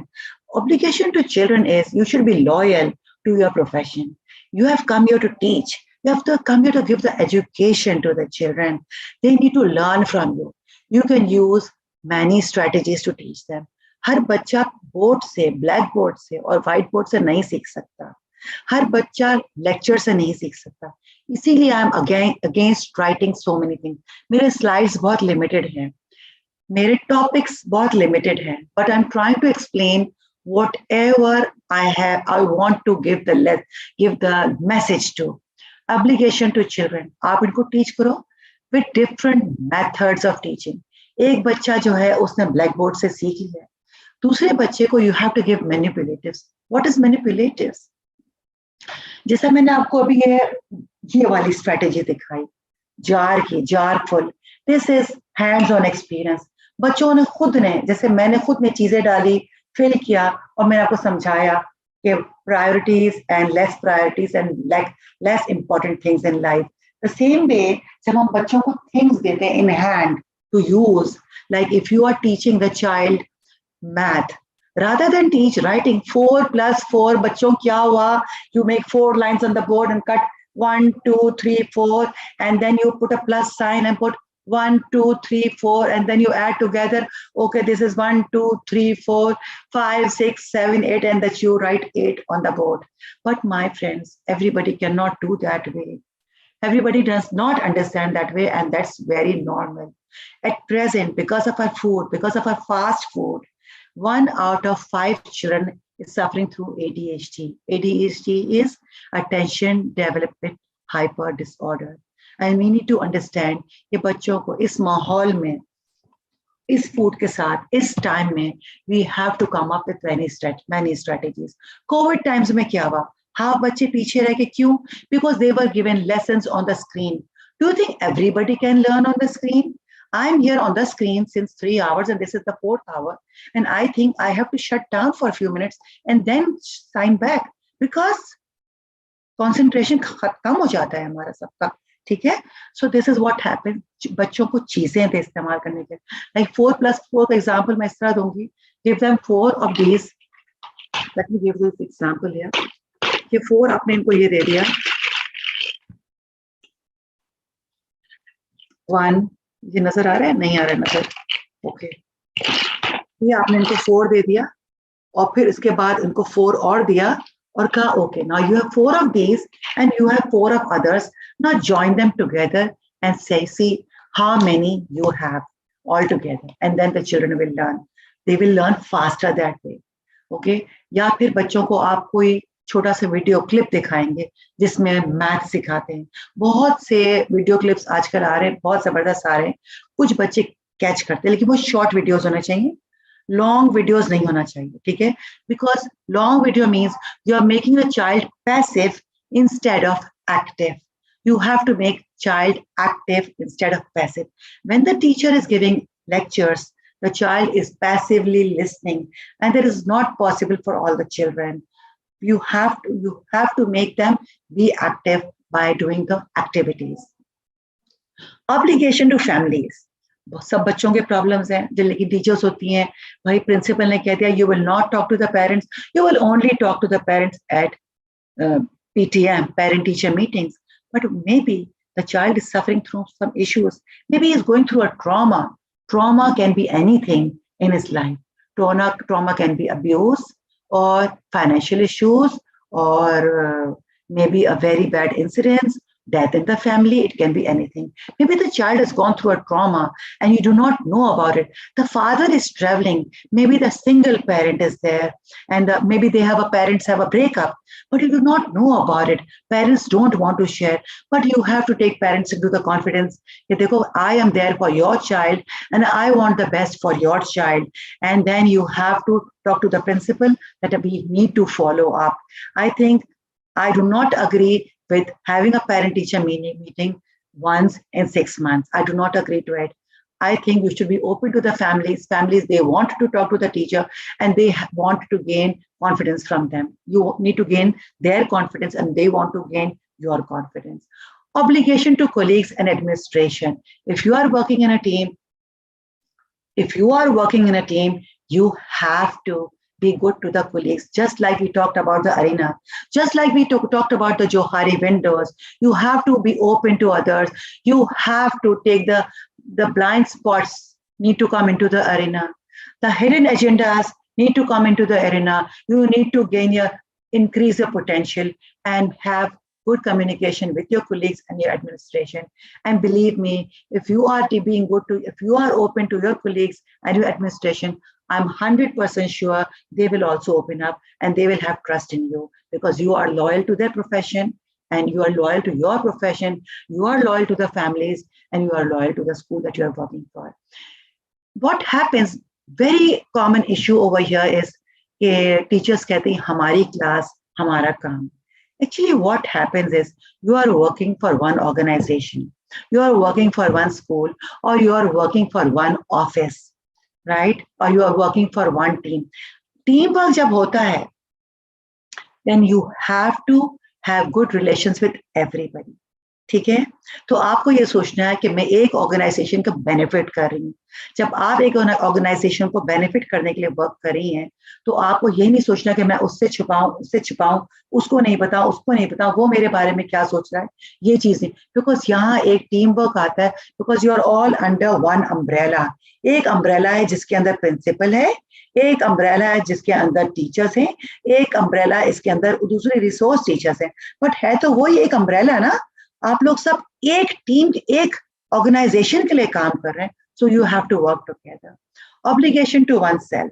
Obligation to oneself, again, I would say you have to look at your own self, where you stand. Self-care for teachers and self-care for all the people who are working in the environment, the office environment, or in teamwork. Now, self-awareness, self-esteem, and resiliency. How do you gain all this? Okay, let's point these out. A sense of security. And do let me know in the middle if you think you agree to it. I would like to hear from you, but I'm unable to hear from you. A sense of security. A sense of belonging. A sense of purpose. A sense of personal competence and pride. A sense of trust. A sense of responsibility. A sense of contribution. A sense of making real choices and decisions. A sense of self-discipline and self-control. A sense of encouragement, support, and reward. A sense of accepting mistakes and failures. A sense of resiliency. You need to see what you have. I have. What I have. The benefits of having so many things. Like you can say, people around me. You have people around you. You have people who care for you. People who are ready to share their things and thoughts with you. People who you are ready to learn from. I am what you are.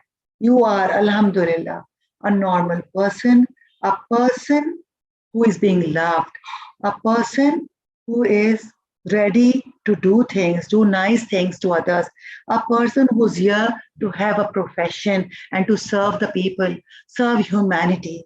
And then what I can, you can talk to others about things that frighten or bother you. You can actually, you can open up yourself and you can gain confidence and you can figure out when it is good time to talk to someone or to take action.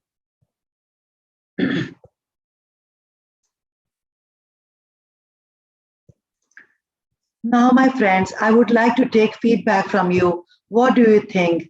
Do you think there's anything which you think is not clear? Then let me know and I can explain it furthermore.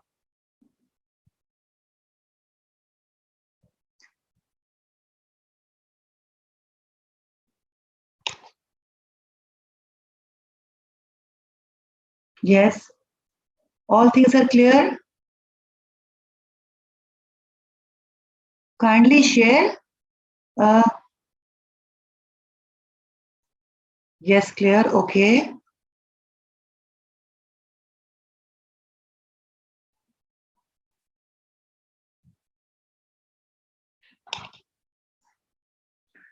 So this was my lesson about self-alignment, and this is most important thing, that we need to take care of ourselves, because you have been listening to so many lectures during so many days, right? And you'll be listening to lectures again further on. But most important thing is self-alignment of oneself. You have to develop self-esteem and self-confidence. We are the lucky ones. We are the blessed ones because we are normal human beings. We know the languages. We have the resources right in front of me. And this Edunext has been a blessing for so many of us. We learned so many things from so many people around, right?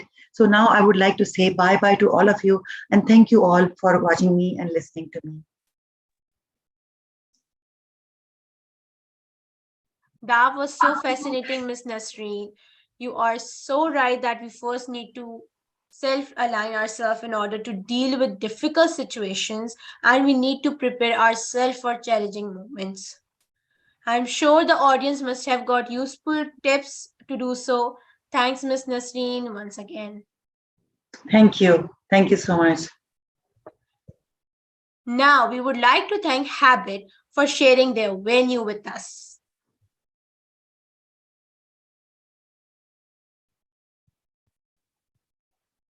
Dealing with early years, especially primary level, how can we use the classroom space effectively in such a way that each individual shouldn't be idle? Keeping in mind that the generation we are dealing with belongs to Generation Z, who have frequent mood swings and want to learn through active learning. In this session, an expert, Ms. Bushra Zedi, will show us hands-on activities with technology that will help us to manage the class and pupils. Over to you, Ms. Bushra. Thank you so much. You're welcome. Assalamu alaikum. My name is Bushra Zebi. And first of all, thank you so much, Ms. Nasreen. Long time I have seen you on the screen. It was pleasure to see you, to hear you.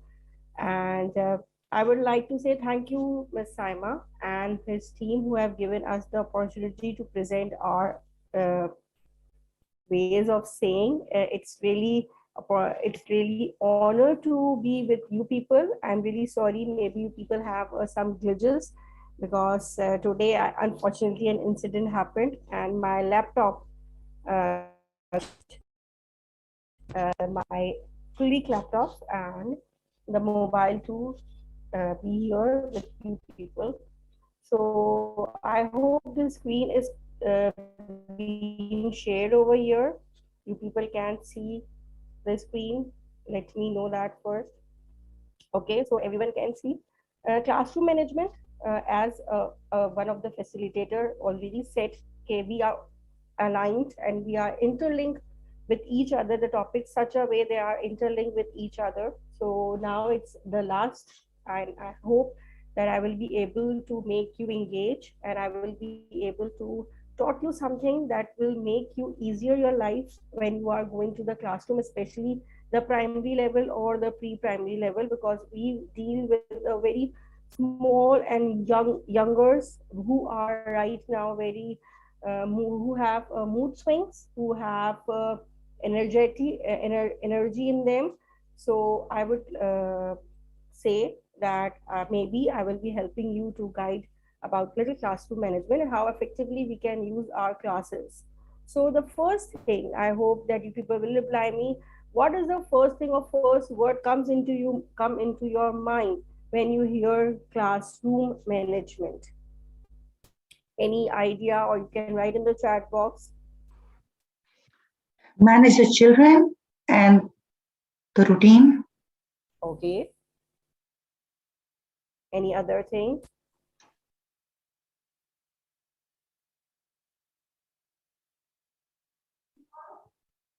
Okay, environment, class environment. Okay, thank you. Organized. Okay. Seating arrangement in classroom. Okay. Class rules, discipline, learning, and they are different things, different words that we can have. Somebody or someone maybe said the stressful teacher, because these are the days when we are having a pretty cold winters in Karachi and we have to wake up early in the morning and we have to run for the school, so we are feeling lazy.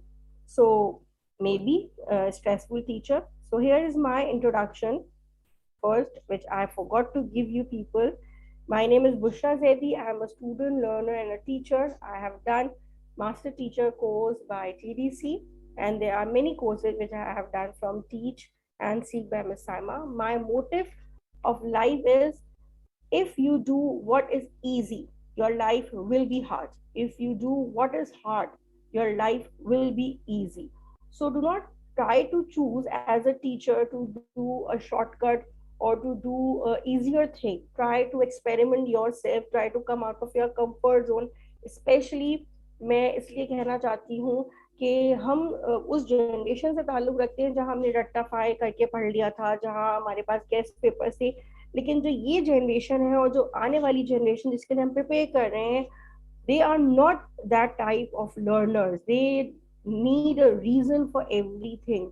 So do not try to do a shortcut, or do not try to just ignore the things when you are doing. Try to be focused, try to have your views, whatever subject you people are dealing with.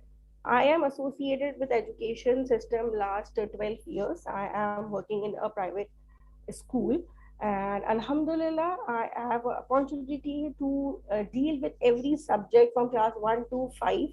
Just I have not be a teacher of English. So this is what I have asked you, and you people have responded me.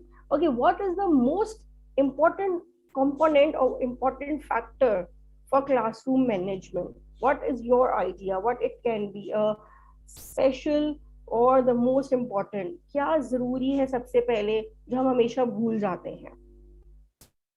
Any idea, anything that you people will share? Student teacher relation, okay, ये भी बाद में आता है. Time management ये साथ साथ होगा. फ्लैश कार्ड्स इतने इम्पोर्टेंट होते हैं फ्लैश कार्ड्स. एनवायरमेंट हाँ कम हो सकता है.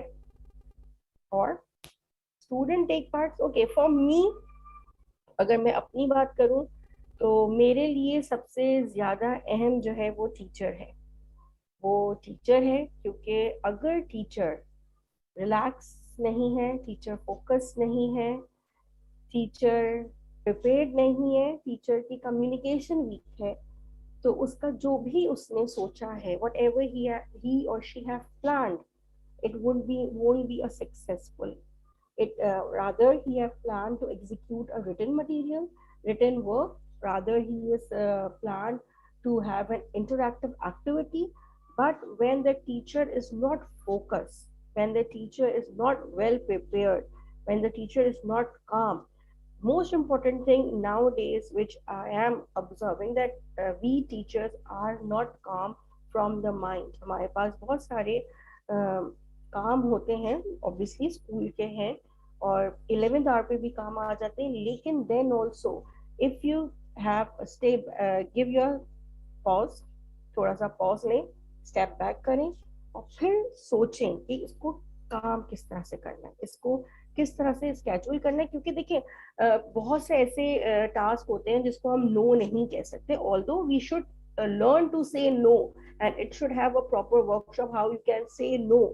Then there are many things which you cannot say no, आपको वो लाजमी करना है. तो उस टीचर को उस वक्त कैसे मैनेज करना होगा, क्योंकि the best quality of a teacher is the manageable quality. अगर वो अपनी चीजें मैनेज कर लेती है तो उसकी जिंदगी आसान हो जाती है. अगर वो अपने माइंड को इस मैनेज कर लेती है कि हाँ 11th आवर पे जो काम आएगा मैं उसको भी कर लूंगी, तो वो इजीली कर सकती है. फोकस, वेल प्रिपेयर्ड होने में ज्यादा टाइम नहीं लगता.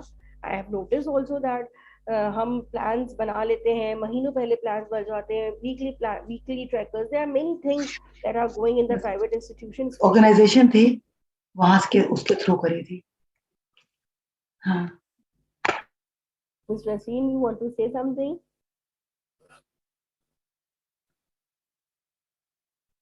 ओके, सो बहुत ज़्यादा चीज़ें होती हैं, लेकिन it's take hardly 5 minutes to just read the plan before coming to the school. And alhamdulillah, I'm doing from last 2-3 weeks on Sunday after doing all my course of the school house, बच्चों को सुला देना, जो भी मेरे अपने घर के स्केड्यूल हैं उसको करने के बाद मैं अपना प्लान लाजमी पढ़ती हूँ और I make a note on my diaries पे लिखने से ये हो जाता है कि आपके दिमाग में वो चीज़ बैठ जाती है इजीली. और आपको अगर कोई आपसे चलते हुए पूछ लेता है कि what are you doing, so you can say that no this was not mention in the plan और this was not doing that.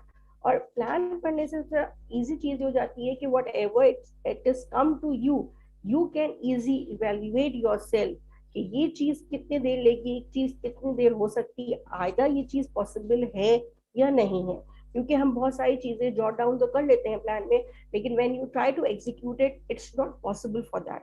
और what is the plan B for that?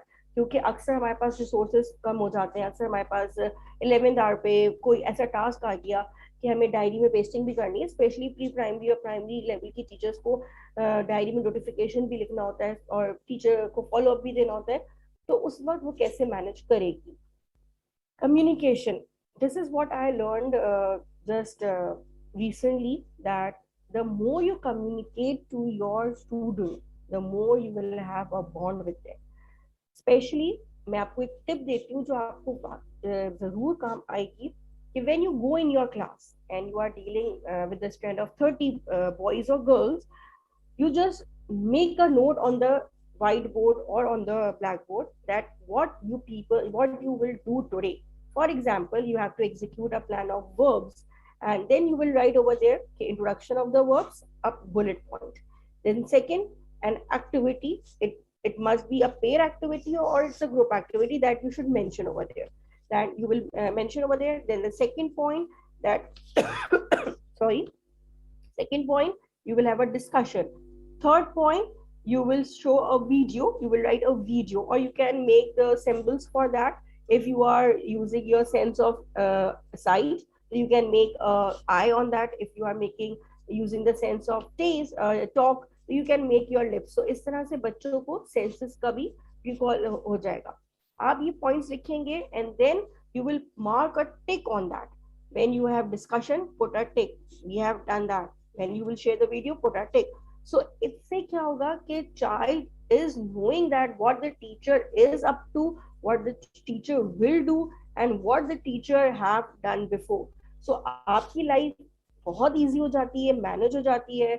Children are aware of it कि okay, this is the group. Now the after introduction, we are going to shift in the group. So वो फौरन अपना group में convert हो जाएंगे. अगर it's written okay it's a pair activity, so वो अपने पेयर्स के साथ रेडी हो जाएंगे. Then you will be having an interaction between the students, and especially when you are dealing with boys. Boys are the most hyperactive creatures, and small boys are when you are not making them busy, so it is the most difficult task. आप उनको idle बिल्कुल नहीं बैठा सकते. आप girls को tackle कर सकते हैं, आप गर्ल्स को खामोश कर सकते हैं, आप बॉयज को साइमन सेज भी literally you can play only for 2 minutes. They get bored. So when you communicate with them, when you share your idea, and especially like they are asking you, okay, ma'am, can I go to washroom? If you are willing to go washroom, you can just say ask them, or you can just share with them, okay, I need to go to washroom. So can anyone be over here in my place? So it will develop a leadership quality in the boy as well. So when you are giving their ownership, boys will take that ownership. तो teacher जो specially यहाँ पे आपके पास picture आ रही है, stressful teacher, ये इसलिए है क्योंकि he or she is not focused. He or she do not know what he or she is dealing with. Even for your subject as well, आपको clear होना चाहिए if you are dealing with verbs. So why you are dealing with verbs? So why you are making that learn? What is the purpose of just to make them understand the action words? Is that your purpose? No, you should have a proper plan that if I am dealing with verbs, so जो मेरे पास वो बच्चा है जो बिल्कुल भी participate नहीं करता, वो अगेन बोर्ड पे लिखने से पार्टिसिपेट नहीं करेगा क्योंकि वो तो बिल्कुल भी नहीं बोलता. उसके लिए मुझे ऐसे क्या प्लान करना चाहिए, क्या ऐसा होना चाहिए कि वो भी engage हो जाए. Come to the next slide. Now this teacher is happy because she have a way to make his classroom, her classroom, proper execute. This is the word which we really use, especially for art we use, especially for drawing we use. It's creative. I have taken this word and I have taken the words from it, which will help us to know the classroom management, and it will be really easier for you also to remember it. C for children's, R for rewards, E for environment, A for attitude, T for time and resource management, I for interactive activities, V for variation, and E for effective communication. We will be knowing all details So this is children. How much does a teacher know about his or her child? How much do you know each child's behavior, each child mood, each child willness, each child likeness? It's their interest, why they are sad, why they are not bringing the copies, with whom they want to sit. Have everyone have deal with that? कभी हमने बच्चे से पूछा है कि वो किसके साथ बैठना चाहता है? हम हमेशा उसके दोस्तों को अलग करते हैं और ये सोच के क्योंकि वो क्लास में शोर करेगा तो हम उसको दूर कर देंगे. लेकिन if you try this uh, experiment in your class, कि make them sit with the friend by saying कि when we are having a teaching learning period, you will not interrupt the teacher, you will not disturb the teacher, and if you do it, then I will change your place. Own your friend, help your friend, guide your friend how to work with it. Then it will be easier for you to manage the group of students which you have in the class. We all, alhamdulillah, must be having a large number of classes. We must be having 30 or more than 25. It's a normal for in Pakistan, although there are some schools which are extended with 50 students as well. But then आप एक बच्चे को दूसरे बच्चे की responsibility देंगी तो already आपका काम कम हो जाएगा, because that is not an era where the teacher will be a dictator in the class when he or she have to stand in front of the whiteboard and the blackboard and he have to just deliver a lesson. This is the era when the student should help the student. Even you can opt a child, okay, you know the separation very well and teacher is confused, so can you please help us to make it learn, and that will, मतलब वो एकदम से सीना चौड़ा हो जाएगा उस बच्चे का और वो खुद से आके आपको करेगा, चाहे वो 1 का बच्चा हो चाहे वो 5 का बच्चा हो. 5 के बच्चे का भी जो हार्ट होता है वो बिल्कुल स्मॉल सा ही होता है. आप उसको जब अपनी क्लास की आधी रिस्पॉन्सिबिलिटीज को उसको देती हैं तो that makes him a courageous, that makes him a leadership. You try to inculcate all the habits, all the good habits in your child, what they do, what want to learn first. Although in Pakistan, this has not practically happened. Okay, we ask our child what they want to learn first, and most of क्योंकि हमें एक time table मिलता है, हमें उसको fix time table से चलाना होता है. अगर टीचर को इतनी आसानियां मिल जाएं, स्पेशली जो होम टीचर्स हैं, उनको इतनी आसानियां मिल जाएं और वो इतनी क्लियर हो कि आज मुझे मेरे टुडे इज वेडनेसडे, सो मुझे एक टॉपिक कवर करना है एसएसटी का, एक टॉपिक कवर करना है इंग्लिश का, एक टॉपिक मैथ्स का. So I will make a poll or I will have a voting in my class. Okay, what student want to learn? They want to learn English, they want to learn SST, or they want to learn maths. If they vote for me, we will start from maths. So why not? Why not हम वो maths का lecture start कर लें और वहाँ से ही बच्चों का mood बनाएं. लेकिन क्योंकि हम जो टाइम टेबल से बॉन्ड होते हैं और हम अनफॉर्चुनेटली ये काम नहीं कर सकते, लेकिन when you will make them choose their own choice, you will have a result in your class. What method of positive reflection work best? Ever you heard about reflection? क्या आपने कभी बच्चों से पूछा है in the beginning of the day when they come out after the assembly, ask them to sit in a circle. The teacher should be sit in the center or in the corner and she should communicate with them. क्या कैसे हो, घर में सब कैसे हैं, कौन सी अच्छी बात आपने वीकेंड पे की, कोई ऐसी बात जिसको you don't want to share with others but you know that that thing was wrong. Can you please write on the piece of paper? So no one will able to listen to that thing, और कोई वो एक का relation भी नहीं होगा. That child will write it and will have a confidence on you that this teacher knows everything about me. This teacher will help me to develop the relationship of student and child. हम student और teacher relationship बस ये believe करते हैं कि वो हमारी learning में हम उसकी लर्निंग में हेल्प कर दें और दैट्स इट, या हम उससे कम्युनिकेट कर लें, वो भी सिर्फ स्कूल के बारे में. वो भी हम बार बार with a stigma कि talk to in English, talk to in English, talk to in English. The child will be able to talk to English when he or she is hearing it. Okay, Miss, saying not actually in the beginning. Okay, you have your own thought. You can have that circle time, which is commonly known in the middle of the day as well. You can ask about the their habits, their things, their life, okay, what and how they will be. They need your help. Why they are sad, why they are unhappy, what is the reason that they don't want to come to school. Discuss these all the things with your children, especially when we are talking about boys. So female teacher से सिर्फ उनका relation जो है वो एक reserved होता है, लेकिन boys are the most sensitive thing, humans also. So we should have that strong relation. Girls अपने आप को express कर लेती हैं, लेकिन boys जो है वो थोड़ी reserve हो जाते हैं.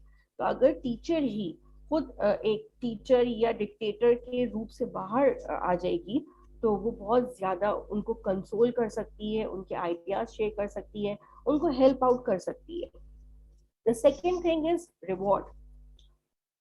We should obviously, when we all are agreed on it, okay, we should have a reward appreciation to our students. They can be different rewards. Verbal praise, obviously, when they are doing a work, good job, try to do it nicely. But then you should have a smile on your face. You should have a courageously you will say, good job, wow, amazing work. Although you are seeing okay, there are many mistakes on the pages, but say it, give them a chance, give them a second chance to rewrite. Recently I have an experience, a picture composition I was doing, and the boy was SL, the slow learner he was, and he never gave me that type of sentences, and he was not able to even write a complete sentence. But he did try to write picture composition, although there were grammatical mistakes and there were errors. The first thing which I did, I checked the copy in front of that boy, and I was just doing with the blue pen.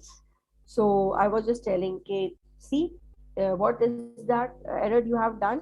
The child say, okay, miss, capital nahi kiya. I go, okay, I underline it. Then I say, okay, where you should write is or are. I was continuously guiding him.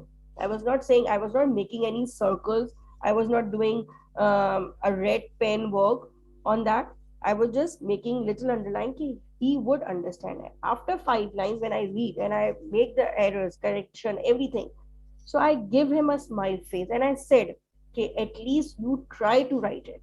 So I am giving this time, I'm giving a smile face. Next time, if you want to a star, so you should not do these errors.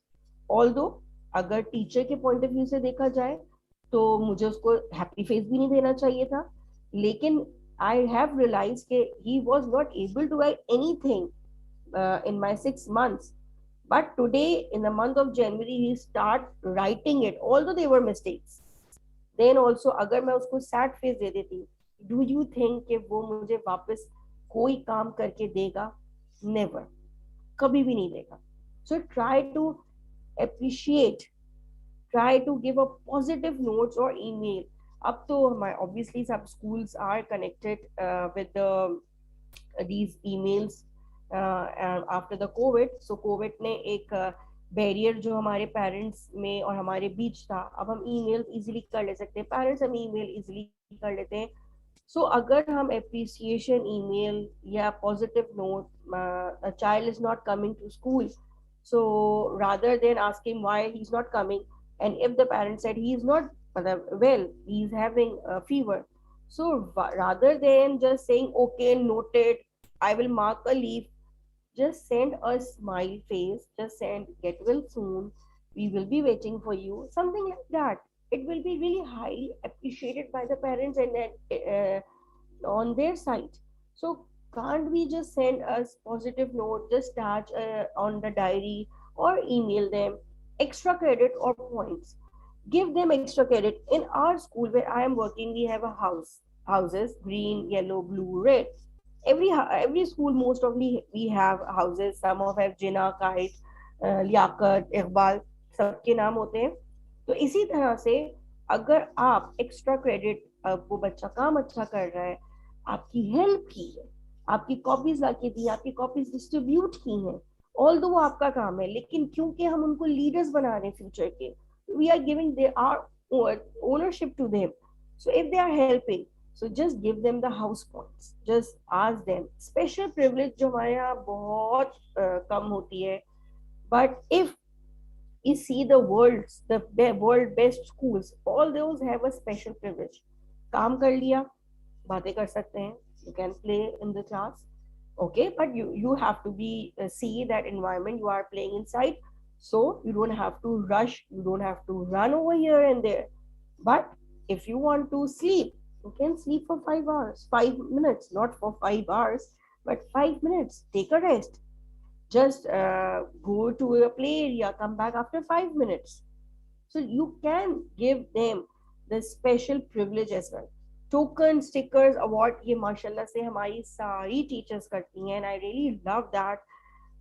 Stickers मिल जाते हैं easily market से. You can just paste the stickers on the copy or on their uniform or on their hand.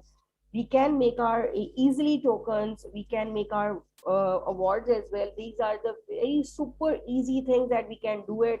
Just get a printout of it, make a paste them on the copies as well. Celebration and public recognition, these are very important nowadays, क्योंकि even me myself, मैं चाहूंगी कि आप सब मुझे appreciate करें, आप सब मेरी तारीफ करें, जो अल्हम्दुलिल्लाह you people are giving me such a positive feedback. So I'm really loving it. So ये सब हम चाहते हैं कि हम publicly recognize करें. तो why not that child?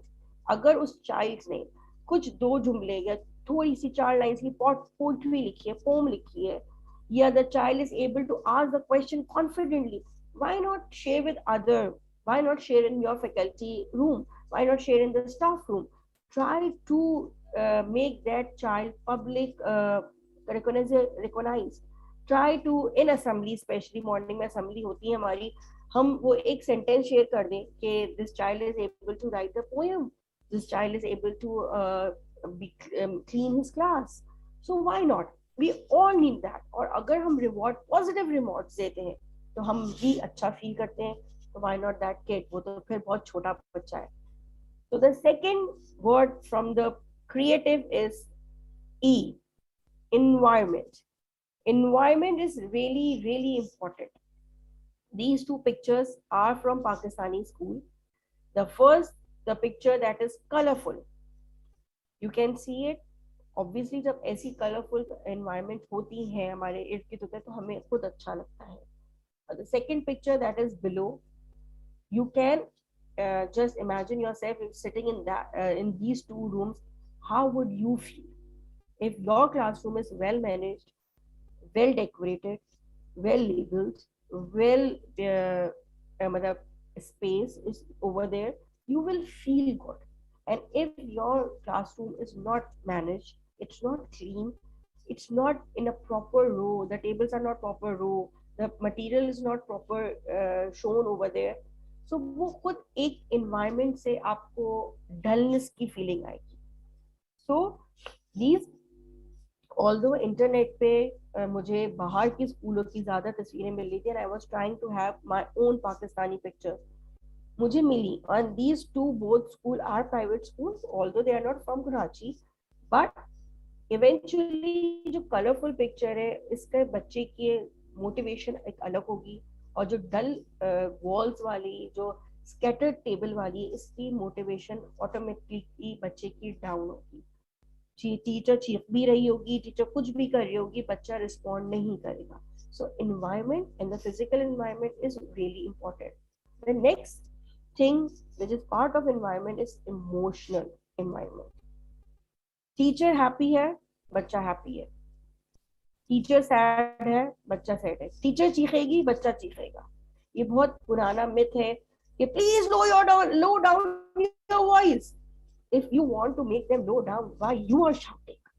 You should have a idea or activity to make them silent, to make them calm, to make them relax. How you can do it? The one activity which we are doing in our school is, if I have many voices in my class, there's a noise in my class and I am not able to control, I don't have to shout. मुझे अपने गले को stressful नहीं करना, क्योंकि मुझे सिर्फ first period में नहीं पढ़ाना. I have to make them learn till 8 period till 1:30. So what I will do, I will just raise my arm like this, you can see, and we zip my lips. I will not say anything. And once the student will observe me, if the teacher have raised the arm and my fist should be closed.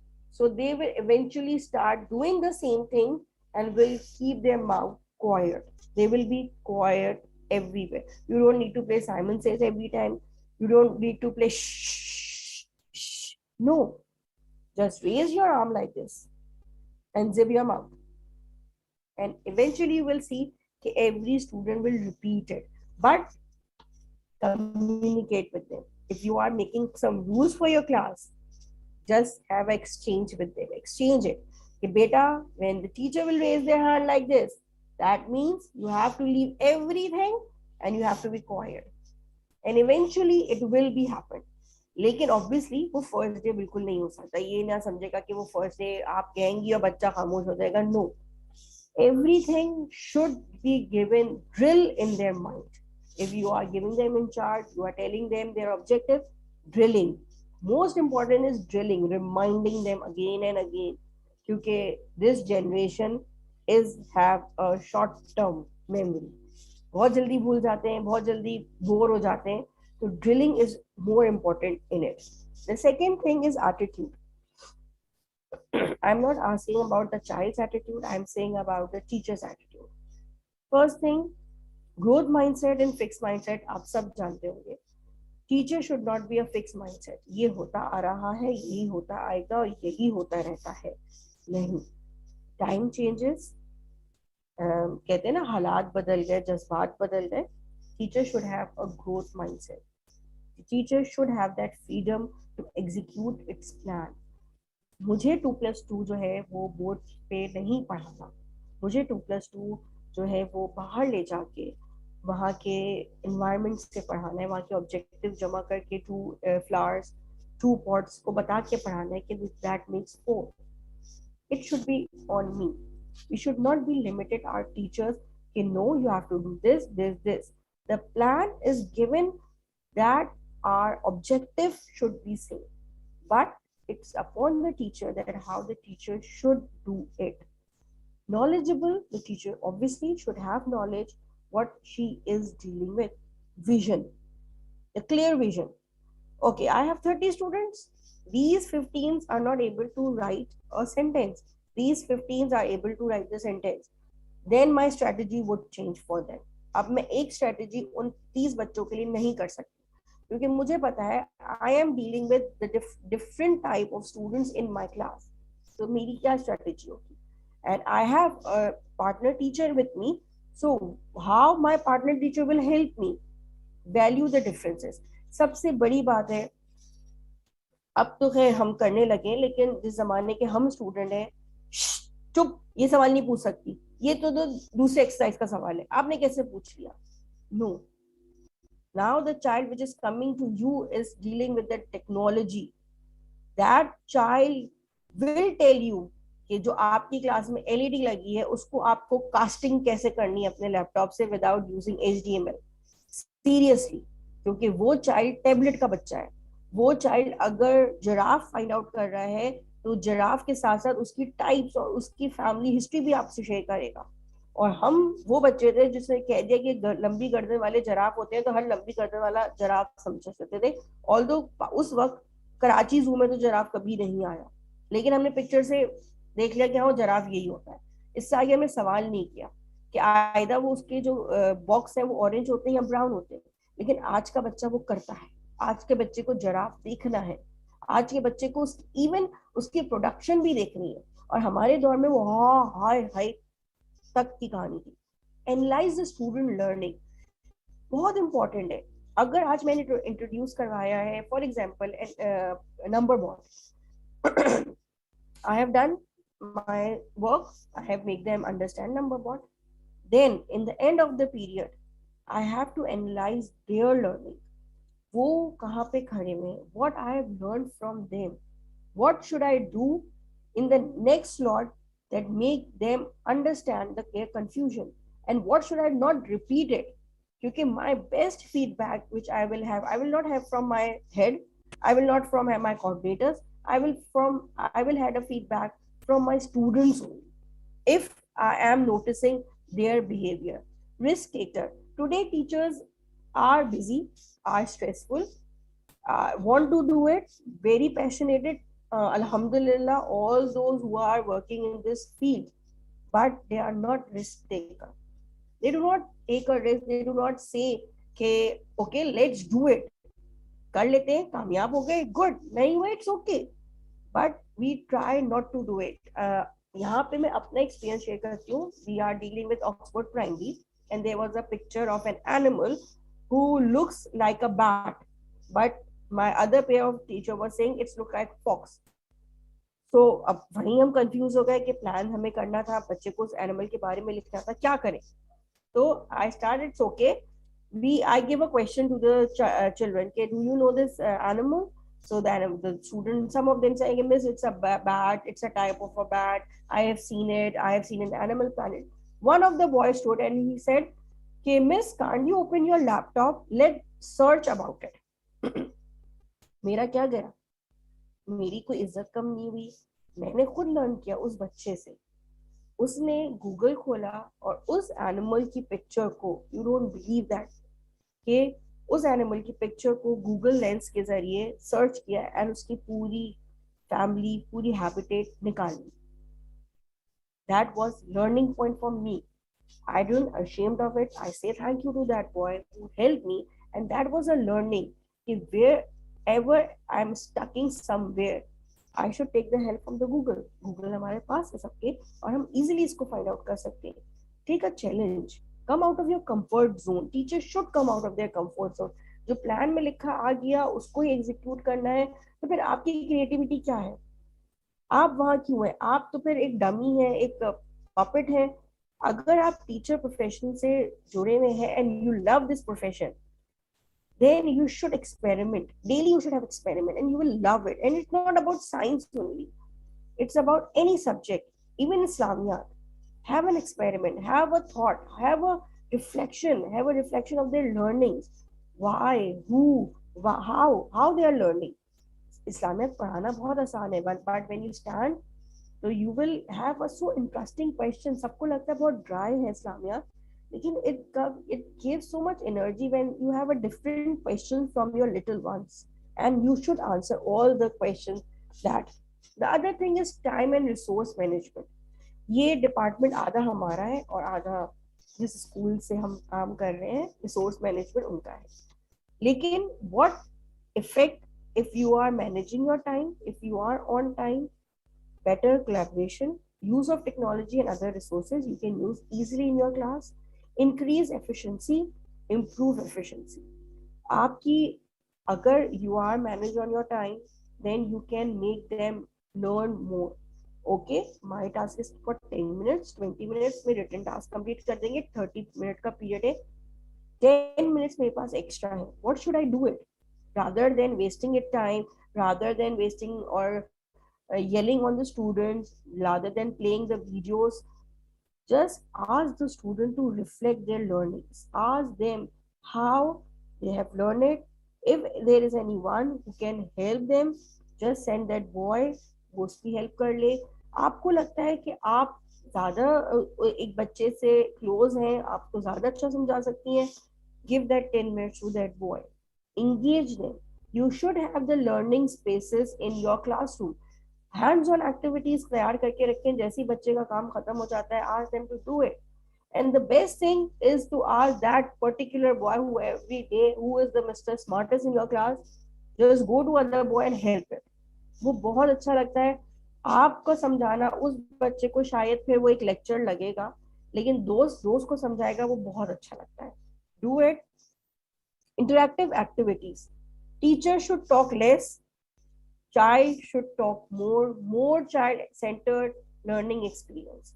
आप जब अपना कम बात करेंगी और जब बच्चा अपना input ज्यादा देगा, you will have an amazing classroom. Hands on activities, different activities you can prepare, have a counter, have a shapes, 3D shapes. You can make your own. Unfortunately, I cannot share the pictures right now with you people, but we have a factory addition machine in our class.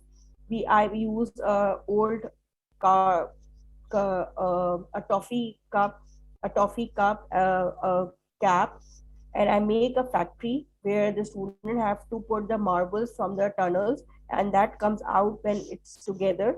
So they have an addition concept. Okay, 2 + 4, और जब 6 balls बाहर निकलनी है, so they are saying okay, these may 2 and 4 make 6. Same thing we make with the cardboard. Have a bee. I made a bee on that, and that bee was flying backward for the subtractions. So different activities you can plan, and even not for only your related topics, you can have different games in your class, like maze game, like Ludo, like there's a jigsaw, which will help them to enhance their learnings.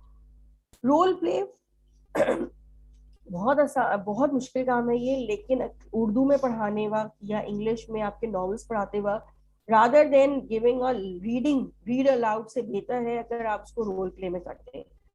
Make select the boys, 5 boys हैं, एक Juliet बनेगा, एक scissor बनेगा, एक Othello बनेगा, और ask them to okay read this part and let's have a role play that explain more, rather than having a teacher on their reading skills. Group work or pair teaching, ये best है group work, although it create a chaos in your class if the instruction is not clear from the teacher's side. If the instructions are clear, if the rules are clear for the pair learning and group work, then your life will be easier for you. Then again, remember it, drilling. Drill the rules, and in the first task, you can ask them to make the rules. ये सब करते हैं. Come out of your comfort zone rather than just raise your hand, wait for your turn. Ask them to make the rules. वो rules क्या बनाना चाहते हैं? How much child can go out? How long the how many childs can go outside in the washroom? 2 child per turn, 4 childs. How they will be going for the playtime? The rules that they come in their minds. अगर मैं बच्चों boys को deal करती हूँ, I have a very firm rule in my class. Let's have learning first, then you can play, then you can talk with your friends. काम कर लो, उसके बाद जो करना है करो क्लास में, लेकिन किसी को नुकसान ना पहुंचे. ये बहुत क्लियर इंस्ट्रक्शंस है मेरी तरफ से, and my students are on that. They do their work and then they start playing. जो सबसे favorite games है बच्चों का, फिंगर से क्रिकेट खेलना, they start doing it. But once their work is finished, once their copy is piled up in their pigeonhole, it's back in the safe zone, they can do anything. But yes, no bullying, no pushing, no yelling, no using abuse word. When teacher is not doing it, you are not allowed also to do it. Make it very simple, because we are the ones who will demonstrate from our behavior, from our body language. If we are using our body language or we are using some that slang language in our class, so how we will say to them? ये बिल्कुल simple सा है. जब हम घर में अपनी चीज नहीं कर सकते, जब हम घर में ये चीज नहीं कर सकते, तो हम बच्चे से भी एक्सपेक्ट नहीं करते. एज अ माँ, मैं जब तू तड़ाक से बात घर में नहीं करती, तो ऑब्वियसली मैं अपने बच्चे से भी नहीं करती, लेकिन जब घर में मैं तू तड़ाक से बात कर रही हूँ, तो मुझे जवाब भी तू तड़ाक से मिलेगा. Same is your class as well. Variations. We all have, alhamdulillah, intelligent people, but there is an 8 intelligent, multiple intelligence. I can give you the link. You can test your multiple intelligence, which you people are best in it. Somebody learns from music.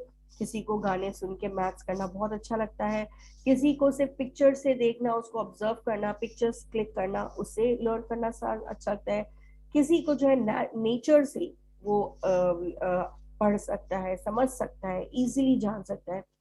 कोई maths में बहुत expert होता है, कोई English में बहुत expert होता है. तो सबकी अपनी अपनी एक्सपर्टीज होती है. कोई सिर्फ कम्युनिकेशन से, किसी से बात करके उसको अच्छा लगता है, उससे लर्न कर सकता है, कोई एक्सरसाइज धूम धड़क्का करने से भी होता है. तो everyone have their own intelligence.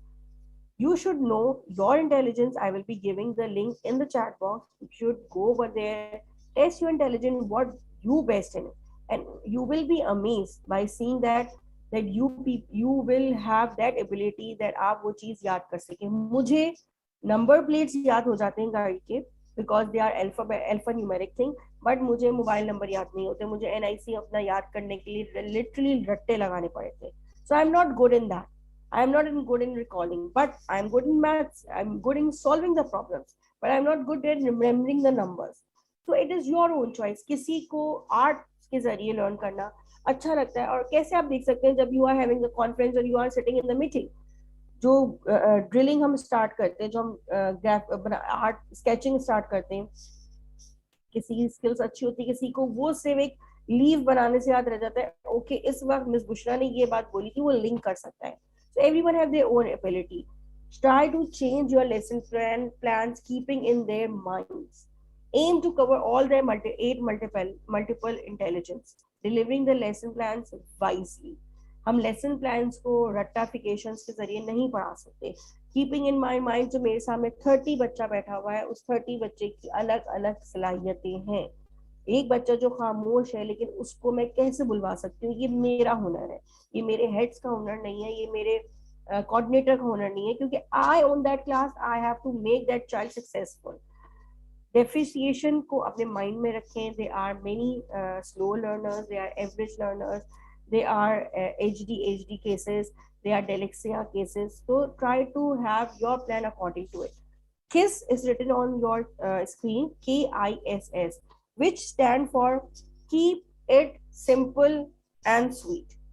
The more your plan is simple, the more you will have fun in your class. The most difficult your plan is, बहुत सारी भाषण लिखना, बहुत सारा उलझा के रखना अपने आप को प्लान में. आपका ऑब्जेक्टिव, आपका aim, you should have clear in that. मुझे आज वर्ब्स करवाने हैं, मैं इस तरह से वर्ड कराऊंगी कि मैं साइमन से खेलूंगी. I will have PT display, then I will ask them कि the action that you were doing was then verb. I should be clear in my mind. मैं क्लियर नहीं हूँ, मैं उलझी हुई हूँ अपने प्लान्स में, तो मैं डिलीवर नहीं कर पाऊंगी. And believe me, that plan never succeeded. Effective lesson planning. A lesson plan is the instructor's roadmap of what students need to do. Clear objective, practical, applicable, and student-centered. Student-centered होना चाहिए, rather this teacher is sharing their thoughts. It should be student-wise. It should be practical. हम बहुत सारी ऐसी बातें लिखते हैं जो practically possible नहीं होती, और फिर भी वो प्लान में लिखते थे क्योंकि वो हमारी हेड्स को अच्छी लग रही होती है. No, we should not do it. We should do smart objective. It should be smart objective, and I hope you people know that we should have a Bloom taxonomy in our lesson plan. 3 should be used in objective. The first 3 should be used as objective and aims. Then all the evaluation and should be used as a procedure to have a lesson execution. So there are few techniques which I would like to share in the Google right now. Some is in hands-on and some are the technology wise. The first thing which I really like as a primary teacher, call and response technique. How you will be able to have their attention. अब आप एक class में गए, which class and have a transaction period. First they were doing Urdu, and now you have started, just come in the class and you have to start your maths lecture. How you will do it? They are busy in there talking, they are busy with their peers talking. What you will say? Use the call and response technique. It's really simple. 1, 2, 3, eyes on me. The student will respond. 1, 2, eyes on you. You should have a rhythm on it. 1, 2, 3, eyes on me. 1, 2, eyes on you. This is the thing that you will recall them. Then they will be able to say it. The other thing which you can do in science period, especially, class, yes. Class, yes. The way you will say it, they have to respond back. Class, yes. Class,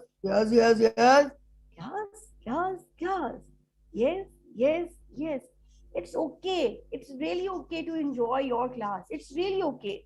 If you are having fun in your class, if you're having fun in your learning, then you will have a fun in your, you will see the confidence in your children. जितना आप own करोगे उतना ही आपको ownership सामने से मिलेगी. अब मैं ये चीज आपको बिल्कुल ऐसे करके भी दिखा सकती हूँ. Class class class, yes yes yes, nothing.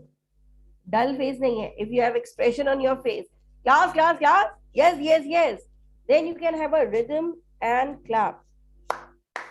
The student will do the same, then change the rhythm.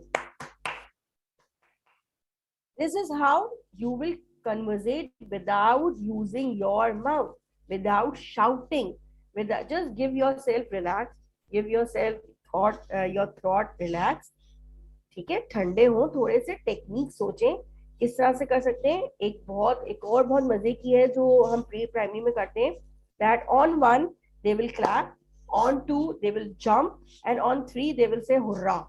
सो ये भी जो उनको अटेंशन डाइवर्ट करने के लिए बहुत इजी होता है कि on 1 1 2 jump, 3 hurrah, 1 2 jump, 3 hurrah. Then change your strategies, 3 2 1 or 2 3 1. Do something like that. They will be giving you your attention.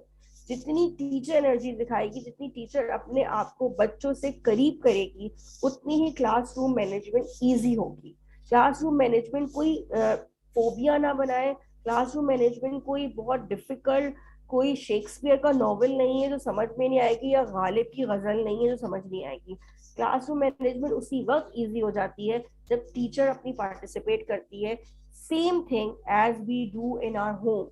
हम घर में जिस वक्त अपनी सारी एनर्जी दिखाते हैं, आप नोट करें, जब माँ बीमार होती है सारे एनवायरनमेंट में खामोशी होती है, और जब माँ सेहतमंद होती है, इधर उधर फिर रही होती है, तो सारे बच्चे चूजे की तरह इधर उधर फिर होते हैं.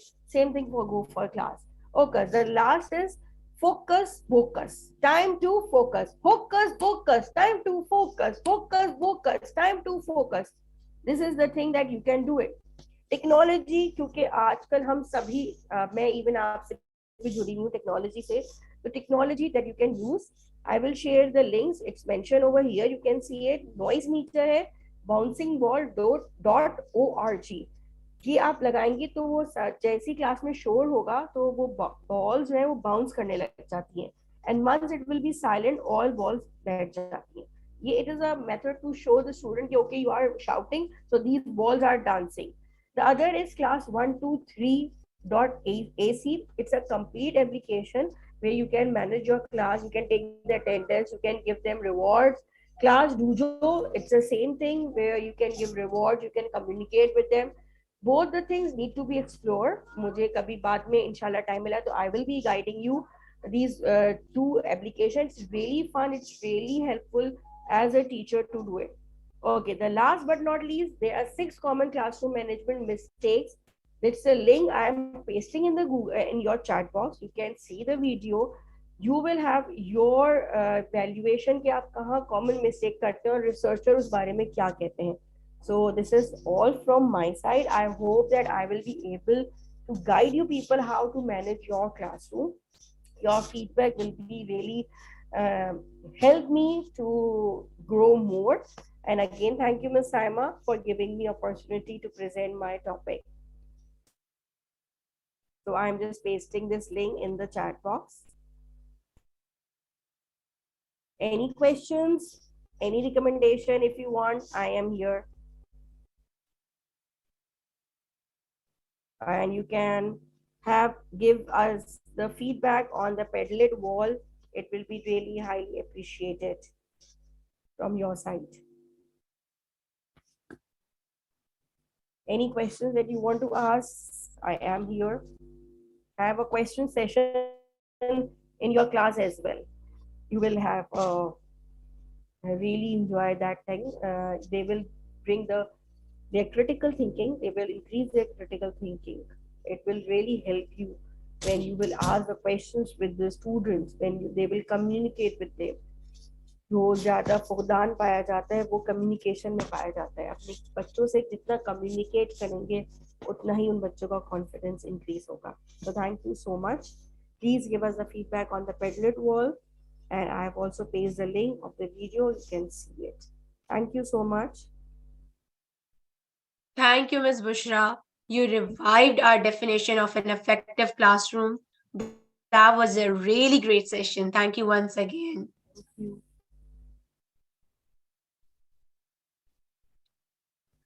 Thank you, audience, for being with us all day through with all your energy. Time to announce winners from the session today.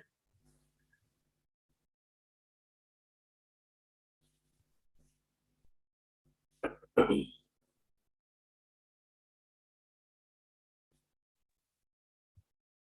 have one more session, Alina. We do? Yes. Okay, I'll see.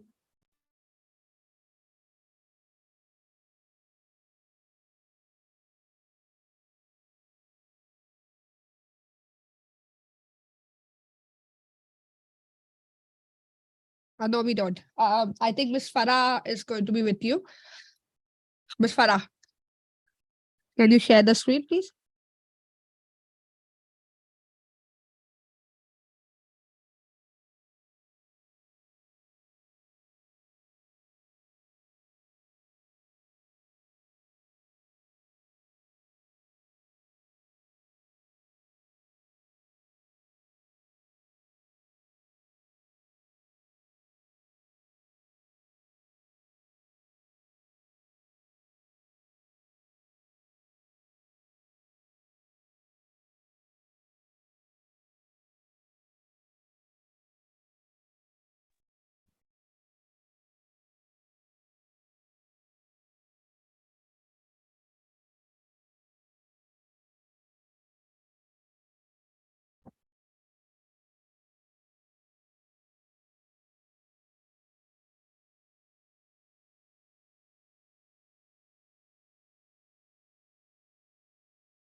We are all set for announcing the winners. Alina, take it on. I can't see the screen.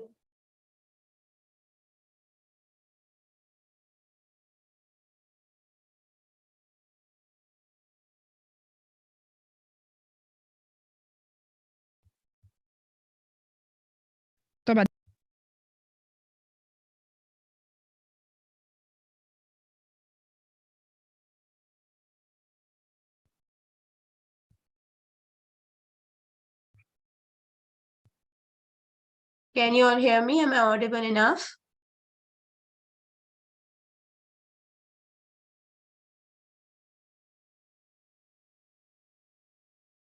Okay. So here are the winners.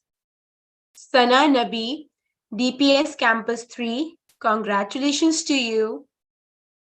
Fatma Khalik, .L9, congratulations to you. Bibi Nasreen Ikram, SMS Aga Khan School, congratulations. Iram Nasir, Citizen Public Secondary School, congratulations.